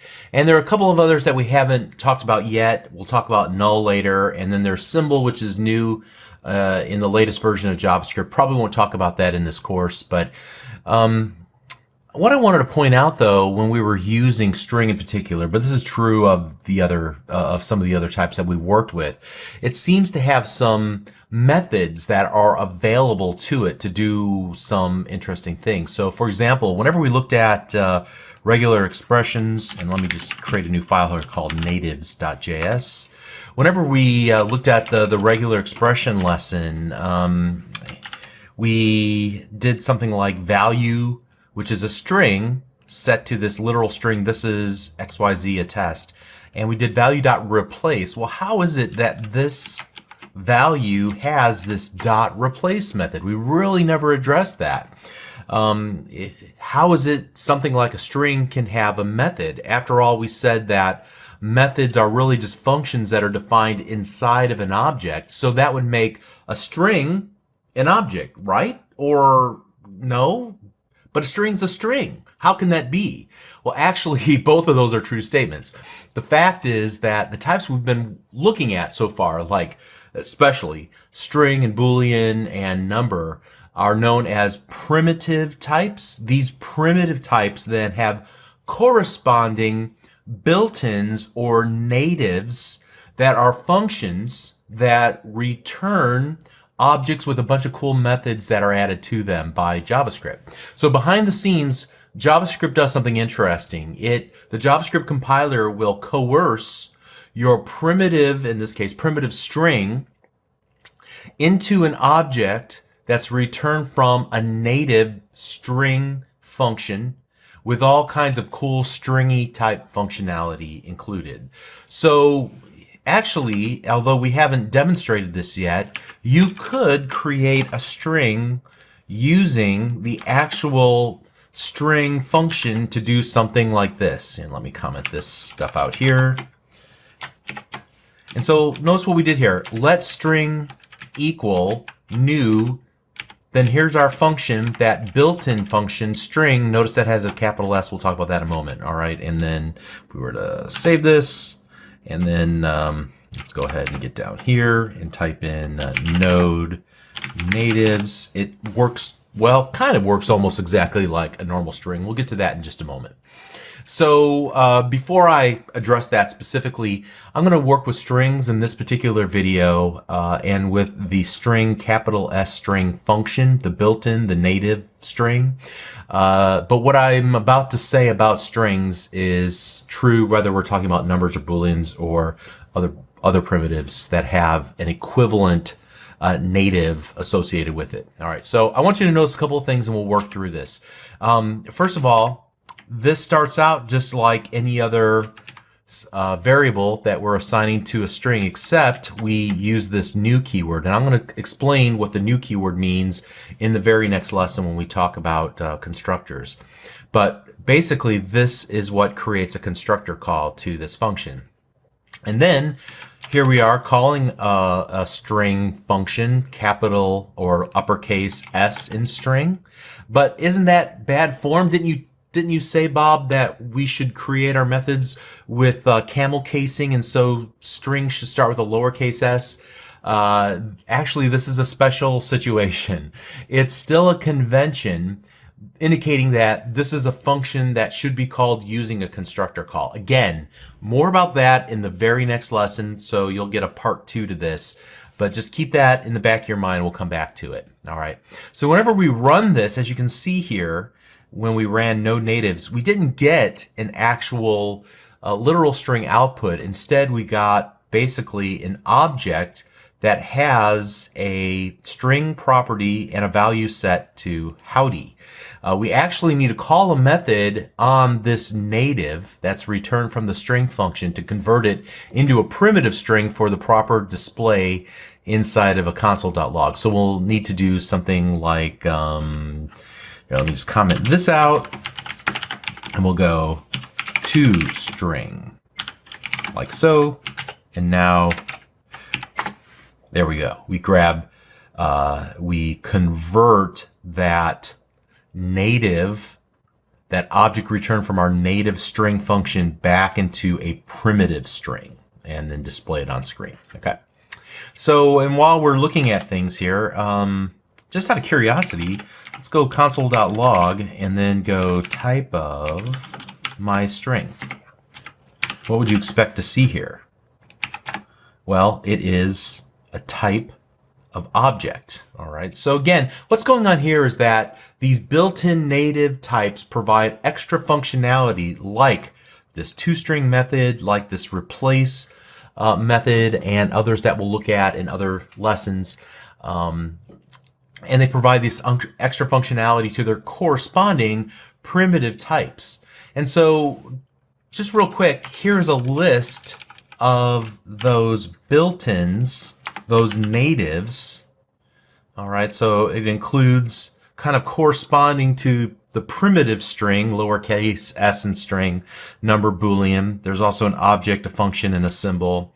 And then there are built-in natives that do not have primitive versions. The primitive version, as you know, of array is object, and the same with regular expressions here, regex. But it does provide this native built-in with extra functionality for our arrays. So the same kind of thing happens. It's just not with directly back to a primitive. It's to an object, but it still works with anytime we're working with arrays. And then there are some other built-in natives that provide foundational data types, I guess you can say, for important features, but are essentially just objects whose methods implement a lot of logic for their features. So things like the date function and the error function. We'll look at these a little bit later. But in this lesson, I want to focus solely on the relationship between primitives and built-ins. So whenever we do something like this, and let me just copy and paste some more code in here. So here we're creating a literal string, and then on this literal string, I'm going to call this method toLowerCase. Behind the scenes, what's happening is that JavaScript's compiler is coercing, it's wrapping, it's boxing that primitive string, my primitive, into a built-in native equivalent in order to provide that rich set of methods that transform the string, in this case to all lowercase letters instead of all uppercase. So if JavaScript is coercing, wrapping, boxing our primitive into this built-in native equivalent, then what happens whenever we need to get a value back out of it? Well, the JavaScript compiler will do the opposite. It will unbox that object back into a primitive without you having to do anything special. It manages it all on its own. So in this case, let's just kind of see what happens here. Just out of curiosity, let's get the type of here, and we'll put the type of there. All right. And we'll see that when we run this. And let me make sure there's nothing else here. Let me comment all this stuff out too at the very top of that file. All right. So now let me save that. And we can see that it treats this literal string as a string here in line 31. Then in line 32, it does that unboxing thing that we talked about to take string, make it into an object so that we can call the toLowerCase method on it. And then what do we get back? Well, at the point when we attempt to find out what the type of my primitive is, it already has, for our purposes, essentially unboxed it back into just a primitive string. All right. So it's recommended that you stick with using the primitive and you allow JavaScript to do its magic. The compilers can do this sort of thing without breaking a sweat, so don't worry about all this boxing and unboxing and its impact on performance. But let's suppose that, just for the sake of argument, that you wanted to start out with a built-in native and you want to explicitly convert that built-in native version of a string into a primitive string. How would you go about doing that? Well, here, let's take a quick example. And let's go ahead and move away from strings and just to numbers, but the same idea will apply no matter what. So I'm going to comment all that out. Let's go let my number equals new number. Notice capital N or uppercase N in number, and then in the constructor argument we'll pass in the actual value that we want to set that number to. All right. So at this point, let's do a console.log, and let's find out what the type of number my number is. Have any guesses on what it will be? Let's go ahead and stop right there and let's make sure we understand it's of type object at this point. Now I want to take it out of that built-in native and I want to grab just the value of my number out and put it into a primitive. So here we go. Let my primitive, I'll just reuse that variable name here, equals my number dot, and then to grab the value out, regardless of whether we're working with string, number, Boolean, whatever the case might be, we'll use this method on this object called value of. So the value of method, and now we should do a console.log my primitive. Actually, we know what the value will be. What's more interesting is the type of. So now let's run that. And so here in line number 36, we're going to get, it's an object, but we use value of to retrieve the actual value of our built-in native object into a regular number. And we print that out in line number 38. Okay. So to recap, the point of this lesson is to explain what these functions are that have the same name as our primitive types, but with an uppercase letter. They are built-in native functions that are intended to be constructor called. We'll learn about that in the next lesson. And the JavaScript compiler uses these functions to return an object that supports lots of rich features to each primitive data type, and we'll see those in upcoming lessons. But the JavaScript compiler will box and unbox your primitive types into these built-in native equivalents as needed, and we'll do so without any help from you, and we'll do it all behind the scenes. And you can explicitly create instances of these objects and then use the value of method, like we saw here just a moment ago, to convert them into their primitive equivalents, but it's not really necessary. So, you know, what's this new keyword all about? And what's this uppercase letter in this function name all about? Well, I'm going to explain that in the very next lesson. We'll see you there. Thanks.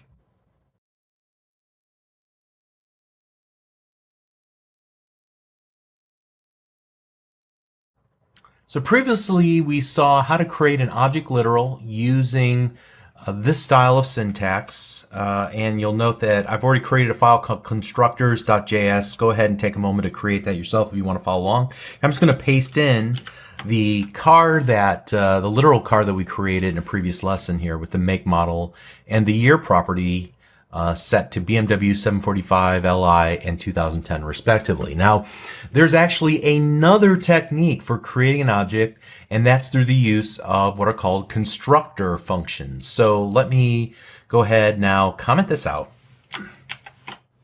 and then let me go and create a new function, and I'm going to name it car, and it'll have some input parameters, one for each of the properties that I want to initialize upon the creation of the object that gets returned from this function. So make, model, and year. And then we're simply going to say, hey, the object that gets returned, set its make property to the make input parameter that was passed in as the first input parameter. And you're going to add a model property to that object, and you're going to set it equal to the model parameter that was passed in. And then you probably guess what this next line of code will do. Same thing with year, right? And most importantly, whenever you're creating an object using this function, it requires the new keyword. So let my car equals new car with a capital C. Did you notice that I named my function with a capital C car? I'll explain that in just a moment. And IntelliSense tells me that it requires 3 input parameters into this function. So here we'll go BMW 745 Li 2010. All right. And so what's really going on here? And let's just go ahead console.log just to prove there's nothing up my sleeve here. My car. And here we're going to go node constructors. And there you go. We get a car object that has the properties make, model, and year populated. All right. So what's going on here is that the new keyword creates an empty object. Calling the function, in this case car, it will take that empty object as the this. Remember our discussion about how the this keyword gets bound to the context from which it's called? Well, in that case, that new object becomes the context for this function call. And so this empty object starts receiving new properties on lines 8, 9, and 10 with new values set to those new properties. What gets returned from this whole thing with the call to this function is an object with properties make, model, and year already set. All right. So it's important to remember that the functions themselves that we define here beginning of line 7 are not constructors. Although if you're coming from another programming language like Java or C#, you might be inclined to think in those terms because that's how they work.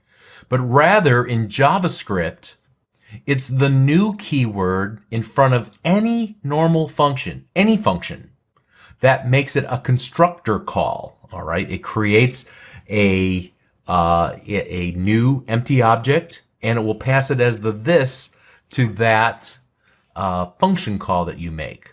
So the new keyword kind of elbows its way into the execution. Pardon me, excuse me, I need to get in here. And it says to the function, first, before you execute, I need to create an empty object and give that to you in the this. So it's bound, so this is bound to this new empty object. And then it says, okay, now you can continue to do whatever you were going to do. Now, the function itself could ignore that new empty object, or it could use it like we have in 8, 9, and 10 here. All right. So just to kind of prove that, let me go ahead and comment all that out. And let's create a function, my function. And I'll just do something simple like, hey, I am a simple function, right? And then we're going to go var my function equals new my function. And then we're going to go console.log type of my function, or actually let's go lowercase m for my function. I've got some things wrong here, like, there we go. That's what I want to do. And so let's, all kinds of problems with that line of code, but I caught him before I executed it, so that's good. All right, so you can see here in line number 21, we are creating a new empty object and then calling my function. My function executes, but not before a new empty object is kind of passed to it in the this. Now this is not used in the body of my function, so it's returned back to this variable of the same name but with a lowercase m. Probably should have chose a different name. If that causes any confusion, I apologize. Just remember, lowercase m my function is different than uppercase m my function in this particular case. But when we take a look at the type of my function, it is object. All right. And so at this point, it's an object, so you can't really do anything interesting with it. It's no longer a function, so you can't do that. In fact, here, let me just kind of copy and paste this little note I put to myself in my notes here. You can't really do anything with this particular object. It's certainly not a function reference anymore. It used the function as a constructor, but the constructor function didn't really do anything to populate the properties of it. And, this will not actually do anything. In fact, if anything, let's just see what happens if we run this. Yeah, we get an exception here that my function is not a function. So we really can't do that. All right. Hopefully that makes sense. The right reasons why. But the only thing you can do with, what gets returned here, my function, is that you can attach properties and methods to that empty object, which is kind of the point of the new keyword entirely. All right. So what about this uppercase first letter convention? I said that it was a convention. What's a convention? What is this particular convention, specifically? Well, you're basically saying my intent is that this function be called using the new keyword. That's what the convention is. Basically, I am a function, but I should be called, I should be used as a constructor, so you should only use a new keyword on me, and I'm expecting an empty object be passed to me so I can set some properties on it, or maybe add some methods, as the case might be. All right? So just keep in mind that in JavaScript, what makes a constructor function has nothing to do with the function declaration itself, but rather how the function is being called. It must be called using the new keyword in order to be a constructor function.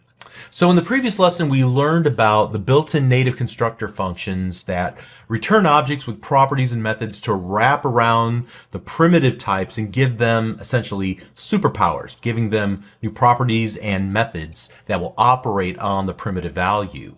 New functionality like the to uppercase, the to lowercase, the length property, and others that we'll learn about. But that's why they're defined as uppercase S in string, uppercase N in number, uppercase B in Boolean, and so on. That's why you can explicitly create one of those built-in natives if you use the new keyword like we demonstrated in that previous video. So hopefully that all makes sense. If nothing else, I hope you're learning how JavaScript is all about functions, first of all, and secondly, how you call a function really changes the meaning of the function and what it's intended to be used for. It changes, even in some cases, the functionality that's defined inside of the function, like in the case of this, or perhaps changes the purpose of the function like we saw here with the new keyword and calling into the function. All right, so doing great. Let's continue on. See you in the next video. Thanks.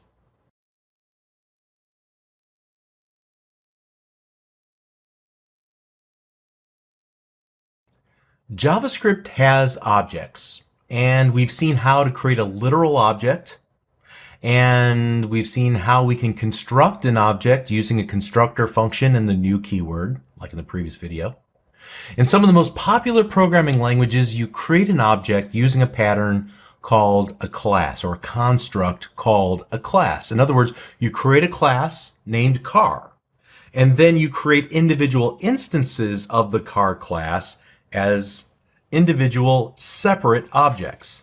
Now, furthermore, you can create specialized versions of one class, borrowing all the properties of that parent class in the new child class. So you have an original class, and you say, I want to inherit everything that that original class does in my new class, and then you can extend it by adding properties and methods to it to make it a more specialized version of that original or parent class. So to kind of extend the analogy here, I may have a car class, but I want to create a sports car class that extends the definition of just a normal car, and it adds on things that make it sporty. Same thing with a minivan. It's just like a car. It has some of the basic principles of a car, but a minivan also has like number of passengers and cargo capacity, things that make it unique, a unique type of car. All right, and then I can create instances or objects based on that minivan or objects based on the sports car. And those objects are both have similarities to a regular car, but they have differences as well. All right, so that's kind of the notion of classes and inheritance. And classes and inheritance are a foundational concept associated with object-oriented programming. Not sure if you've ever heard the term, but it's a pretty big deal among software developers. So you might be asking yourself, well, first of all, does JavaScript have classes? Well, yes and no. I mean, in JavaScript, you have objects, and you can create an object and dynamically add properties and methods to it whenever you want to. But objects are the focus in JavaScript. In languages like C# and Java and C++, you create a class and you add properties and methods to the class up front. And they're static in so much that they cannot be changed. So you can't be adding properties and method declarations to the object at runtime. I mean, you can, but it's not the original intent of object-oriented programming. They can't be changed over the lifetime of any objects that are instances of that class. So here in object-oriented programming languages, base languages like C# and Java, classes are the focus. JavaScript, objects are the focus. C#, Java, C++, classes are the focus. The latest version of JavaScript does in fact have the concept of a class, but it's a weird little stopgap measure to help people that are trying to make the mental leap from an old language that they might be familiar with, like C# or Java, into the world of JavaScript, to a dynamic object-based programming model. So I talk about JavaScript classes in one of the upcoming lessons, and we'll get to that soon enough. But I guess, okay, so JavaScript kind of supports classes, kind of doesn't support classes. What about inheritance? Well, here again, JavaScript, yes, it kind of supports inheritance, but not really the kind of inheritance from traditional object-oriented programming. So in JavaScript, you have something different called a prototype chain. So let's suppose that you've defined a literal object like our typical car example that we've seen so many times. I won't even paste it to screen. You know what it looks like. It has a make, model, and year property, right? And so you define this literal object like our typical car example. You like the properties and the methods that you've already added to that object, and you would like to use that car object as the basis for a new car object. You'll probably wind up changing some parts of the object's definition, maybe some new values and a few of the properties. You might even add some new properties and methods to that new object. And I'm going to demonstrate a technique that allows you to construct a new object based on an existing object here in just a moment. But when you do that, when you create a new object based on an old object, something special happens in JavaScript. There is a permanent link that's created between those. The new object always knows who it inherited all those properties, its original set of properties from. How did it get created? It always knows kind of the link between it and the prototype that came before it. All right. In other words, the original object serves as a prototype for the new object, and the new object is essentially chained to that prototype from that point on. So in languages like C# and Java and C++, those traditional object-oriented programming languages, you create a class hierarchy where one class inherits from another class. So whenever you create an instance of the child class, there's really nothing that's linking that instance of the child class back to the parent class. So there's nothing linking that child object back to the parent class definition. So here again, the focus is not on the relationship of individual objects that happen to be linked to each other and kind of have a brotherhood, but rather more of a parent-child relationship in traditional object-oriented programming. Again, the relationship between classes is the focus of object-oriented programming, whereas in JavaScript, it's the relationship between objects and how they're chained together. It's a subtle but important distinction between JavaScript and traditional object-oriented programming languages.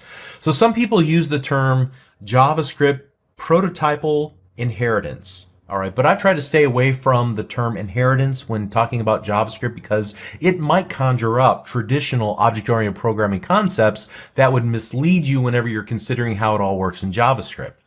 One of my favorite JavaScript authors, Kyle Simpson, called this style of object-based prototypal inheritance, it calls it really objects linking to other objects, or OLOO, O-L-O-O, objects linking to other objects. And I really like that description.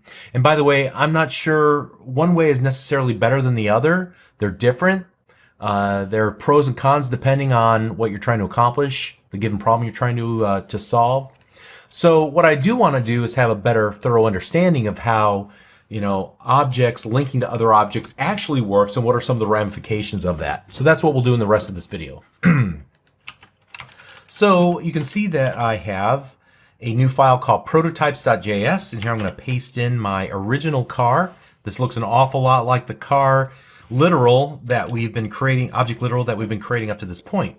Now I told you that there's a way to create a new object based on an existing object. And so let me do that. We're going to say, hey, let our new car equal capital O object dot create and then original car. All right, so at this point, if we do, for example, console.log new car.make, for example. So let's go node prototypes. Okay, so we have this new car, and what it looks like, at least at first glance, it appears as though we have a new object called new car, and the value of the original car has been copied in of the make property of the original car has been copied into the make property of the new car. But that's not exactly what's going on here, as we'll talk about here in just a moment. But at this point, I have two objects. I have the original car and I have the new car. And I could do several things at this point with new car. I could change the values of the existing properties that I have on new car. I could add new properties to new car or new methods to the new car, or I could delete the existing properties from new car. All right. But more interestingly, I want to revisit something I said earlier about the relationship between the original car and the new car, that there's a link between the new object and its prototype, its predecessor, the original car. And so if we do something like console.log and we say object.get prototype of, and inside of that method, I'm going to say new car. So tell me who the prototype of this object new car is.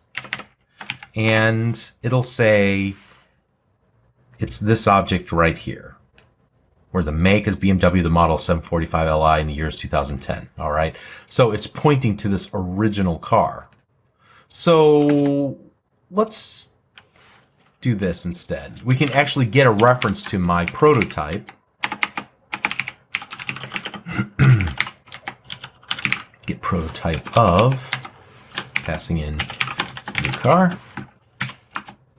And then I can do console.log my prototype.make. And so you can see here that I'm able to get back to that, to the make property of the original car. Now, there's no way to really prove that because they both seem to have the same values right now, but we're going to push this a little bit further.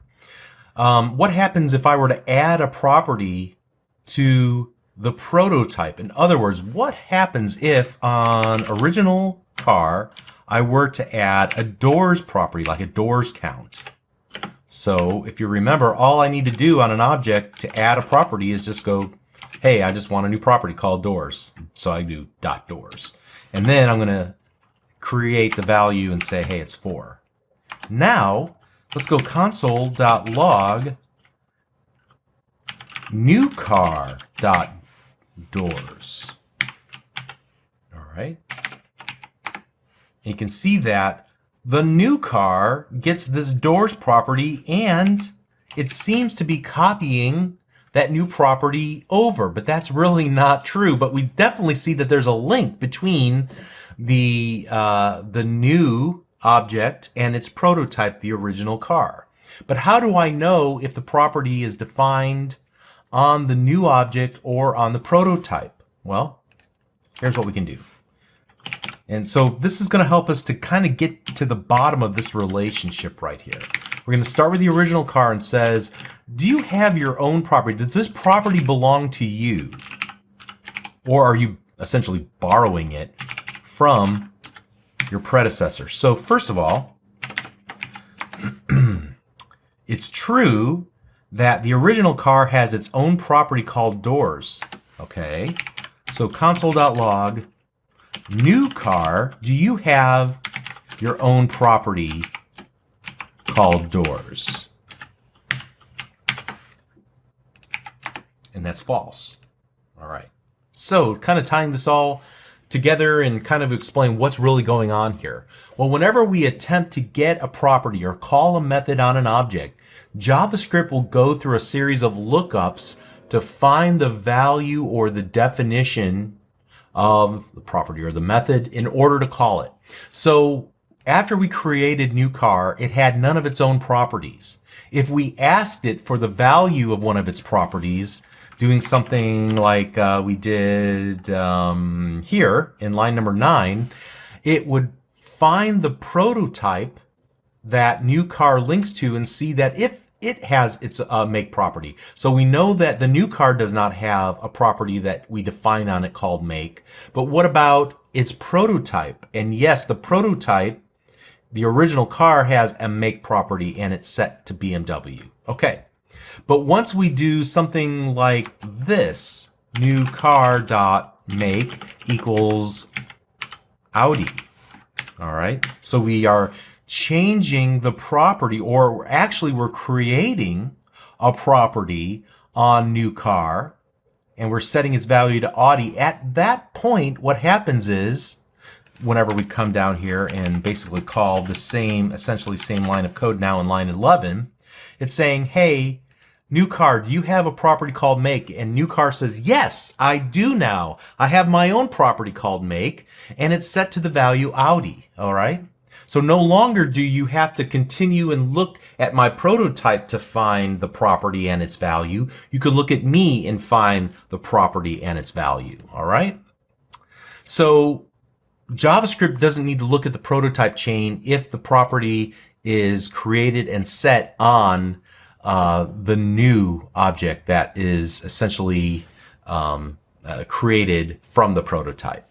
So if we ask for a property that's not yet been defined, so here we go, let's go here in line number 12, console.log new car.whatever. All right, now think about this.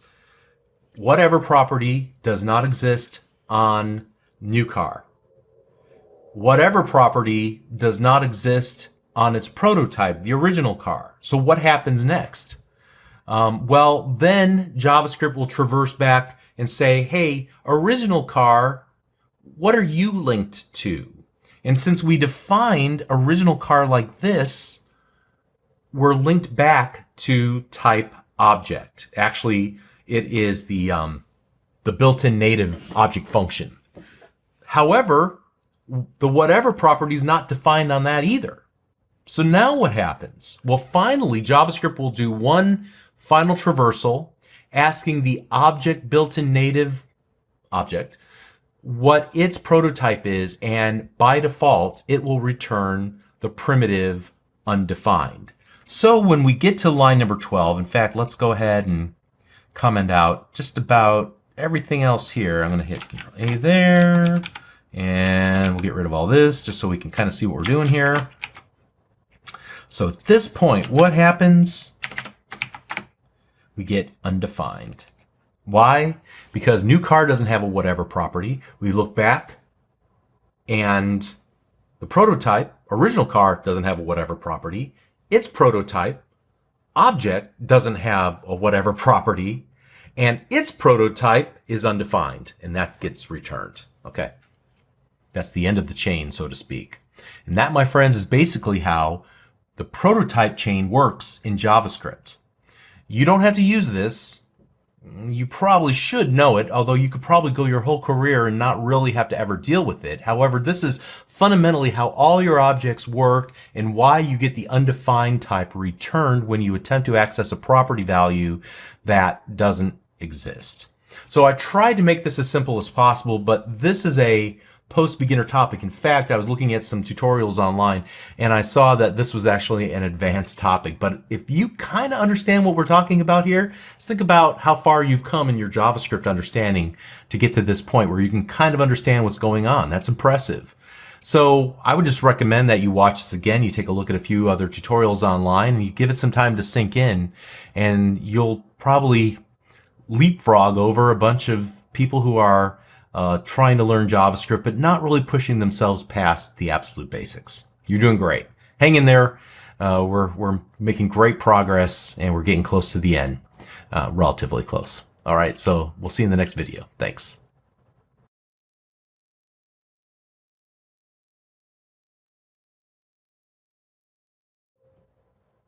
In the previous lesson, I said that JavaScript doesn't have classes, at least not in the traditional object-oriented programming sense.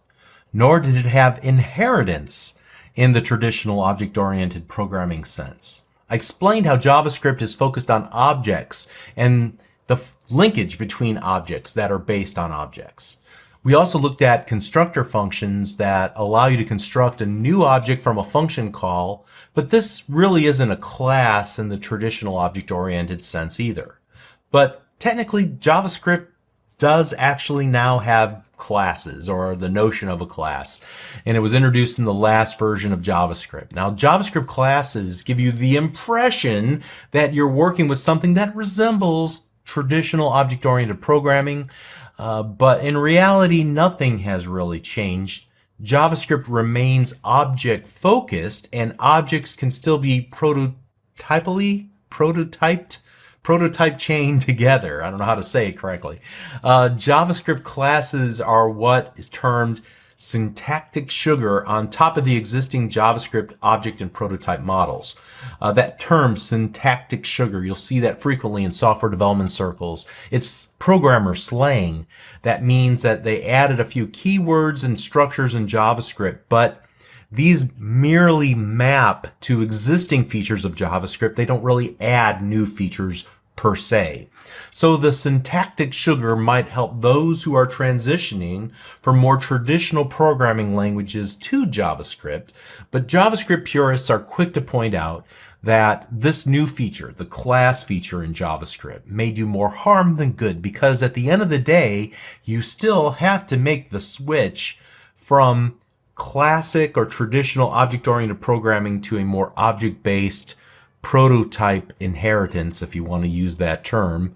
And if you're working with prototypes, you have to learn the things that we talked about in the previous lesson. Okay, so in a nutshell, let's talk about what a class is and define a class. It's essentially a way to define and create objects. And so just like there are function declarations and function expressions, now there are class declarations and class expressions. So let's start off with just looking at a class declaration. And so you do something like class car, whereas an expression would be more like let car equal class and then whatever. Okay, so fairly simple and hopefully straightforward.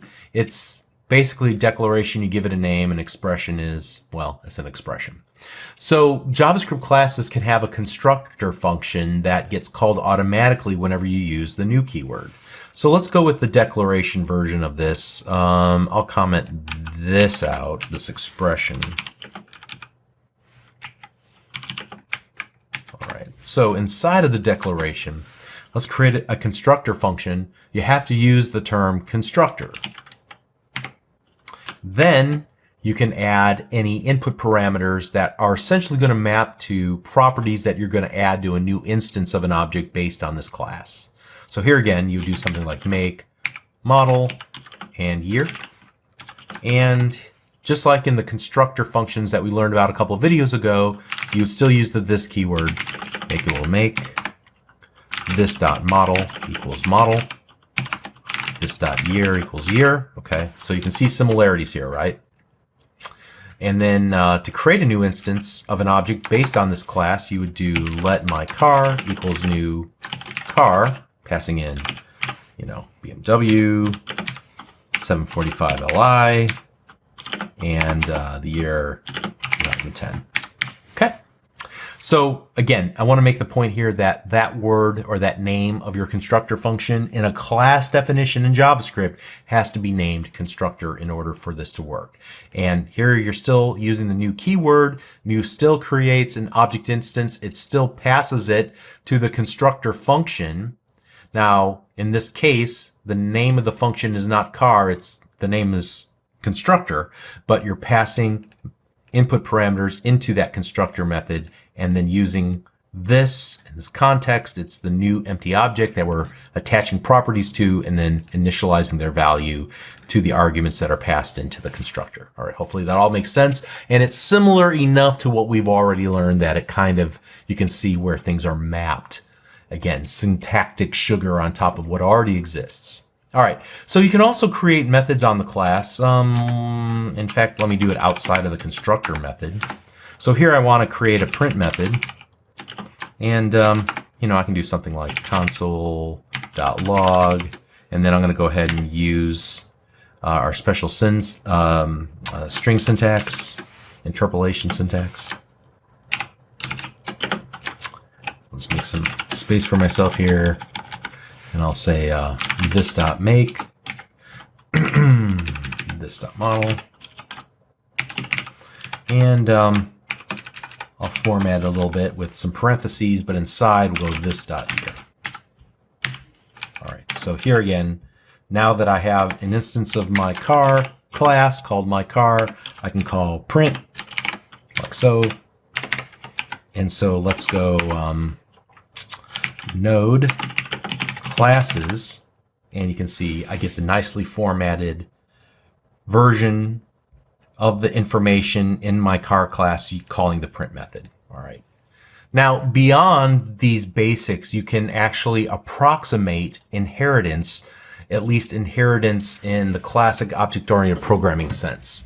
So in our case, let's kind of go down here to the very bottom, and I want to create class sports car, and I have to use the keyword extends car.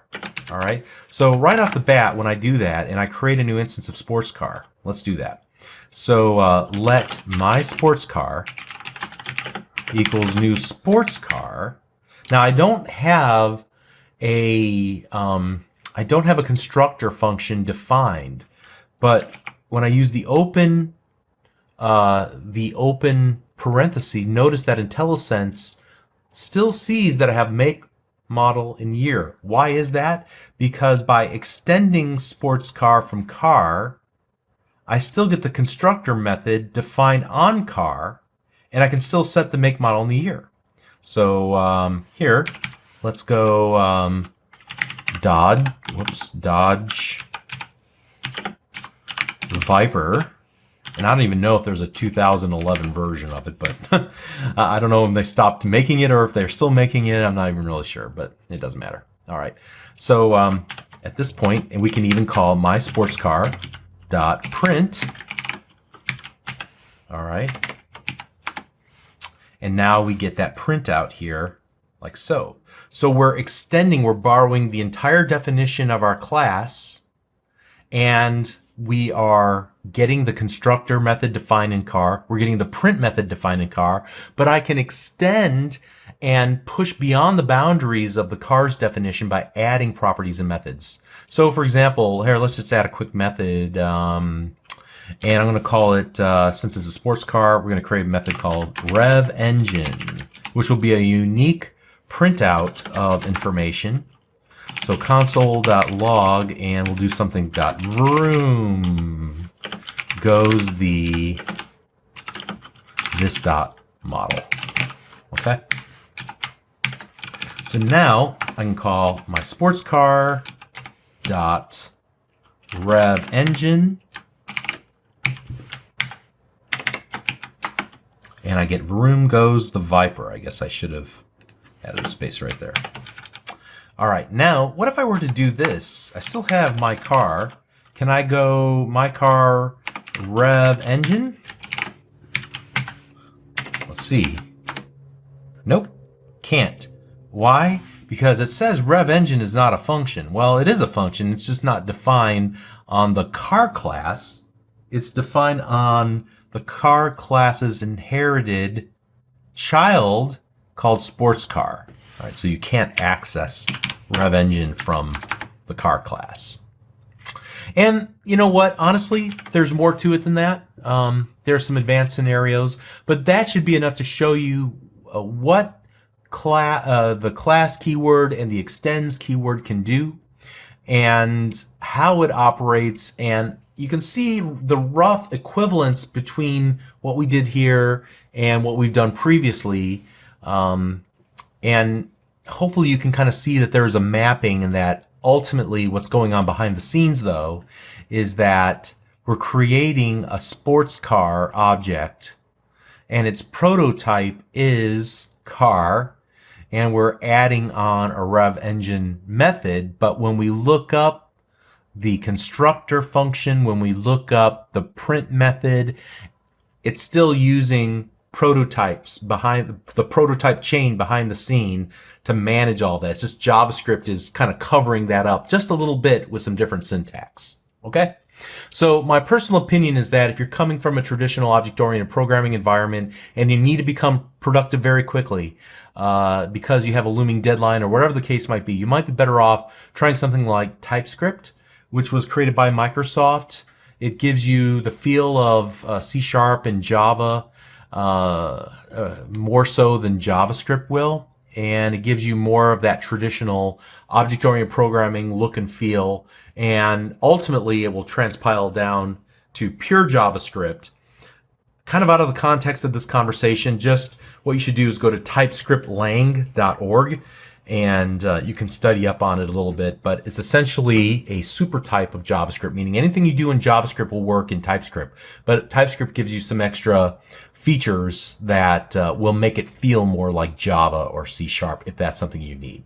But most importantly, if some of this doesn't make sense, the things that we've talked about here, don't beat yourself up about it. Again, this is a feature that was added for a specific demographic, people coming from other programming languages. It may not have been intended for somebody who is just starting to learn JavaScript. So don't feel like the pressure now to go out and learn traditional object-oriented programming before you can understand how to use class. You don't even need to understand this. It's just, again, something for a stopgap measure for people coming from another programming language. So it might not be immediately obvious to you in what situation you might find yourself using this and why you would prefer this over what we looked at in the previous lessons. But at this point, just focus on the language, the fact that these things exist, the fact that they were added for a reason, and the reason is to help somebody else, maybe not you specifically, somebody coming from a different background, to make that transition to JavaScript. And you know, ultimately, I think with a lot of the things that we're talking about here, their usefulness will reveal themselves to you later whenever you start programming and creating real applications with this language. All right, so you're doing great. Just hang in there. We're making great progress. You know, the fact of the matter is that learning is iterative, and if this is your first attempt at learning any programming language or your first attempt at learning JavaScript specifically, no doubt you're going to need to come back to some of the ideas that we talk about, you know, in the coming days, weeks, or months. And you'll continue to come back to some of these ideas over and over. I mean, I keep studying and kind of pushing in new directions, coming back to studying the basics and then pushing a different direction. And you have to do that in order for these ideas to fully sink in over time. I mean, I've been working with JavaScript almost my entire career, and I'm still learning things. So it's just the nature of learning this sort of stuff. There's so many details, and there's only so much time in the day. So don't beat yourself up. You're doing great, and you're taking great strides towards understanding JavaScript. So hang in there. We're just kind of entering the home stretch now. You've come so far, just a little bit more, and then you can honestly say that you've got a firm foundation of JavaScript to build on. Okay, a little encouragement to get you over the hump here. All right, we'll see you in the next video. Thanks.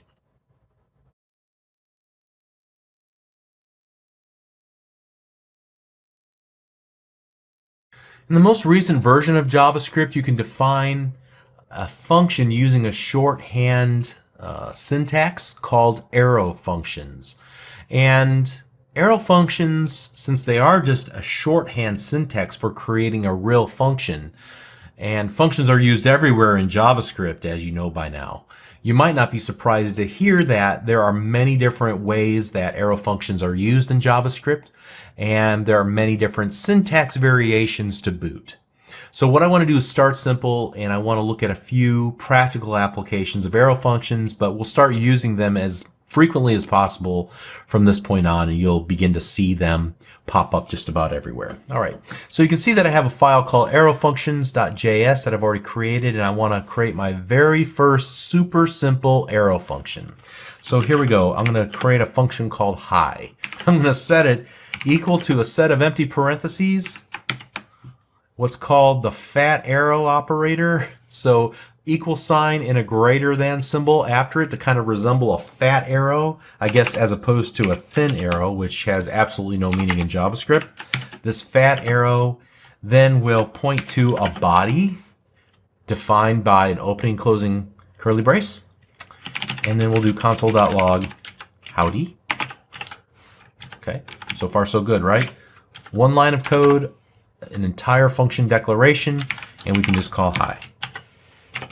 So here we go. Let's go node arrow functions, and we get a simple word howdy printed out. Okay, that's easy enough. So let's comment that out and move on to a slightly more interesting example. We can actually go let hi, and inside of the opening closing parentheses we can accept an input parameter. So what these really are, instead of using the keyword function, we just get rid of the keyword function. But this remains, and it allows us to define an input parameter, name. Inside of, or after the fat arrow and inside of the body, I can go console.log. We use our special backtick character, and we'll go howdy, and then $, open closing curly brace, name. Add a few semicolons to the ends of some things here. Really probably don't need this one per se. Now let's call hi Bob. Howdy Bob. Okay, so you can see that all we're really doing here is just creating, again, a shortened version of a function. And we don't need the keyword function. We just go ahead and start with the opening, closing parentheses to define the area where we can add input parameters. The fat arrow points to the body of this arrow function, and inside of there we can just do whatever we want to do, just like we can in any normal function, even reference input parameters like we've done here. All right. Now, up to this point, we've just been kind of creating what I call void functions. They don't return anything. But what if we need to use the return keyword? Let's create a different version of this. So we're going to create add equals, here we go. We're going to allow this to take two input parameters, A and B, and we'll just do something super simple. Well, here once again, but we will use the return keyword, A plus B. And now we can do console.log add 7, 3, and we get 10 printed to screen. Okay, Can you see this? Same basic structure. Here we're accepting 2 input parameters separated by a comma. Here we're still referencing those in that body that we've defined using open and closing curly braces. Use the return keyword. It'll get returned to our method as a return value of our method call.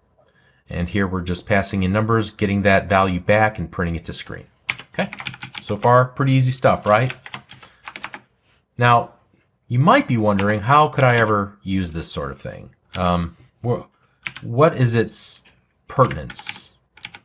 And so I think that one of the ways that I see them being used the most is whenever you need to run a function over each element of an array. And so let's use our let names equal, and you'll recognize these names once again.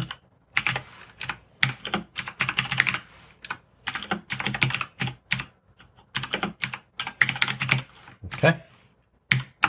This time, we're going to call the map method. Now, this happens to be a method defined on the array built-in native object that we learned about.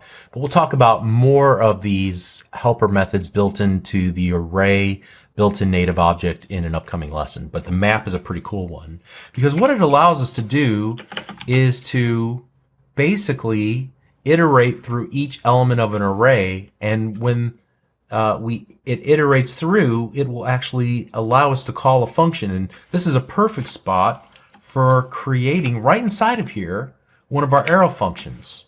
So in this case, we'll say you're going to iterate through each element of names. Whoops, I need to use the right word here. Names, right? And so here we're going to create an arrow function that accepts a name. And what we'll do is, kind of to marry these two ideas together, console.log, and then howdy name.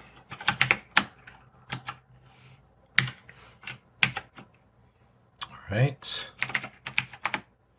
And you can see, basically in one line of code, I was able to map each element of the array to our arrow function. It passes in the name to the arrow function.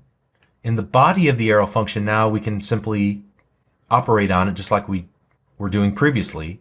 But as a result now, for every single element of our array, we're getting a console.log with our little message. Okay, pretty cool, pretty cool. Let's take this one step further as we continue to build on this idea. Let me grab this line again so I don't have to retype that. And then I'm going to say let I equal 0. And actually, let me just grab this line too, because I want to do something a little bit more interesting. Because I want to show that you can actually do a little bit more in a single line. Like, for example, here I might increment the value of I and then use I here in the body. But now I'm essentially doing, you know, two commands or two statements inside of the body. And I'm not saying you'll do this very often, but it's certainly possible. All right. So now let's do save that. Get back to that. So now David 1, howdy Eddie 2, howdy Alex 3, howdy Michael 4. All right. All right. Let's continue to build on this. And now let's use the return keyword, kind of in the same, doing the same sort of thing here. So we'll start with names. In fact, let's go var transformed equals names.map. And then I'm going to borrow some of these pieces here again. I'm just going to borrow that.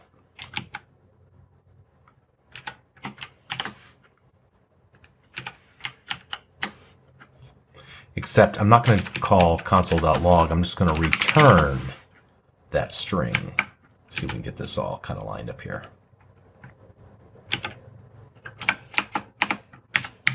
Okay, so I'm going to take every name in names, and I'm going to return howdy plus the name. And now I'll do console.log the entire array that is going to be returned from this and saved into transformed. So here we go. Whoops, I got to spell log right. All right, and so you can see that what gets returned here, because we're returning multiple values, they get added to essentially an array. And now you can see on each element of the array is the literal string that we construct inside of this map function using an arrow function to do the construction. And those individual names are now transformed and saved into a new array. Instead of just David, Eddie, Alex, now it's howdy David, exclamation mark, howdy Eddie, exclamation mark, and so on. All right. So arrow functions are simple to create, and they're just a shorthand version of function expressions. They really are useful whenever you're working with functions on arrays, like this map method that allows us to map each element of an array to one of our arrow functions, and then basically execute that function against each element of the array. And so we'll see some other examples of this in some upcoming lessons. All right, pretty cool stuff. All right, we'll continue on in the next video. We'll see you there. Thanks.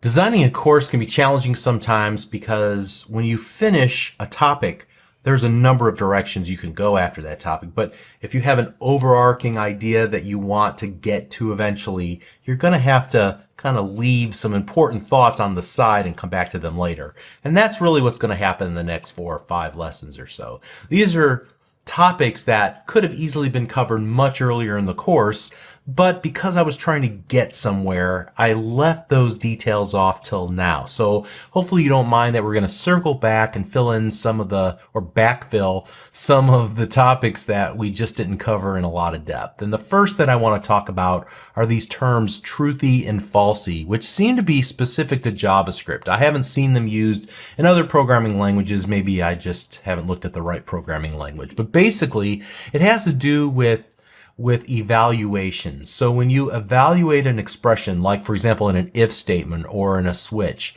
and you perform an evaluation of expressions, sometimes they're going to return absolute true or false. 1 is greater than 2. That is false, patently false. And I would expect that I would get from that expression the false value. But then there are other things that are not quite as obvious. And there are rules in JavaScript that dictate whether an expression is truthy. It's in and of itself, it doesn't look like it would be true, but because of the rules of JavaScript, it is true. And things that are falsy, it doesn't look like it would be false, but based on the rules of JavaScript, we're going to call it false. All right. And so if you just don't know what those are, you're going to maybe perform or evaluate an expression, you're going to get a true or a false, and you're going to be like, what in the world's going on there? Why is that true? Why is that false? So I want to cover these cases, and I hope you don't mind that I'm just going to copy and paste these right in because it's a pretty big chunk of code, and we'll just look at these things. But on the top, these are things that are falsy. Well, right off the bat, in line number 1, if you're going to evaluate an expression, if false, that's always going to be false. That's not really falsy. It's just false. All right. But then there are things like null, if null. Well, in and of itself, null, if we're looking at this completely subjectively, null is not true or false. It doesn't really have a connotation of being true or false. It's just null. We'll talk about null later. However, it's considered by JavaScript to be a falsy value. Same with undefined. Undefined is not good or bad. It's not true or false. But JavaScript says that if something pops up and after evaluating an expression, it comes to undefined, that's going to be a false value. The same with the number 0. If an expression is evaluated and what's output is the number 0, that is a falsy value. It will return false in that expression. Same thing with not a number. Same thing with an empty string, whether you use in lines 6 or 7 single quotes or double quotes to define your string. Now, everything else is pretty much truthy. In fact, I don't even know if there's the notion of truthy in JavaScript. It's just everything that's not in falsy is essentially truthy. But I gave you some examples here.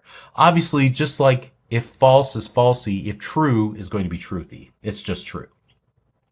But things like an empty object, if you evaluate an expression and it returns an empty object, for the purpose of truthy and falsy, it's truthy. Same thing with an empty array. Same thing with a string that's not empty. So we saw empty strings are falsy, but a string, if you have something in it, it's truthy. Okay, a new instance of an object is truthy, even though there's nothing associated with, there's no properties or methods, doesn't matter, truthy.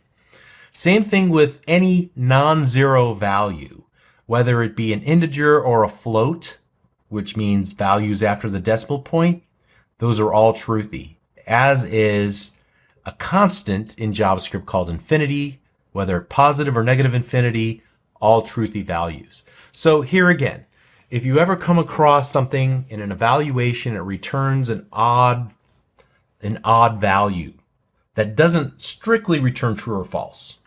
It returns null or undefined or not a number or 0 or an empty string, falsy. It's going to, the evaluation of that expression will be false. But everything else is pretty much going to return true. Okay, that's all I needed to say in this video. Hopefully that makes sense. All right, we'll see you in the next video. Thanks.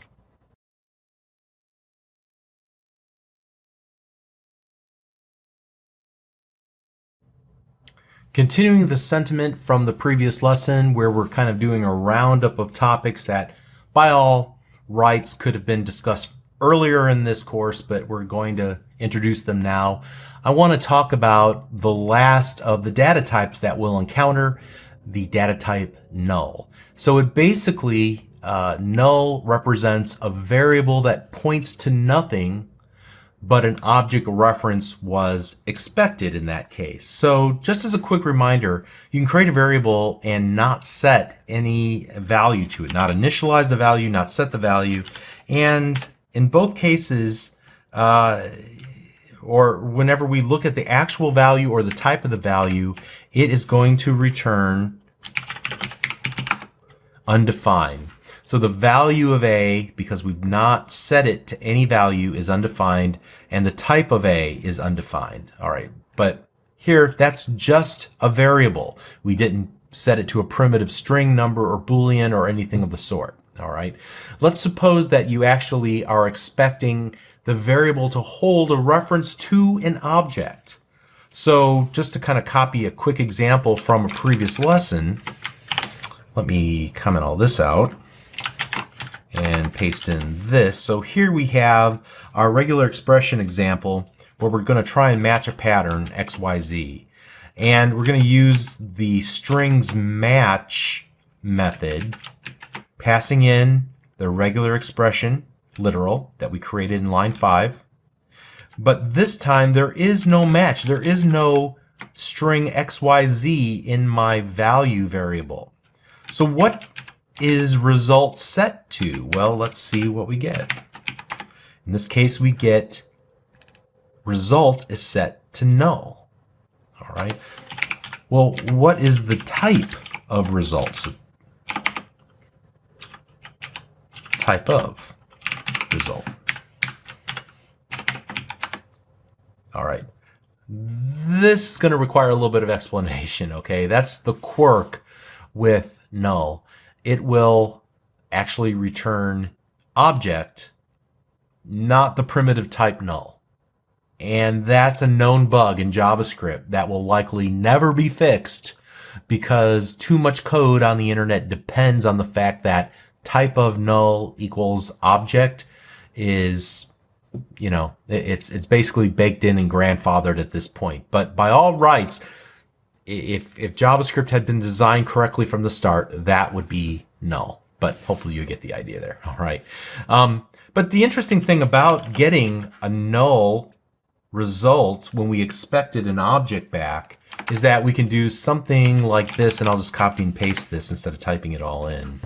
We can check result and say, are you, and we'll do the strict equality evaluation.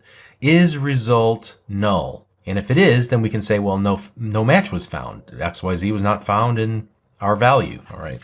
And so this can be extremely helpful whenever we're building our applications. All right. So just to kind of recap, null, the primitive data type null, is not 0. It's not undefined. It's not an empty string. It simply means that you have a variable where an object reference was expected, but it's not set to any object reference. It's different than undefined, right? Because undefined says I'm expecting to have a value, but one was never set, and it was expecting maybe a number string or Boolean. No. We're expecting an object reference, but we don't have an object reference at this time set to our variable. Okay, so hopefully that makes sense. And let's continue on. See you there. Thanks.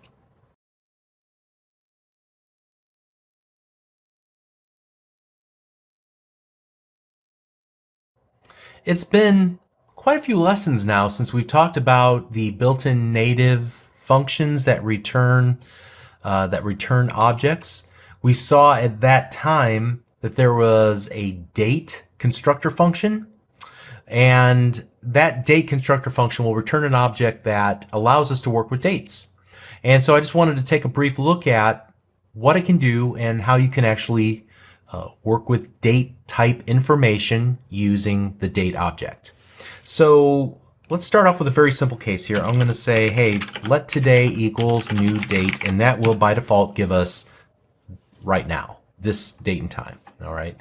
So what I can actually do is actually initialize that date object with a specific date using one of several different formats. So I may want to create a date that represents my birthday. So I'm going to create a new date, and I'm going to pass in.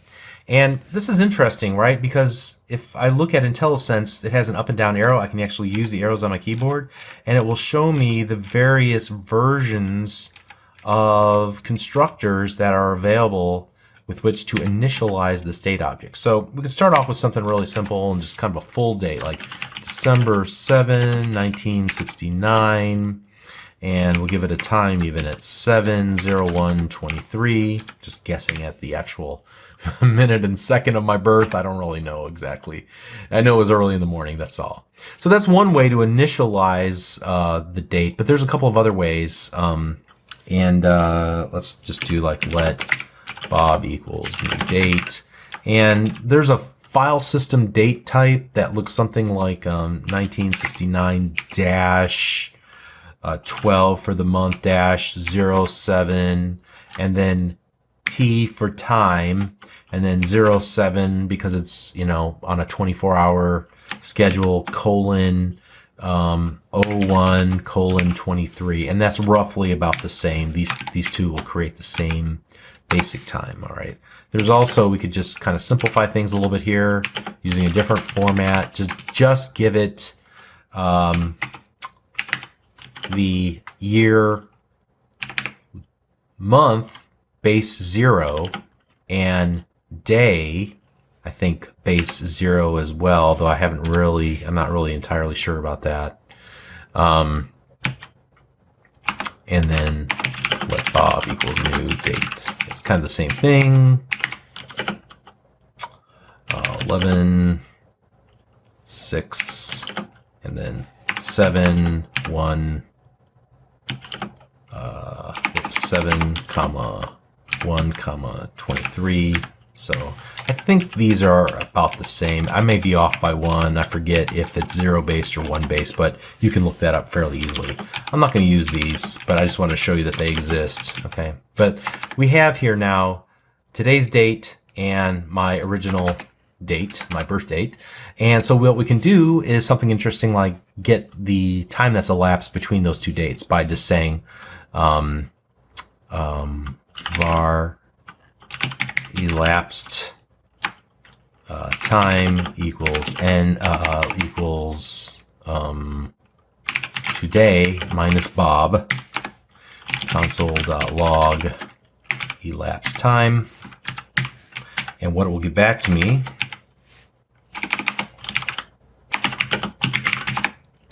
is the number of milliseconds, all right, between those two dates. So this is the number of milliseconds, and then I could divide it out, calculate the years, the months, the days, the hours, minutes, and seconds if I wanted to. All right. So that's one thing that I can do, is determine the elapsed milliseconds between two dates. You can also get parts of a given date. So I can go console.log bob.getDate, and it returns 7. What does that represent? That represents the day of the week. So in this case, Monday would equal 1, and Sunday would equal 7, which seems a little backwards to me, but hey, that's what you get when you create a language and you set null equal to object and other kind of quirks like that. Moving on, console.log bob.getTime, and this will be represented the time of day in our date object. And so that was the number of milliseconds. And so that's a little bit less useful, but you can do other things. And let me just paste in a bunch of these all in one shot.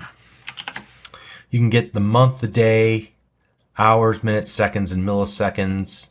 And then there are also some additional date functions for things like conversion to UTC or universal timecode, and local dates and times. So converting back and forth between UTC and local date time. And that's pretty much what you can do with the date object. And so let's continue on in the next video. Thanks.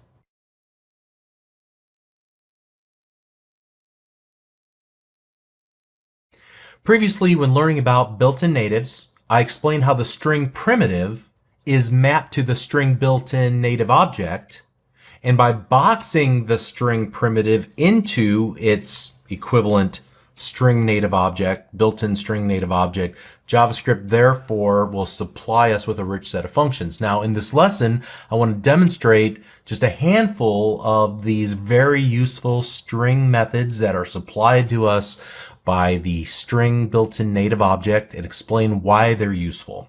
And I'm just going to pick the ones that I think are useful, at least they've been useful to me in the past, but there's a bunch more, and I would just recommend that you use Bing or your favorite search engine to search for JavaScript methods of string, and you might find the Mozilla developer site, and it will give you a full listing of all of the methods that you can get on that string object. All right, so first of all, we're going to need a few strings to work with just for fun. And so I'm going to create some different ones here. 2 are quotes. So the first quote is knowledge is power, but enthusiasm pulls the switch. And second is a famous quote from a good friend of ours, do or do not, there is no try. And then finally, a listing of random numbers that mean absolutely nothing. And then, you know, one of the things that I didn't really mention at the time is that do you realize that, and I'll just put this here, you can even call these methods on string literals. Like, for example, console.log Bob loves you dot. Isn't that crazy that you can just do dot on a string literal and call 2 uppercase? Well, you certainly can. So let's see this message in all of its glory, because I do in fact, whoa, let's call strings. I do in fact love you. All right, let's move on. All right, so let's use a couple of interesting methods of string. So we're going to use the split method. I'm just going to call set my split equal to this third one defined on line 3 with those with those values, those numbers that are separated by commas. And the split method will allow you to say, hey, every time you see a comma, split that up and take the element in between the commas and add that to an element of a new array. And so let's go console.log my split. And here we have an array with each value as a separate member of, or separate element of that array. Pretty cool. So you'll do this a lot whenever you're working with data and it comes to you in some sort of string-like format. You can split it out. All right, next up, we can slice a string. So let's go let my slice equal first.slice. And then we give it the starting index and the ending index just to kind of pull out one little piece of the string and put it into its own variable. So then we can do a console.log my slice. So this first sentence we would count, you know, to the position 13 and then to position 18, and hopefully we'll grab out that word. And we grab out power. Same basic idea with the next one, which is substring. It's just a tiny bit different. So let my substr equals first.substring. And here we'll start with that same index, but we'll say just instead of giving you the end position, just go over five positions. So this is the start, and then this is the length that we want to pull from that first string. And so then we'll go console.log my substr, and we get the same value there. Okay, similar ideas between slice and substring. Moving on, we want to return true or false if our string ends with a given string to compare it with. So my ends with equals, and we'll use that second string that I created here, try or do or do not, there is no try. And we'll say, hey, does that string ends with true or false the word try period? And then we'll go console.log my ends with true. Great. And hey, well, then we can do sort of the same thing. Let my starts with equal second dot starts with. And so this is just a way for me to say, hey, is this the string I was expecting? Does it have the values in it that I want? So I can say, does it end with this? Does it begin with this? True or false?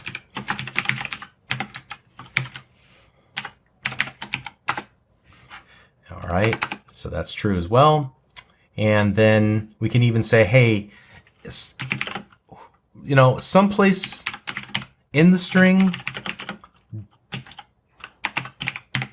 does it include the substring or the string there? So is the word there used in that second string? Console.log, whoops, my include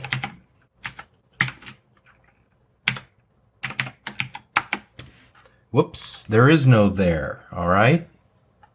How about capital T in there? Ah, that's true. All right, so it is case sensitive.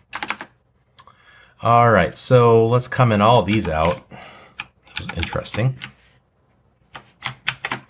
Now, let's say let my repeat equals ha exclamation mark space dot repeat, and the number of times I want that repeated is 3, and then let's do a console.log my repeat, and I get ha ha ha. So the repeat method will repeat whatever the string is the number of times you tell it to, and then we save that off and do its own variable. And I think the last one we're going to look at is a way to kind of clean up a string. So let my trim equals, and I'm going to put a bunch of spaces here, and then in between I'm going to say this is bloated, right? And I want to clean it up a little bit. So I'm going to go console.log, and the first time through I'm just going to say trim.length. This will give me the total number of characters in that string. But then the second time I'm going to do what's called chaining, method chaining. So my trim dot I'm going to use the trim method. That should clean off all the empty spaces at the very beginning and the very end of my string. And then I'm going to grab the length property. So you can see dot trim, dot length. I'm able to, since trim will return a string, then I can call the next method or property on the string because I'm working again with the string type. So I'm chaining those calls together to get the result, essentially the before and after. So before I call trim, we're looking at 16 total characters here. But when I call the trim and I get the length, there's only 7 characters. That means the word bloated should only be 7 characters long, and it is. All right. So those are some helpful string methods on the built-in native string function, constructor function. And we'll do the same thing for array in the next video. We'll see you there. Thanks.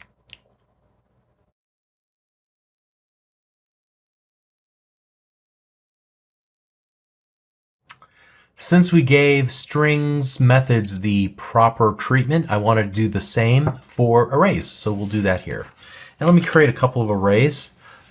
Here I've got an array called names and an array called others.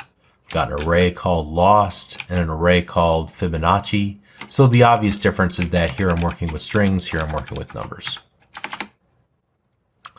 All right, so we're looking at methods that can be applied to arrays, right? So the first thing we can do is combine 2 arrays together. So we can use the concat method. So here I'm going to take the lost numbers and I'm going to concat them to the Fibonacci numbers, giving me a combined set of array values.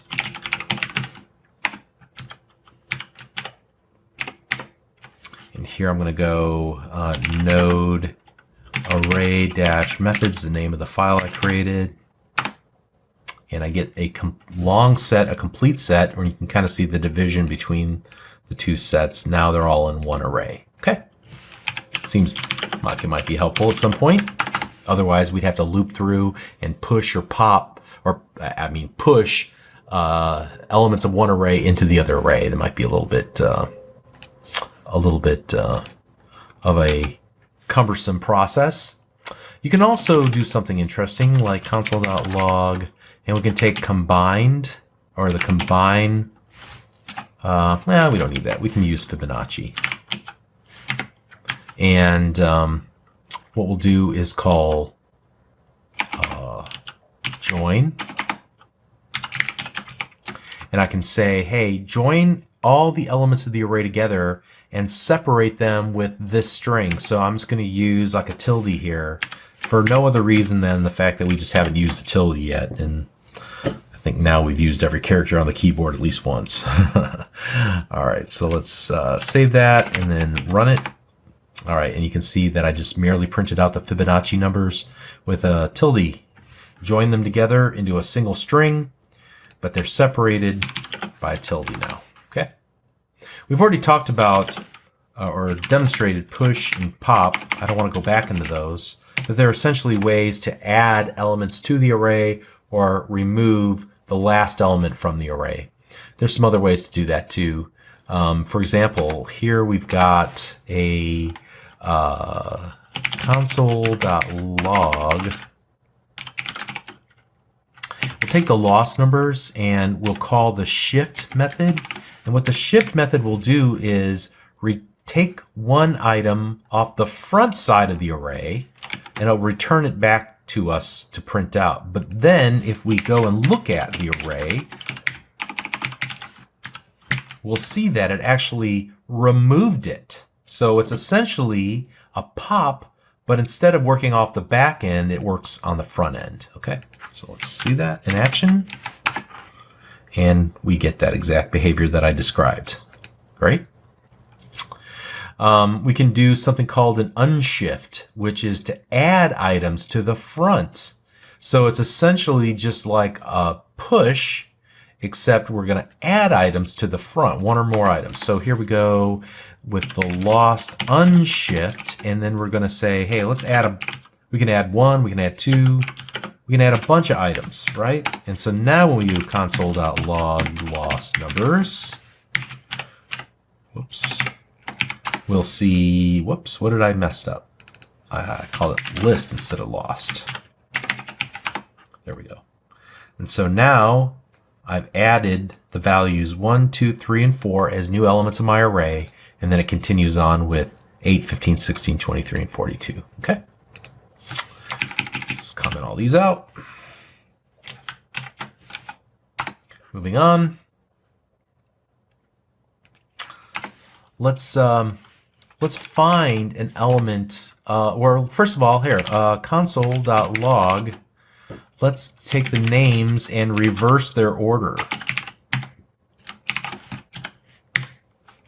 So first of all, we'll start with the original order, and then we'll tell it to reverse, and we'll print that out. So originally, David, Eddie, Alex, Michael, but then we get Michael, Alex, Eddie, David. All right. Furthermore, what we can do is go console.log names.sort. It's a sort method. I got to use the method invocation operator. So now when I run it, we get the alphabetical order: Alex, David, Eddie, Michael. All right. Next up, let's see how you can identify where a given element is in an array by looking up its value using an index of method.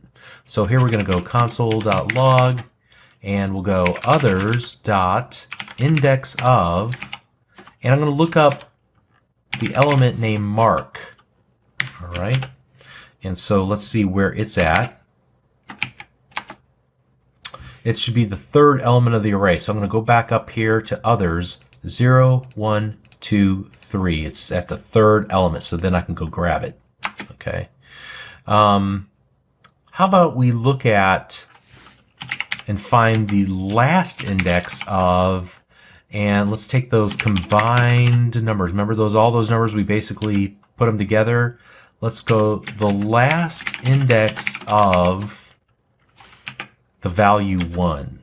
So here, first of all, let's do this, just so we can easily see what the current value of combined is, and then we'll say, hey, we're going to search for the last time the value 1 appears in my list. Which array the element is it at? All right. Whoops, what did I do this time? I think it's just combine, right? Still not right. Because I commented it out. Now let's try it. There we go. All right, so you can see that our combine variable holds 4, 8, 15, 16, 23, 42, 1, 1, 2, 3. So now I want to see what element is the last, and it says it's at the 7th element. So 0, 1, 2, 3, 4, 5, 6, 7. 0 based. So the last index of 1 would be at 7. So it's useful if I'm looking through a large set of data and I want to find the last instance of a given value. I can use last index of instead of index of, which will give me the first index. Okay. All right, moving on. Previously we looked at the map function of an array. I don't want to belabor that because we've already seen it. But we can do other interesting things too, like we can create a filtered list. So using arrow functions. So var filtered equals, and we'll go with combine dot filter, and now I'm going to give it an arrow function. So for every number, I'll just say it's X. I can give it any input parameter name. So here's the body of my little arrow function. If X is less than or equal to 15, then I want to return X.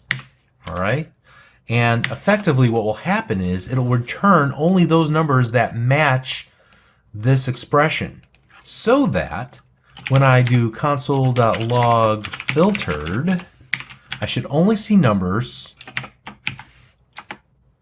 that are less than or equal to 15, and so I get a filtered version of that of that combine array. Pretty cool.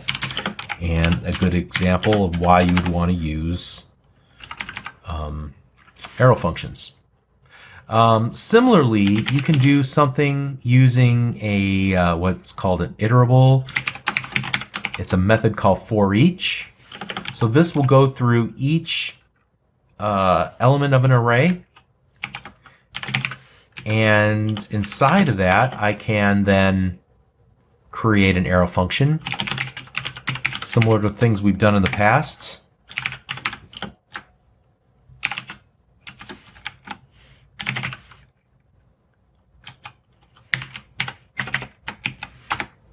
All right, where I'm actually just going to, for each element of the array, go ahead and console.log this string and interpolate in the name that's passed in. Pretty cool. And then we can also do some checks. So for example, I can say, hey, can you tell me if every one of the values inside of my array match a certain condition? So here I would go console.log, and I'm going to take that filtered list that I just created here. So this should contain all of the values that are less than 15 from my combine. And here I'm just going to say, hey, let's go with filtered. Is every one of those values, and here's where I'm going to create an arrow function. So let's call this num. Are every one of those numbers less than 10? True or false?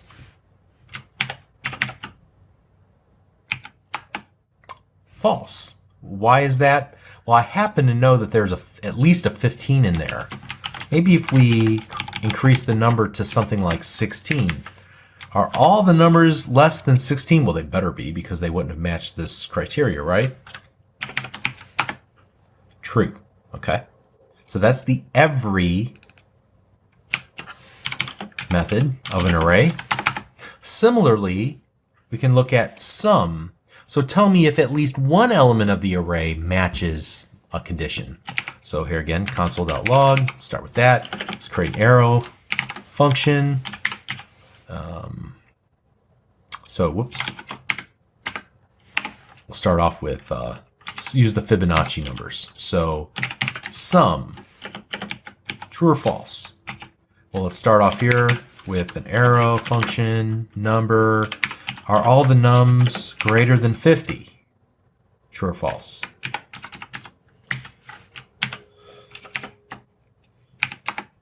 True. Okay.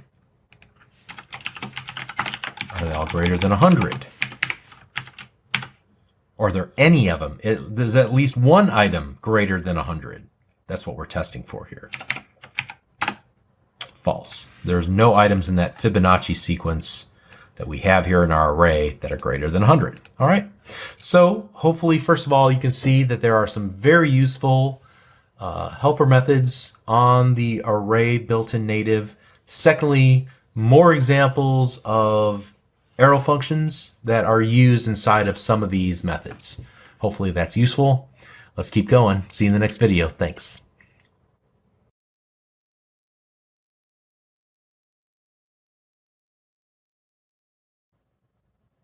You have to try really hard to force JavaScript's compiler to throw an exception with the code that you write, unless you simply just typed in the code incorrectly. Now, I suppose some might consider the fact that JavaScript tries so hard to work with whatever crazy code you offer it as a positive thing, but personally, I wish that JavaScript's compiler would throw errors more often. I mean, you should never be able to do something as absurd as what I'm about to do here. Let me paste in a little code.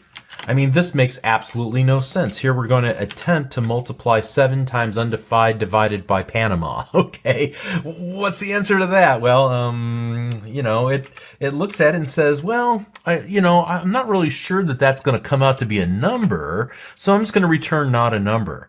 And we can check for that, not a number, and I guess we can account for that in our logic of our application, but kind of wish it would just throw an exception, but I guess that's not the way that JavaScript is made to work. I suppose it tries to do whatever it can because it, I guess, figures that perhaps people come from many different programming backgrounds, or that since it's a dynamic language, maybe it should be able to accommodate any of these crazy situations. But when JavaScript does encounter finally something that it cannot work with, we call that an error. We call that sometimes an exception, an exceptional situation, an exception, something it just can't work with. And the JavaScript runtime will simply quit at that point, throw up its hands and say, I can't do anything with this line of code. And if I can't do anything with this line of code, that means I can't do anything with any other lines of code. I quit. So it's when it does actually reach an exception, it completely bails out on any additional code that you might have written. All right. So when this happens and you can identify where in code these issues are likely to occur, you can and should build some safeguards to ensure that they never happen again. Like in this case, we might write several lines of code prior to attempting line number 1. We might do things like to ensure that if, for example, these values were contained in variables, we might try to make sure the variable was not undefined. We would try to make sure that the variable had a data type of number and not string or something else, right? So that we could do that calculation and expect a real number to be assigned to the variable A. Oh, if we were working with objects, we might want to make sure that the property actually existed on the object that was passed into our function. And so we would look and say, do you have a property with this name? Does it have a value? Okay, we can work with that. And so there are some safeguards that you can kind of build around your code to bolster it, to make it more resilient to the possibility that its inputs were bad and that it ultimately might throw or raise an exception. So other times, these things might be completely out of your control. You still need to write your code in a defensive manner. So for example, you might want to request data, maybe JSON data, from a web server that hosts a web API. And depending on what you're requesting and depending on whether the web server is functioning correctly in that moment, you may or may not receive the data that you're expecting. So this might cause your code to throw an exception. Well, here's another case where you should be able to kind of code defensively, account for the possibility that an exception could occur, because calling into another resource across the world is a highly risky proposition, and it could result in an exception. So an exception and an error, I use those terms kind of interchangeably. In my mind, they're the same thing. But whenever a problem arises, an exception is raised by JavaScript in some way, the information about that exception is boxed into one of these built-in natives that we learned about several videos ago that were created in the exception, capital E, exception function. And it will give you an opportunity to inspect that exception or that error object and look at, for example, the error message and be able to handle it gracefully. And we'll talk about that in this lesson. How you can safeguard your code, the code that you suspect or that you know would be prone to throwing exceptions. And you can do that by wrapping it in a construct in JavaScript called try-catch. So here, let me comment this out, and then I'm going to create some examples. Let's create one where I know I can create an exception. So here I'm going to create a function called before try-catch. So here we're just going to create one and not attempt to catch any issues that might be created. Now here I'm going to just say let this variable obj equal to undefined, and I'm going to act like obj is an object. So I'm going to just act like it should have a property on it. So I'm going to do console.log obj.b. All right, and I know that this obj does not have a property b. That should trigger an exception in JavaScript. It's one of the few cases where we can actually force it to happen. So if that happens correctly, as I suppose, then you should never be able to execute this line. So if the previous line of code throws an exception, you'll never see this. All right. And just want to point this out here. I'm going to have to escape this in my literal string, this single quote in the contraction UL, because JavaScript, and in this case, Visual Studio Code, doesn't recognize it as an apostrophe. It recognizes it as the closing single quote for my literal string. So to escape that character and treat it like I mean to treat it, as an apostrophe, I'll use a backslash right in front of it. So now that little combination of characters will treat it as an escaped apostrophe instead of the closing single quote. All right, but at any rate, just an aside there. Line 7 should never get executed because I am expecting line number 6 to essentially throw an exception. So here's what we'll do. We'll just call before try catch, and we'll execute that. And you can see that cannot read property B of undefined. Perfect. All right. Now let's introduce a different function called after try catch to kind of show you how this works. I'm going to comment out the call to before try catch. Here, let's just grab all this and copy it all. But I'm going to, first of all, create a try, and I'm going to go ahead and just hit enter on my keyboard. I'm going to use the arrow keys to like create a try catch statement. All right, see that? And inside of the try, I'm going to attempt to perform these 3 lines of code. Now, I don't have high hopes for 17 ever running.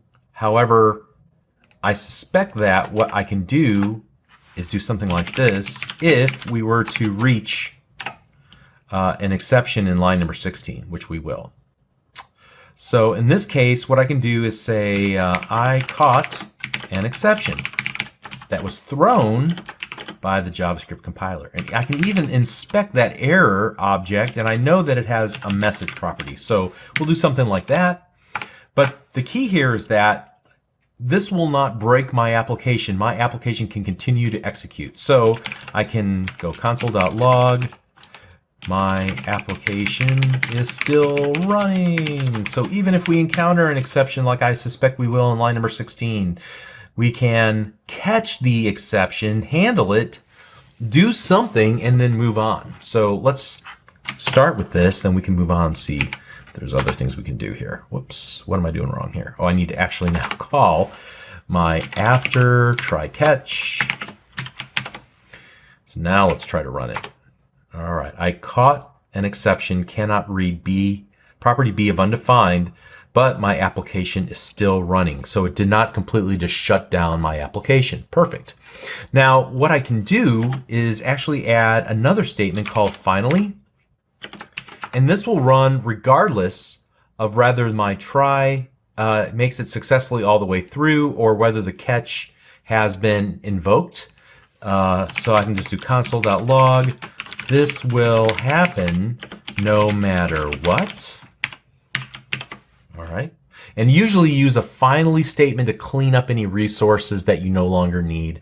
I'm not sure how useful that is in JavaScript personally, but you might find a use for it. All right. And so you can see that we have hit the catch, but then it also executed the finally statement before continuing on with the remainder of the application. So there's a pretty effective software development strategy of throwing custom exceptions from your functions with the intent that those exceptions are caught by the caller. So it's a form of communication. If it succeeds, then it should succeed quietly. But if it fails, your function would then throw an exception that would be handled by the caller, and it can decide what to do next. So I'm going to comment everything we've done so far out. And we're going to create one more example here. So let's do that. And I'll comment all this out too. And let's Let's go here. Okay, so this time, let's go function, perform calculation, and this calculation will take and look at a object that will pass in, and we're going to say, hey, if that object obj dot has own property b, wait, if it doesn't have its own property. So I could do equals false like that, or I can do a shorthand version of this by just using the exclamation mark right before the expression. See that? That exclamation mark? It kind of makes it the negative. So if has own property returns false, then the entire expression will be true. This is if not has own property equal true, essentially. Then what we can do is actually throw a new error. All right. So here we'll just describe or give it the message we want to tell what the problem is. Object missing property. All right. Otherwise, if that turns out to be a truth that the object does have its own property, then we can continue with the calculation, and I might just return, the value 6 or something like that. Okay, whatever the calculation using obj dot property b. All right. So here we go. Now we're going to call into that function, perform higher level function operation. And here let's do let obj let that value equals 0. All right. And then let's do a try around value equals perform calculation, and I'm passing in an object that's undefined, right? Because I didn't set it to anything in line 41. So I know it's going to throw an exception. Here I'm going to catch it. I know it's going to come back to me as a boxed built-in native error, and print that out. And what I can do then is kind of to show how this would work is if value is equal to 0, I know that the perform calculation didn't work, so I can run my contingency.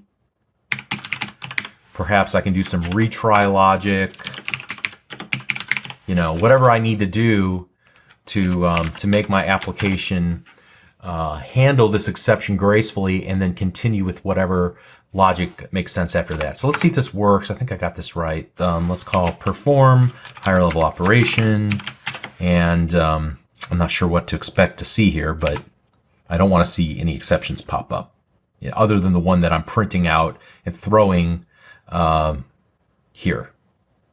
So let's try that. All right. I think in this case, I'm going to need to do this. Let's see if that works. All right, try that again. All right, that worked perfectly. Okay.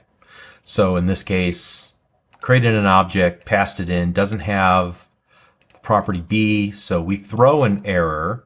Remember, this is a strategy for us to do some checking and then look to make sure that if an exception happens, we can handle it. If not, we grab the value back. But if the value is 0, then perhaps we need to, we hit an exception. Maybe there's some other flag we can use to see whether we're getting the value we thought.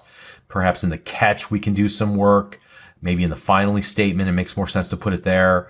But at any rate, we can gracefully recover from the exception being thrown, because that's kind of just our strategy that, hey, this function does not have what it needs. So you're calling into it, but you didn't give us what we needed. So you're going to have to write some logic to figure out what to do next. All right, that's all I'm trying to say there. So this is a good start to help you understand that you do have options when you think about how to safeguard your application against potential exceptions that could occur and shut down your code completely.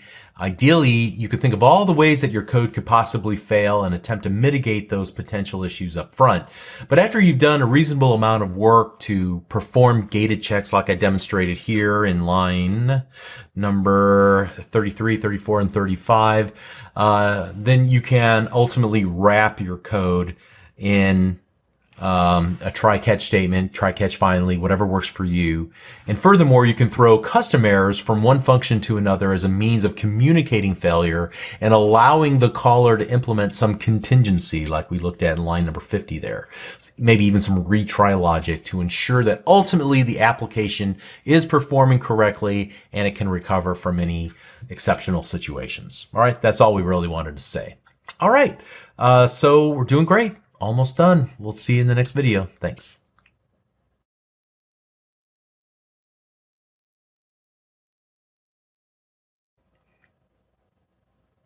Up to now, I have avoided talking about JavaScript in the specific context of a web browser.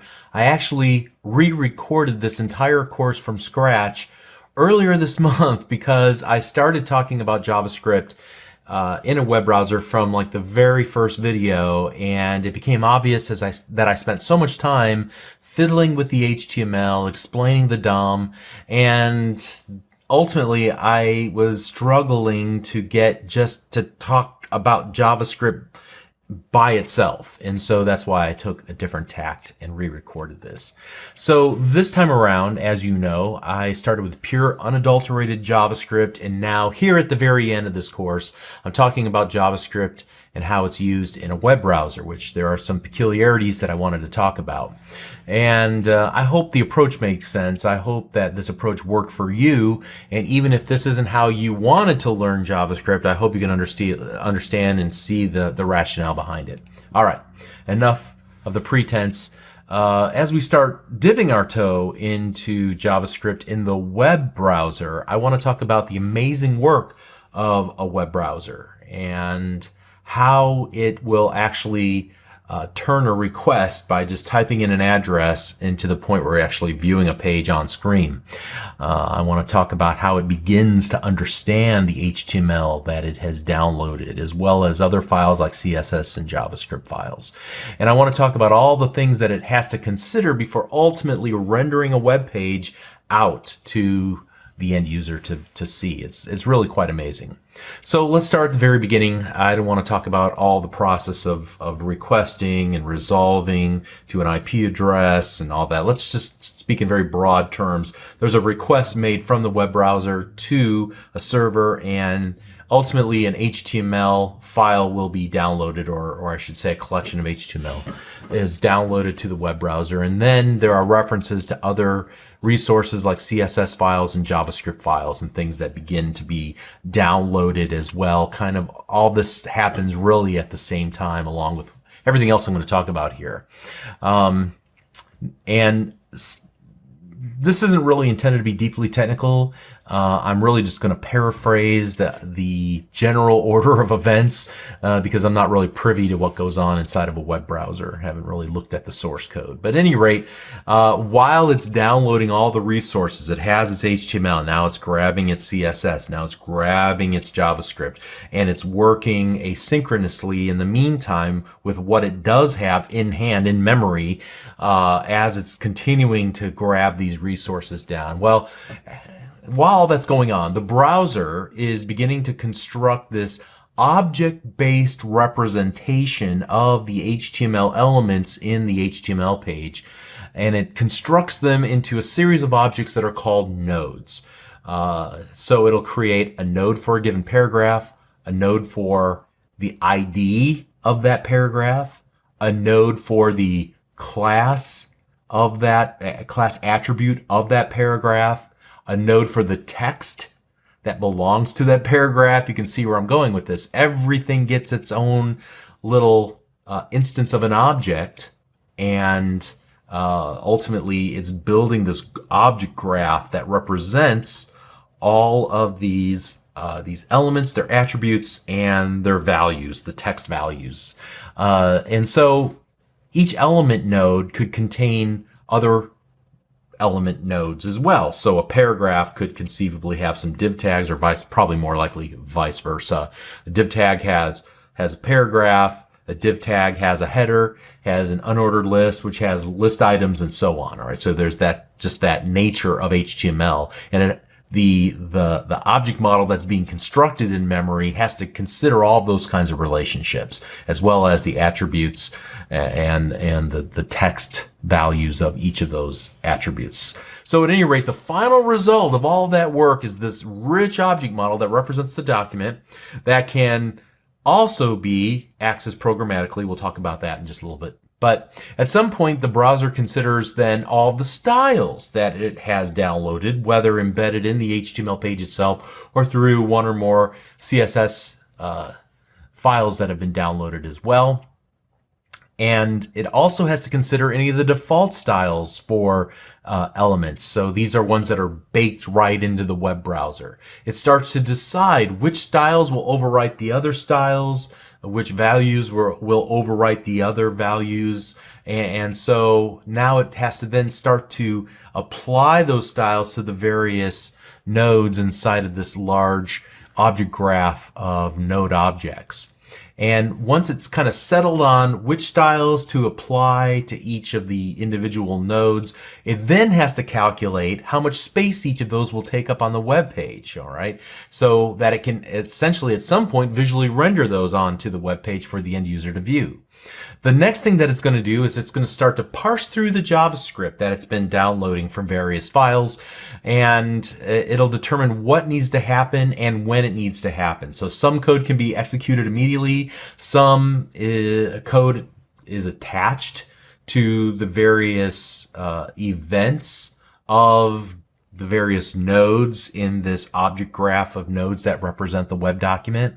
And we're going to see this in a little bit. It'll impact how we write our code and where we write it in the HTML document. So when we're talking about this collection of nodes from a programmatic standpoint, as well as the entire API of the methods and properties that we can access programmatically to change things about the nodes that represent our document, to modify them, to add new nodes, to remove nodes, things of that nature, as well as the web browser as a whole and all of the functionality that it provides to us, like the ability to manipulate things like the history, the console window, and any of the other debugging windows that might be available. Take all of that into consideration, and that is at essence something called the document object model, or the DOM. All right. And so we'll talk about the DOM in the remainder of this video, in the next couple of videos. But eventually, after it's taken all those things into consideration, then it finally will render the page visually to the end user. But its work is not done at that point. Now it's listening for the user's interaction with the various nodes inside of the document. And when the user interacts, it might click or hover or mouse up, mouse down. It might use a keyboard. You know, the user can interact with the various elements on the page in various ways. And if the software developer or the web developer has attached event handlers, functions that should be called in response to those interactions, those events, then the web browser has to say, oh yeah, we have these two functions that we're going to call because the user clicked on this button. Go ahead and execute those two functions now. All right, so when we create those associations, HTML actually gives us a couple of ways to create those associations, but we're going to look at some programmatic only ways to create those associations. We'll talk about that in the next video. But at any rate, as developers, we can also interact with other APIs that are exposed to us. For example, most web browsers expose the console window so that we can write little error messages out like we've been doing up to this point. So we're primarily interested in the document object model as JavaScript developers. Again, it contains an object graph that represents every element, the attributes of those elements, the text that might be associated with those elements, and the relationship between two elements. You know, one might contain the other, or they might be siblings, and so on. Each of these objects are referred to as nodes, as I said earlier. And I just want to make the point really quick that when we're talking about nodes inside of the document object model, that shouldn't be confused with Node.js, the environment that we've been using up to this point to execute our various little JavaScript examples. They're completely different. They have no relationship to each other. All right. So at the highest level, you have the document node, and the document node will contain one or more element nodes, and each of those could contain other element nodes, but each element node will probably have some attribute nodes associated with it, and maybe a text node associated with it. Okay. So the DOM also includes a rich API, so lots of functions that we can call in order to access the various nodes, their attributes, the text, and so on. All right. So we can find a specific node or a collection of nodes that match our criteria. And then once we have a programmatic handle to a given node or multiple nodes, then the API also gives us some functions that we can use to modify the values of those nodes. Everything from changing the text of a node to changing the attributes of the node, like changing the class that is associated with that given node. We can remove nodes, we can add nodes, all that programmatically. The API also allows us, as I mentioned a little bit ago, to associate events that are raised by the web browser, usually because the end user triggered the event with a mouse over, a click, whatever the case might be. As developers, we can associate our functions with those events. And then finally, the API provides some helper functions to perform various things. One that comes to mind is network operations, like being able to call out to another web server to grab data or to grab some other code that can be executed. But finally, there are several ways that we're going to talk about in this video to basically write your JavaScript in a web page, or associate your JavaScript with a web page. And if you have professional aspirations, then you should be aware that not all of these techniques are smiled upon. In fact, most of them are frowned upon. There's one that's not. So you might see some examples, and here we'll just add this to our existing page here that I just created randomly in DOM-intro.html. And I'm going to create a button, and in that button I'm going to say click me, and then here I'm going to add an onClick equal. I believe we've done this already, right? But I'm just going to write some JavaScript right here. Now, using this technique, I'm able to pop up a box, an alert box in the browser, to just kind of execute one little simple line of code. So let me see how I'm going to do this. Let's right click on this, and let's reveal it in Explorer. And from here, I can double click in. It should open up my default web browser. I click me, and I get a message box, an alert that pops up with the little message that says hi. Okay. And I can also do something a little bit different. This might be a little bit more akin to what we've been doing, console.log. And I could do hi in the console. All right. And let's just refresh that page. So I'll hit refresh. I'm going to hit F12 on the keyboard. This will allow me to see the console tab. And specifically, I want to look at the logs. When I click the click me button, hi in the console. Okay. So hopefully that all makes sense. Now, using this technique, you're only going to be able to write one line of code at a time, maybe two. You might have to write some, but there's no doubt that just keep writing a bunch of statements here inside of this onClick event right in line in the button is not a great idea. So your other decision is, or choice is, to actually add a script tag like so. Now, for reasons that I'll explain a little bit later, typically you don't see script tags added there. You would probably want to put them at the bottom of the document. And the reason is pretty simple, that the web browser is going to look at the code line by line, and if it encounters a script tag up here and we reference elements in the body, those elements may not have been loaded yet into the document object model. If we put the script at the very end, we can ensure that any everything above this has been loaded already, so we can reference the various elements in our HTML, all right, or the various nodes in our document object model, to say it in a more programmer-friendly way. Okay, so here's what we can do instead. I can actually create a function. Let's call this just a click handler. And, you know, I could even just add message. And here I can just do something like console.log hi, and then maybe ... and then maybe message like that. So now in the onClick, I can kind of wire this up and say, hey, call click handler, and I'll just say from the button click event.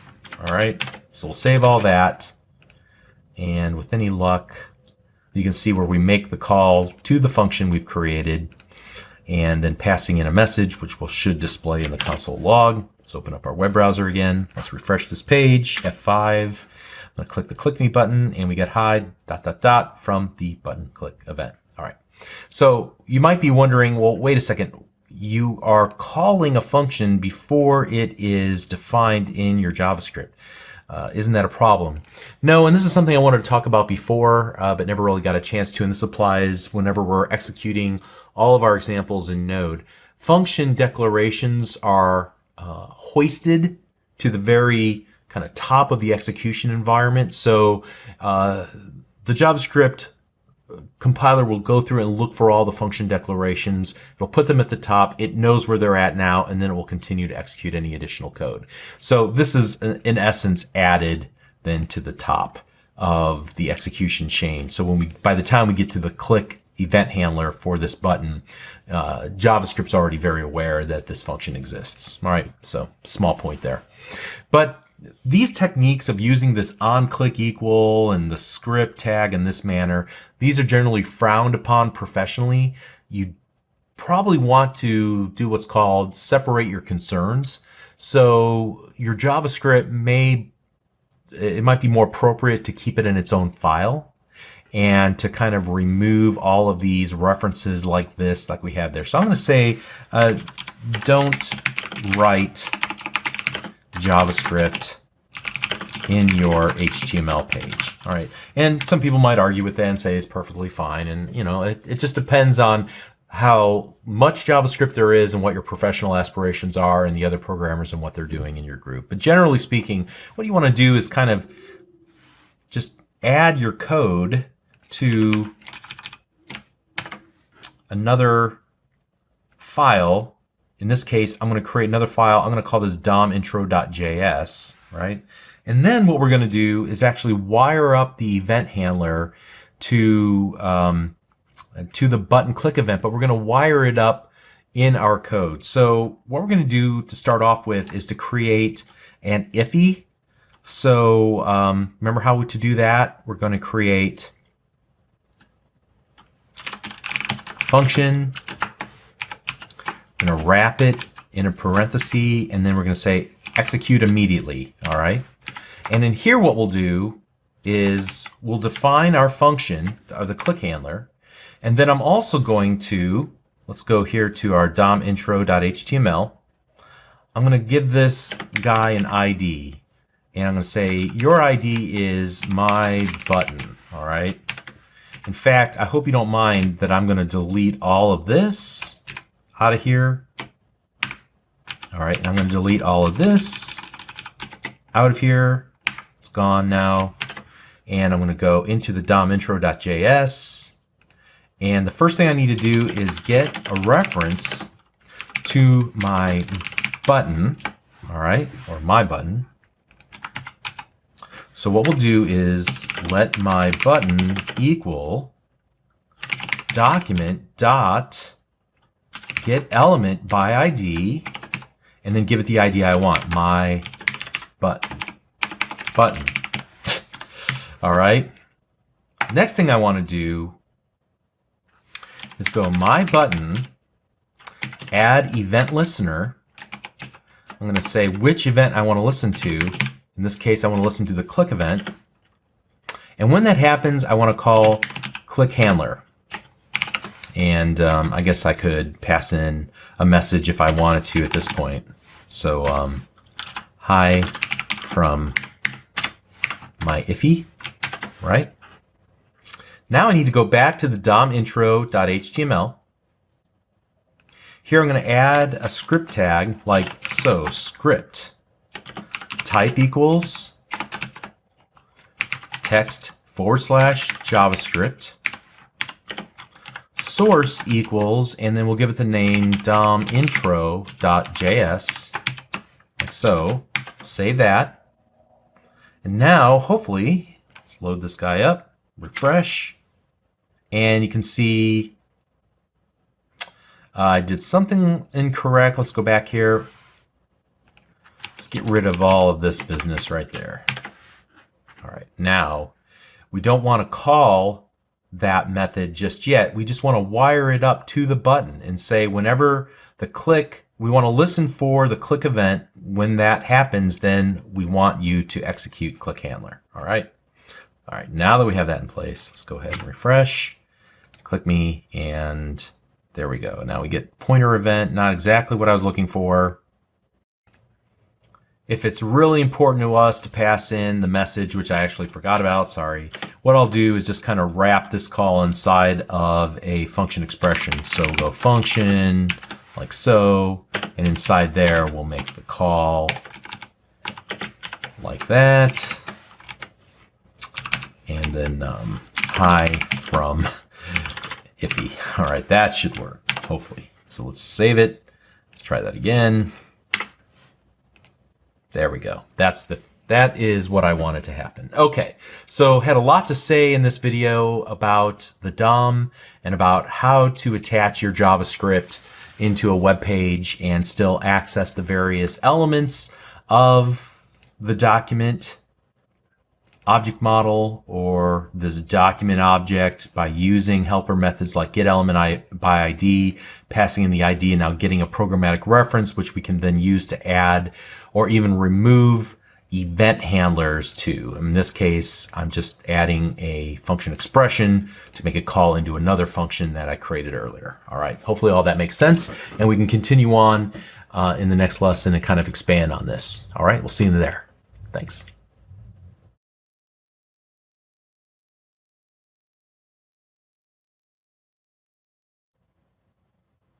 In this video, we're going to talk about working with the DOM, specifically how to access DOM nodes, how to change attributes of those nodes, how to add nodes dynamically, and more.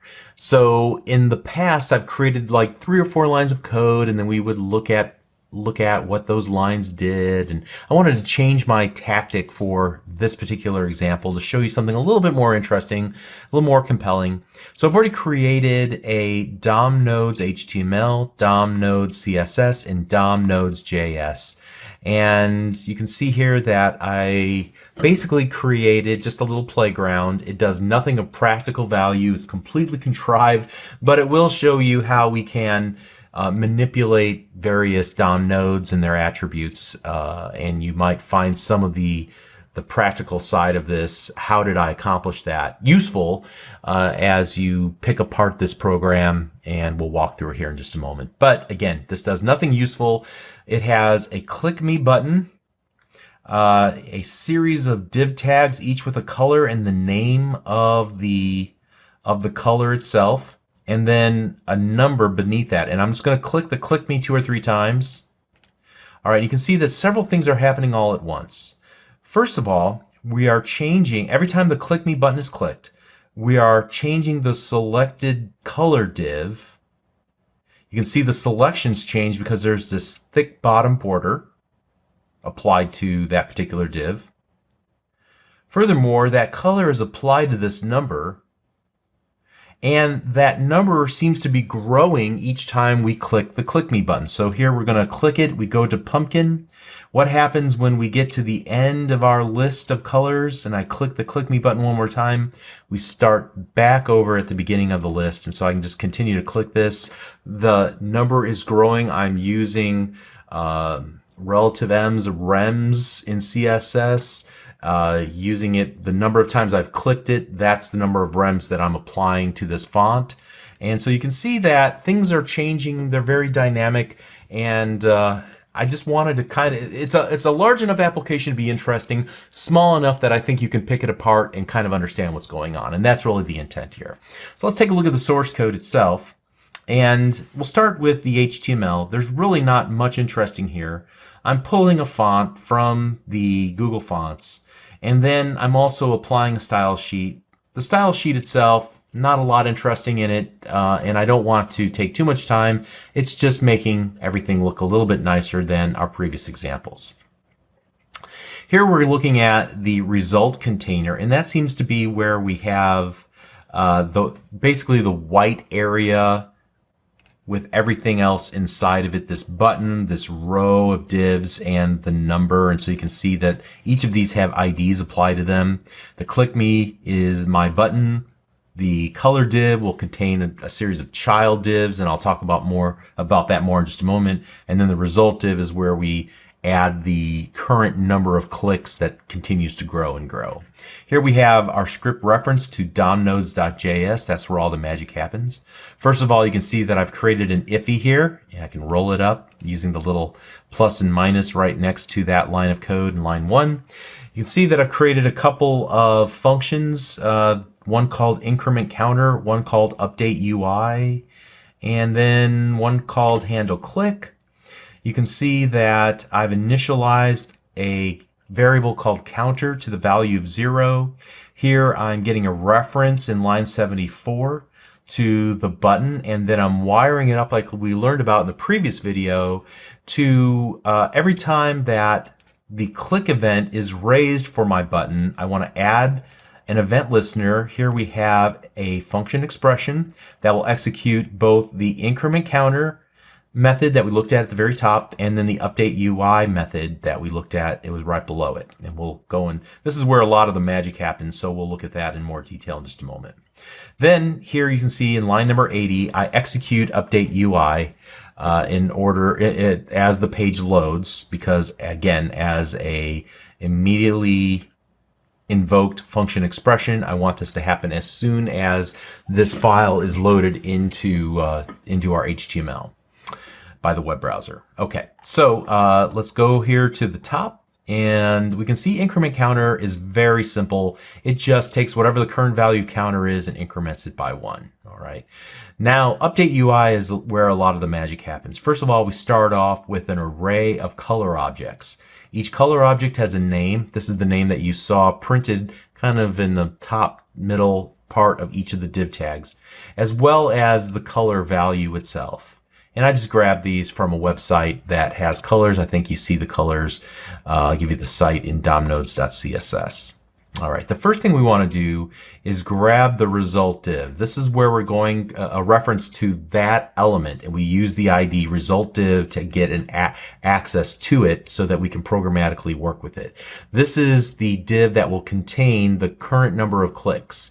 Not only will we increment the display the incremented click number, but then we will also change its size and its color attributes as well. All right. Next up, what we want to do is then set the inner text attribute or property of the result object. So this result div, we're going to set a property called inner text. That's how we're able to put 1, 2, 3, 4 inside of that div tag here at the very bottom of our white section of our web page. Okay. And then, so you can see this is one way that we are getting a reference to a DOM node or a DOM element and then changing the attribute. We're changing the text. Whatever it was, we're overriding it with the current value of counter. All right. Then what we do is additionally access the style of that div. So here we're going to the style object of the result element. And then the style object has a series, and I can hit the period on the keyboard to look at the IntelliSense. All of these are attributes or properties of the style object for our div tag. And we can change all of these attributes if we want. Most of them are visual in nature. And here I just want to change the size of the font, taking the current value of the counter and appending EM to make it larger each time, that EM being a unit of measure in CSS. All right, so that's how we're changing the number of times that the button has been clicked in that div tag, and then also changing its size every time we click it. Okay, so next up, what we want to do is determine what the current color is in our array of colors. So here's what we do. We take the current value of counter and we use the modulo or modulus operator, which will give us the remainder. So if this has been clicked 6 times and there are 6 elements inside of our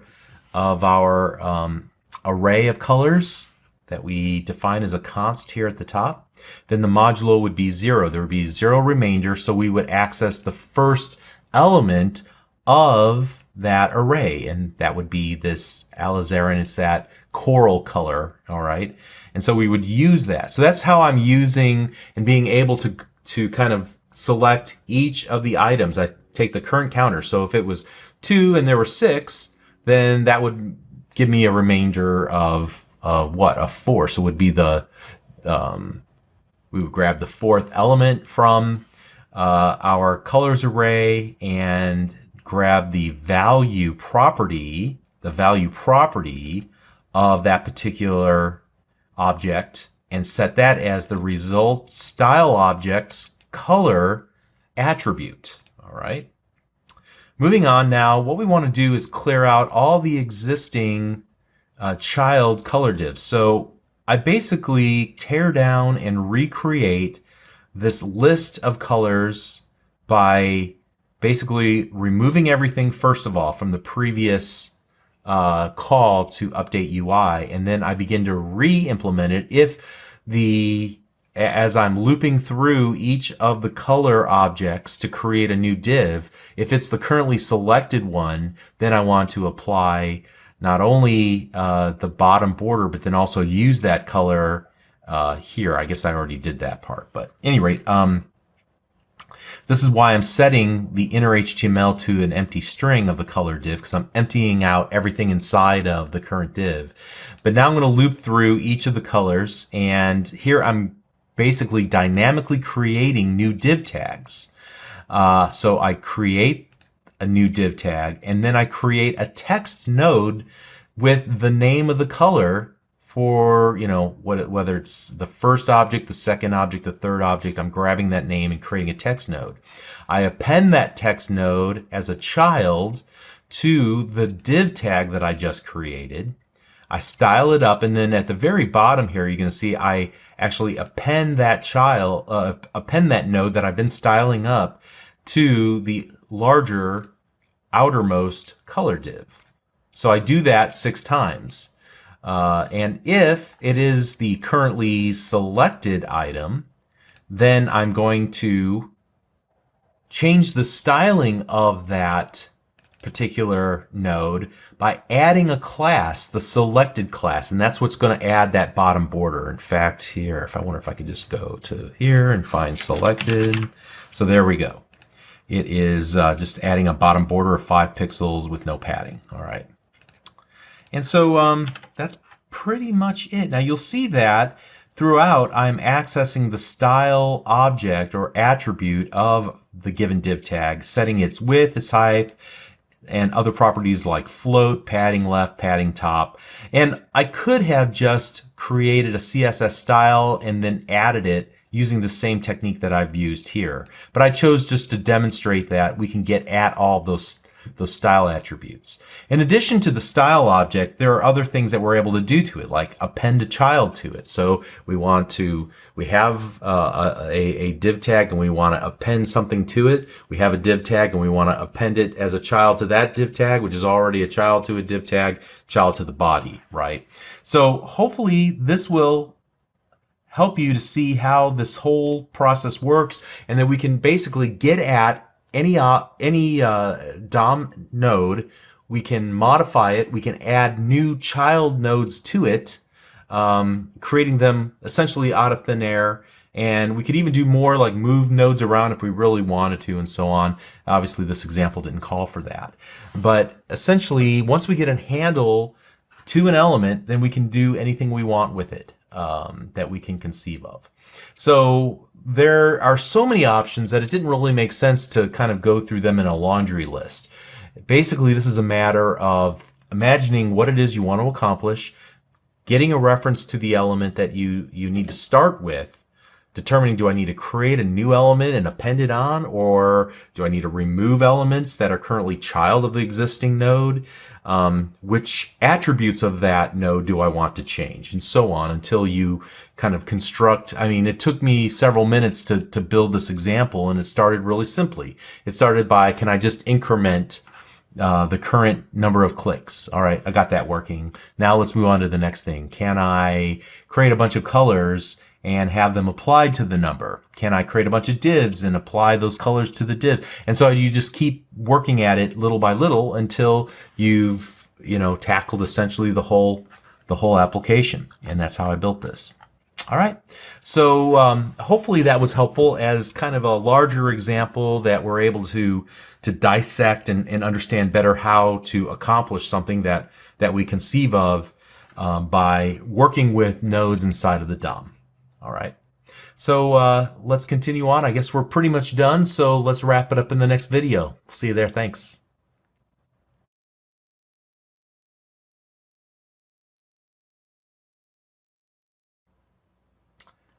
I just wanted to briefly congratulate you on finishing this course. That's quite an accomplishment, and that's awesome. And I have to say that I definitely respect anybody who puts the time in to learn a new technology or a new skill. So you're awesome.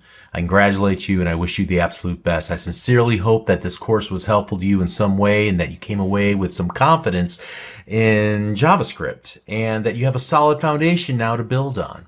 And I'd strongly encourage you to keep pushing forward. In fact, modern development with JavaScript will require that you learn some of the most popular tools and libraries that are currently in vogue by the JavaScript software development community, as well as the build and deployment process for JavaScript applications. So I hesitate to recommend specific libraries and frameworks for you to look at, because, especially on the client, because things are changing so rapidly in that space. But I think you'd be safe, at least if you're watching this within a couple of years after I record it, to get started with something like Vue.js, Vue.js, or React.js by Facebook. If you're going into a corporate software development environment, like at a big company, then you may want to look at Angular.js or Angular. I think the current version, as I record this, is version 5. I'm sure they're going to, every 6 months, they're trying to release a new version of that. You're probably going to need to learn a little bit about packages in JavaScript, and using NPM or Yarn, another tool by Facebook. You probably want to learn a little bit about Webpack and Parcel. But again, honestly, I kind of feel silly recommending anything, because a couple years from now, it's likely that the JavaScript development community will have moved on past some of these sorts of things. So you know at least enough now where you can follow along in those kinds of discussions and begin to stay abreast of JavaScript's frequent and fickle library preferences de jour. Now, on the server side, I highly recommend that you learn more about Node.js. And if you want to use Node to create websites and web APIs, then you may want to learn another framework called Express.js, which sits on top of Node. Okay, it makes it easy for you to build entire websites just on the server side. Okay, so quickly, just want to give another plug to my own website. Here, let me type it in for you. Developer University at devu.com, www.devu.com. And I'm learning new things every day, and when I do learn them, I try to share them on my website. So definitely want to come and check it out, and check it out every so often. Finally, a quick thanks to Microsoft Virtual Academy. You guys are awesome. Quick thanks to you, the viewer, for watching this and staying with it through the entire course. And as we close here, just want to say that I sincerely and truly wish you the best. Hope you can leverage this course and do something really awesome. And if you do, let me know about it. So good luck.